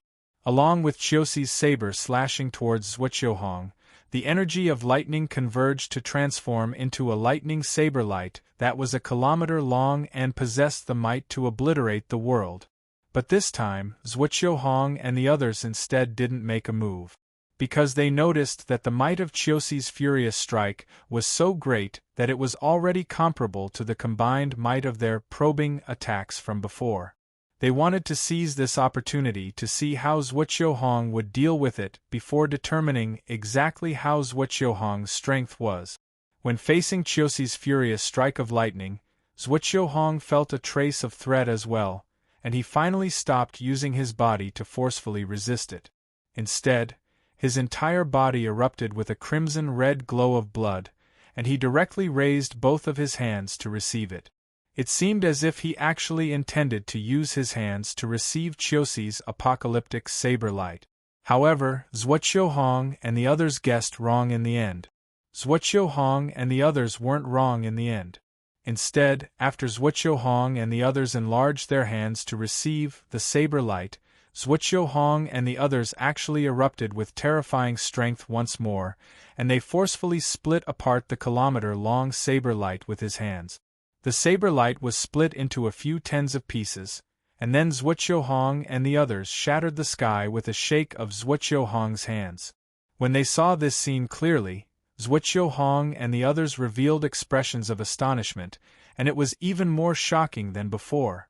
On the other hand, Chiosi wasn't willing to accept that his furious strike had been destroyed, and under both shock and rage, he attacked coldly once more. He held the curved saber that was white like the moon and directly launched a close combat attack towards Zhuoqiuhong. Don't! However, as soon as Chiosi charged towards Zhuoqiuhong and the others, Yin Tianshui shouted explosively with the intention of stopping him. Zhuoqiuhong and the others were shocked and had the intention of stopping him as well. When it came to close combat, Chiosi could be said to be the most adept amongst everyone present. Although Jin-Er and Chiosi's strengths were similar, Jin-Er and Jin-Er would absolutely occupy the upper hand in a long-range battle. But if it was close combat, then Jin-Er and Jin-Er would probably be in danger of perishing. Even if Zhuoqiuhong and the other two had an obvious advantage in strength when compared to Chiosi, they weren't willing to rashly enter into close combat with Chiosi. But then again, the opponent Chiosi chose to engage in close combat this time was the cosmic lifeform Safari. Safari's advantage lay in its incomparably powerful physical body, forged from the blessing of the universe laws. Thus, in terms of strength and speed, Safari absolutely crushed ordinary peak 6th layer domain feudal lord. Even Chiosi could only feel ashamed of his inferiority when compared to it. During the two attacks from before, Yin Tianshui and the others had realized that Sulfuri's body was definitely extremely terrifying, so they stopped Chiosi from engaging in close combat with Sulfuri. However, Chiosi was filled with confidence in himself, and coupled with the fact that he didn't have a complete understanding of Sulfuri's body, he launched a close combat attack in a fit of rage. Speaking of which, although Yin Tianshui gave a timely warning, he was still no match for Chiosi's speed. The distance of several hundred meters was covered in the blink of an eye, and Chiosi directly collided with Sulfuri. Ping ping ping! Chiosi's speed was extremely fast, absolutely outstanding among those of the same level.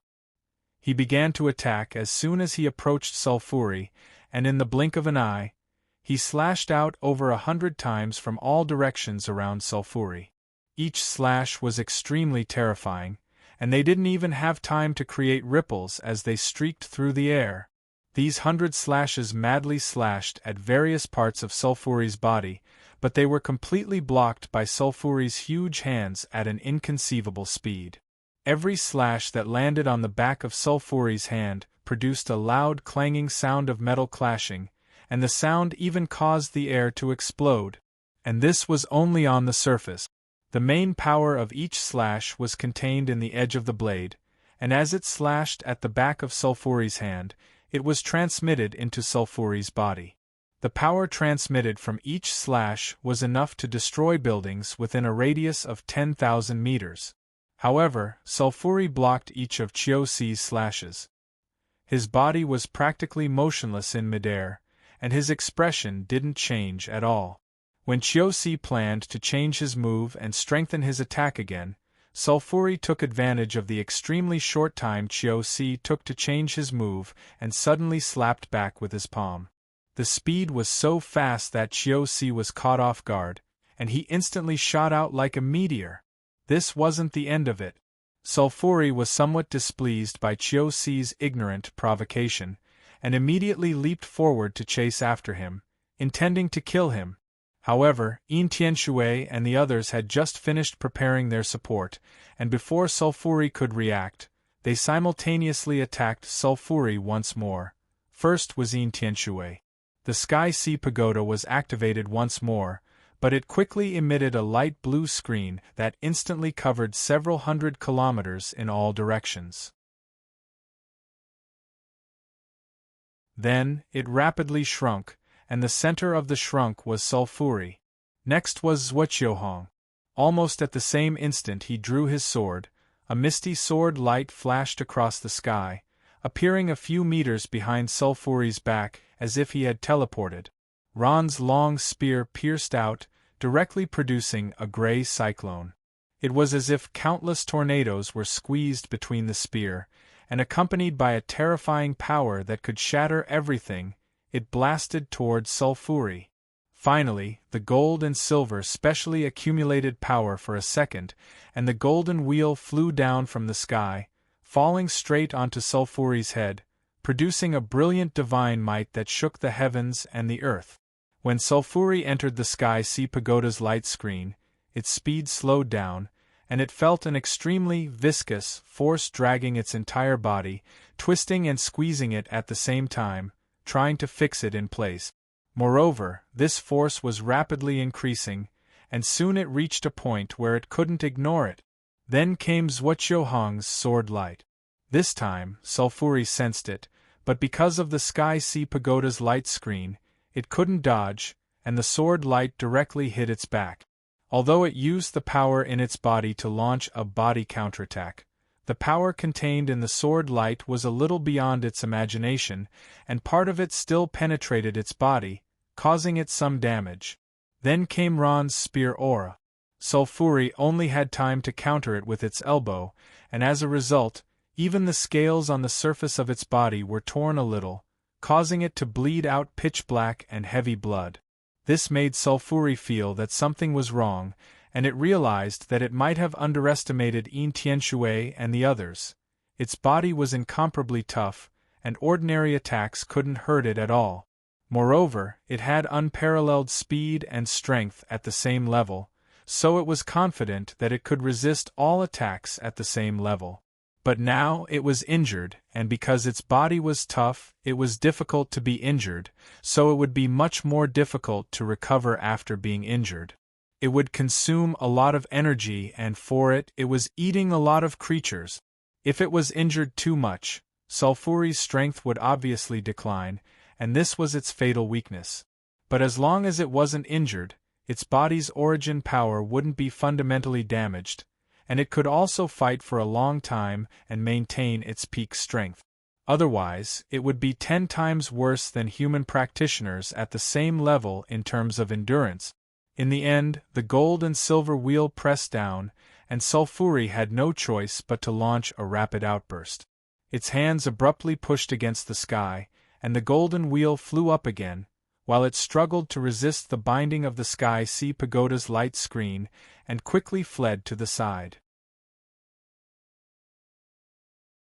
Seeing that Sulfuri suddenly chose to escape, Yin Tianshui and the others were surprised, but they also became more excited. They hurriedly increased the strength of their attacks and chased after Sulfuri. However, even with the binding of the Sky Sea Pagoda, Sulfuri's speed wasn't much slower than Zhuoqiuhong and the others. In addition, it was the first to run, so it escaped from the main part of the atmosphere of the Mechanic King planet in a few breaths' time. During this time, Zhuoqiu Hong and the others' many attacks couldn't stop it from desperately escaping. In outer space, Sulfuri's speed began to soar, almost breaking through 10,000 meters per second. Although Zhuoqiu Hong and the others were no longer affected by the atmospheric pressure and the planet's gravity was greatly reduced, and their speed quickly broke through 10,000 meters per second, Sulfuri was still increasing its speed, and the increase in speed was far greater than that of Zhuoqiu Hong and the others. Therefore, in just a few blinks of an eye, Sulfuri escaped from the perception of Yin Tianshui and the others in the void of space, and it could no longer be caught.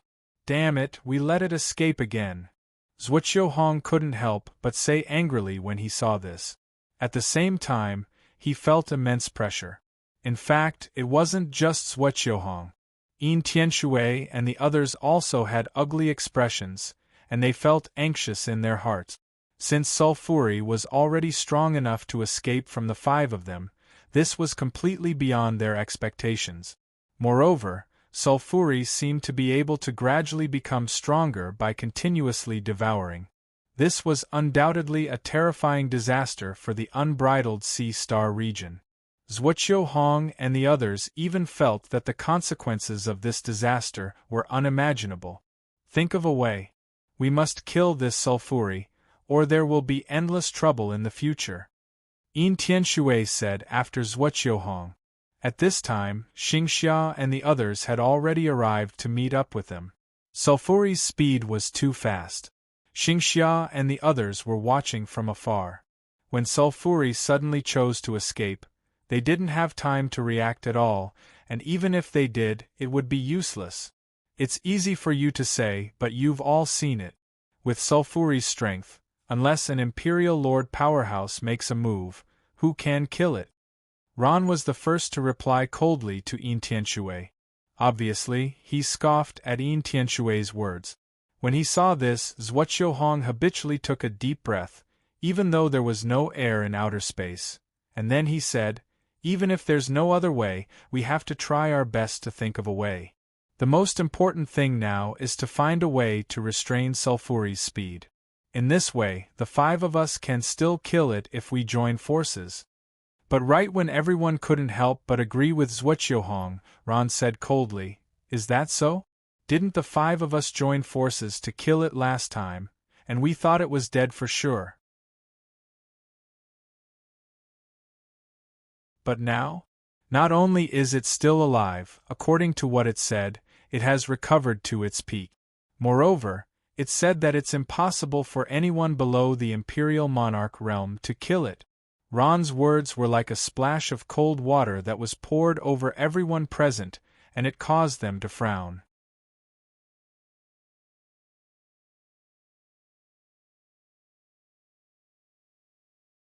Chapter 274. Not necessarily. Everyone was silent for a long time before Yin Tianshui suddenly said, "This Sulfuri might have some special secret technique that allowed him to play dead, right under our noses last time. But next time, as long as we seal his corpse after killing him, I'm sure he won't be able to revive again." After saying this, Yin Tianshui paused, then continued, "Besides, even if we can't do anything to it with our strength, it can't continue to be so rampant. Our Sky-Sea cosmic country has a heritage of 1,000,000 years, and we have ancestors who have reached the Emperor level. When I return, I'll send a message to the Emperor-level ancestors, and have them come back to kill this Sulfuri." The expressions of Zhuoqiu Hong and the others eased up slightly when they heard this, and Gold Silver even flattered Qin Shi right away. "Haha, as expected of the king. Then why don't we ask the Imperial Monarchs to forcefully return and deal with Sulfuri? In any case, the few of us are unable to capture it." Yin Tianshui replied with a frown, "Alliance Master Jean, I'm afraid it's not as simple as you think. Although I'm confident that I can ask the Imperial Monarchs to return, I don't know how long it'll take for them to return to the unrestrained Ocean Star region after receiving the message. It could take a few decades or even a few centuries. During this time, we can't just ignore Sulfuri's wanton devouring. So, after I return, I'll immediately send a message to the Imperial monarchs to seek help, but after that, I still hope that everyone will join forces with me to discuss the matter of suppressing Sulfuri. When Jean heard this, he came to a realization and immediately said, I was too excited. Then we'll do as the monarch says and follow the monarch's arrangements. After that, Zhuoqiu Hong and the others successively expressed their willingness to follow Yin Tianshui's lead and carry out the operation to deal with Sulfuri. In the end, after a brief discussion, they decided to first return and inform all the Starfield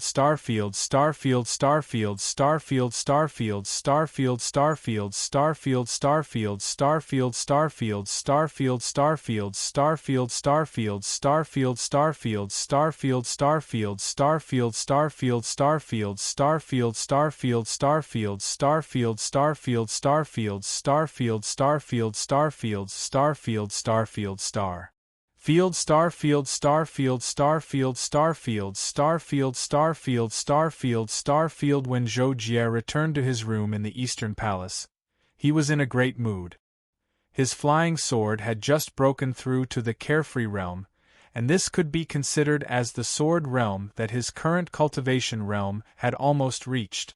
As a result, Zhou Jie's strength had increased by quite a bit. This made him feel that within 100 years, there was hope for him to advance to the 5th layer domain.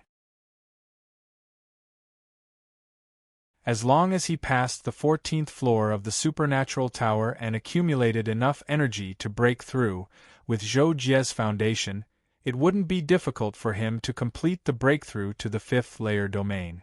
After all, a perfect breakthrough to the Star Lord realm was extremely difficult. The advantage, of course. After breaking through to the realm, Zhou Jie wanted to go to the 6th Dao Pagoda to find Zhou Tianwu to test again, but after drinking for a while in his room, he received an urgent message from Zhuoqiu Hong's urgent notice. That. It was the first time Zhou Jie had received such a notice for a meeting. Out of curiosity, he contacted Luo Feng, wanting to ask if Luo Feng knew the specific background of the meeting. In the end, Luo Feng knew nothing about it, but he told Zhou Jie that based on his understanding of Zhuoqiu Hong, something extremely serious must have happened for such an urgent meeting to be called. Zhou Jie had to attend this meeting. However, it was impossible for Zhou Jie not to go.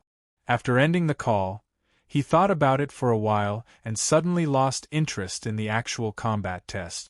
He planned to continue drinking and meditating. Less than 3 days after the meeting was called, Zhuoqiu Hong returned to the Star Sword Palace and took the initiative to contact the other Lord-level experts of the Star Sword Alliance. After confirming that they weren't in seclusion, a meeting was held in advance that very night. What Zhuoqiu Hong talked about at the meeting was naturally related to Sulfuri. He specially called for the meeting to emphasize Sulfuri's terror. He asked the Lord-level experts participating in the meeting to be careful and implement some of the arrangements he had made as soon as possible. In addition, Zhuoqiu Hong also asked Zhou Jie and the others for their opinions on this matter. In the end, of course, he didn't get any useful opinions. When Zhou Jie learned that Sulfuri, whom he had killed on Earth Star, and then Yin Tianshui and the other 4-peak Lord-level experts, was actually still alive, and that its strength was so terrifying that even those below the Imperial Emperor realm were helpless against it, he was also extremely shocked. He even blamed himself for not completely killing Sulfuri on Earth Star.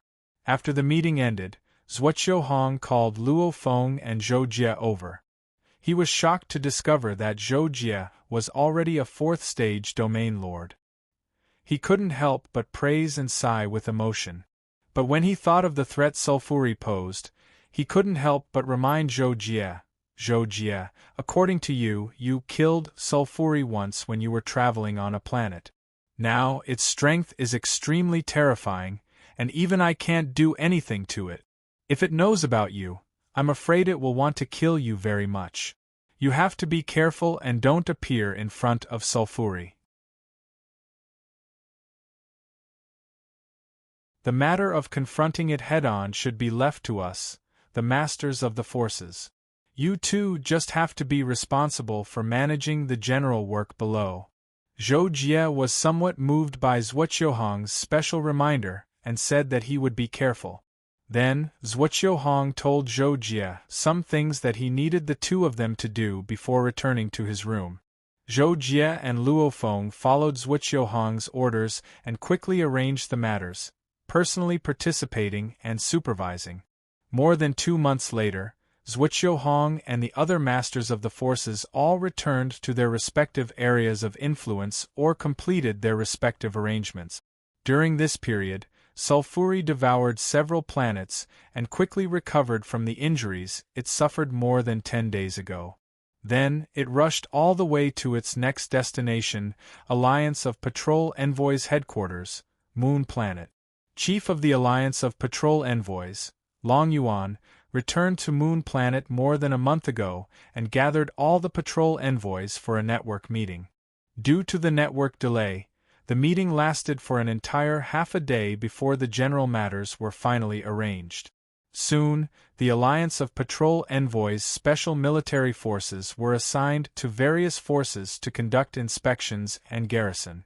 It could be said that most of the forces in the entire Wanton Sea Star region had raised their alert to the highest in order to guard against Sulfuri's appearance even a second in advance. As the various forces began to make their arrangements, the masters of the various forces waited for Yin Tianshui's summons. After that, they would use the resources of their respective forces to eliminate Sulfuri as much as possible, regardless of the cost. However, what no one expected was that Sulfuri would descend on Moon Planet, the headquarters of the Alliance of Patrol Envoys, more than 2 months after fleeing from the battle. Moon Planet was a very small life planet with a diameter of less than 4,000 kilometers. As the headquarters of the Alliance of Patrol Envoys, although it was not rated as a superplanet, in terms of technological weaponry, Moon Planet was countless times stronger than the average superplanet. Even a first-grade territorial lord would have to risk his life if he intruded on Moon Planet's surface. However, when the one who arrived was Sulfuri, Moon Planet's technological weaponry and defense system appeared incomparably pale, existing in name only. As early as when Sulfuri approached Moon Planet's atmosphere, Long Yuan received an alert notification and soon knew that Sulfuri had arrived. This made Long Yuan's face turn ghastly pale at that time, almost losing half of his soul in shock. He never imagined that Sulfuri would choose to kill his way here instead of going to so many other planets. This was simply inconceivable. Moon Planet immediately entered its strongest defense and strongest attack state, using all kinds of plasma weapons, nuclear weapons, and atomic weapons, but naturally, not a single one hit Sulfuri, much less cause any substantial damage to it. The various defensive nets were as fragile as thin paper to Sulfuri, not even slowing it down much when it flew down, and were quickly destroyed by it with a casual wave of its hand. In front of the power of a pinnacle Lord-class powerhouse, most technological powers appeared pale and powerless, and the only technology that could threaten a pinnacle Lord-class powerhouse was not in the Wanton Sea Star region.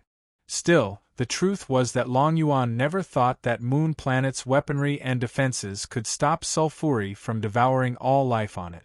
That was why, even as he ordered the full mobilization of the planet's power to resist, he also ordered everyone on the planet to flee as soon as possible. Of course, he knew that only a handful of people would be able to escape in the end, and he might not be one of them. Long Yuan's guess was not wrong. Those who could escape Moon Planet and avoid being devoured by Sulfuri were all targets that were not obvious to Sulfuri. First of all, they were definitely below Lord Class. As for Lord Class champions, they were too obvious a target, and Moon Planet was so small that they had no chance of escaping. In the end, Long Yuan was intercepted by Sulfuri in Moon Planet's atmosphere. "Oh, it's you? I've seen you before. You were watching from the sidelines when those 6th-tier domain lords surrounded me."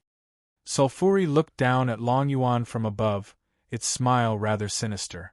Facing Sulfuri at such a close distance, Long Yuan's heart had long turned cold. He knew that he was doomed, but he did not want to become food in Sulfuri's stomach.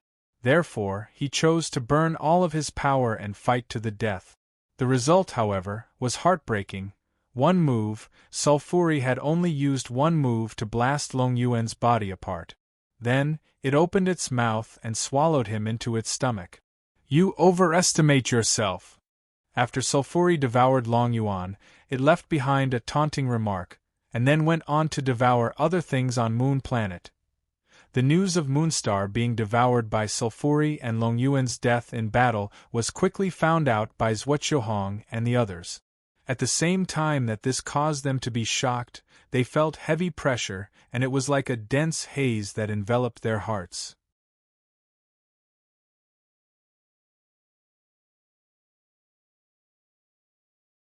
Chapter 275. Not long after, Yin Tianshui summoned Zhuochuhong and the other 3 six-stage domain lords, and the 5 of them finally gathered at Qing Long Star, which belonged to the Star Sword Alliance. At that time, it was already 7 months after Long Yuan's death. During these 7 months, Sulfuri fearlessly devoured all the living beings on the planet. After devouring the moon, it even devoured a base of the Patrol Envoy Alliance, which was the base of Planet Glory. The rendezvous point of Zhuochuhong and the others was actually calculated. It was a planet that they believed was relatively close to Sulfuri when they gathered. This way, it would be convenient for them to rush to the planet Sulfuri devoured in a day or two and carry out the final judgment. The final judgment was the name of the operation plan that Zhuochuhong and the others had discussed, and the order was to eliminate Sulfuri and put an end to its calamity. At the same time, Sulfuri was naturally continuing to devour. However, it knew that Zhuochuhong and the others wouldn't let the matter rest and allow it to continue devouring without end. It was even to the extent that it had guessed that they would invite an imperial monarch over. However, Sulfuri naturally knew that since there were no imperial monarchs in the unfettered Sea Star region, then even if Zhuochuhong and the others could find an imperial monarch to agree to help kill it, it would take a very long time before the imperial monarch could rush over. So, not only was it not afraid at all, it was instead very excited. In its home star region, there was more than one imperial monarch, and there were also many peak domain lords. There were even a few that were strong enough to threaten it on their own. This caused it to be unable to devour wantonly as openly as it was now. Now that such a good thing had happened, it had a chance of breaking through to the imperial monarch realm. At that time, Sulfuri was extremely excited just thinking about it, so it devoured even more vigorously. As for the fact that Zhuochuhong and the others would join forces to deal with it, Sulfuri was almost certain of this, but it wasn't afraid in the slightest. Because although its strength had recovered to its peak last time, it actually wasn't saturated. This was like a person who had just recovered from a serious illness. Although all aspects of the person had recovered to their original level, it was absolutely impossible for the person to reach their peak at a certain moment.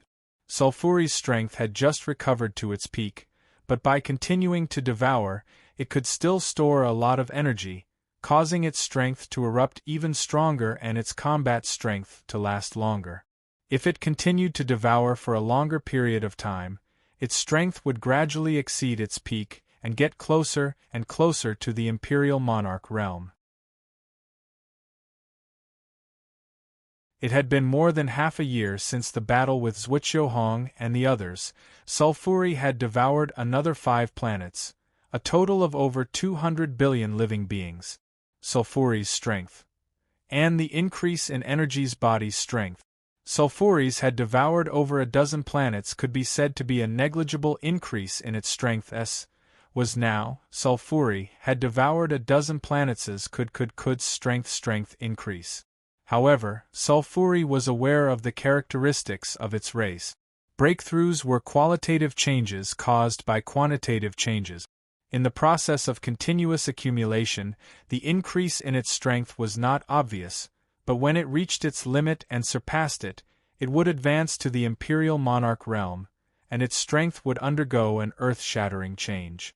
Sulfuri was aware of some ancient legends of its race.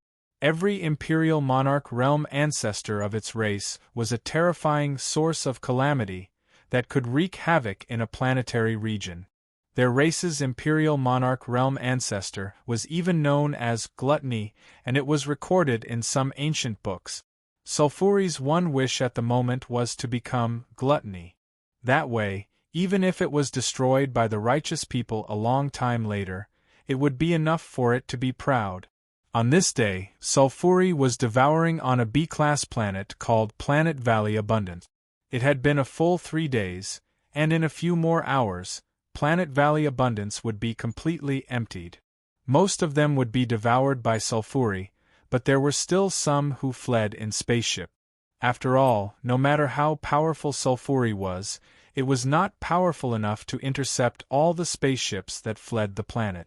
However, it was also on this day that Zhuoqiu Hong's group of 5 descended on Planet Valley Abundance and quickly surrounded Sulfuri, who was in the middle of devouring.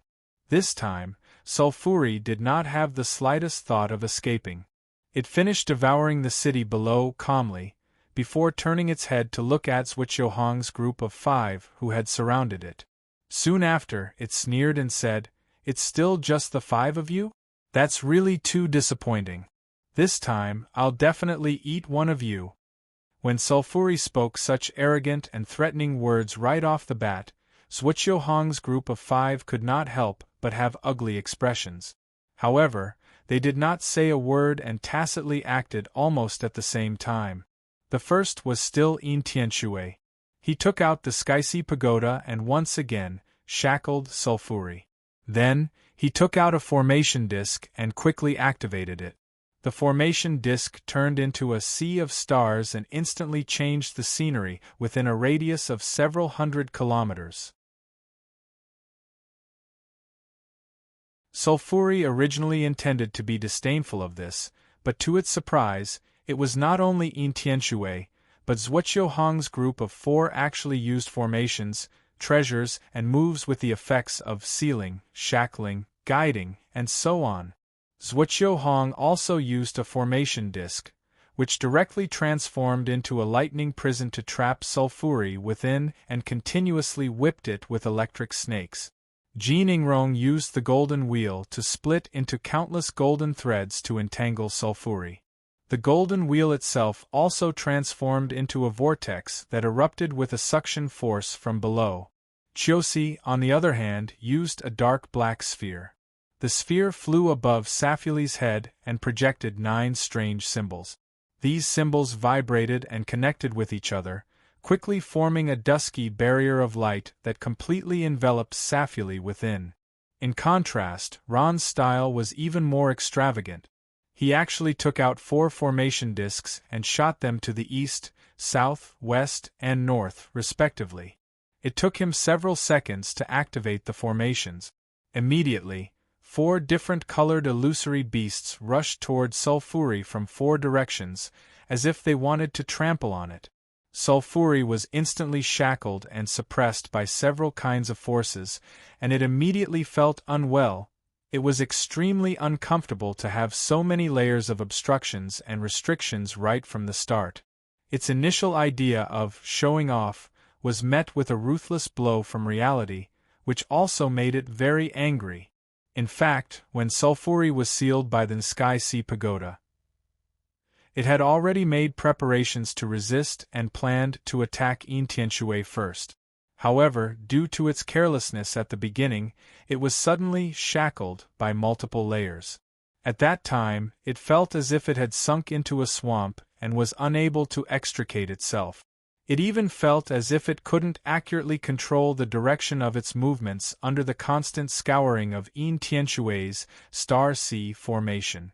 Of course, all of this happened in an instant, in less than 2 seconds. After 2 seconds, Sulfuri discovered that its strength was greatly restricted, and it erupted in anger. dark, flame-like energy soared from all over its body, and in an instant, it seemed as if it had broken free of all restraints and shot toward Yin Tianshui like lightning. However, what greeted Sulfuri first was an illusory beast condensed by Ran's formation.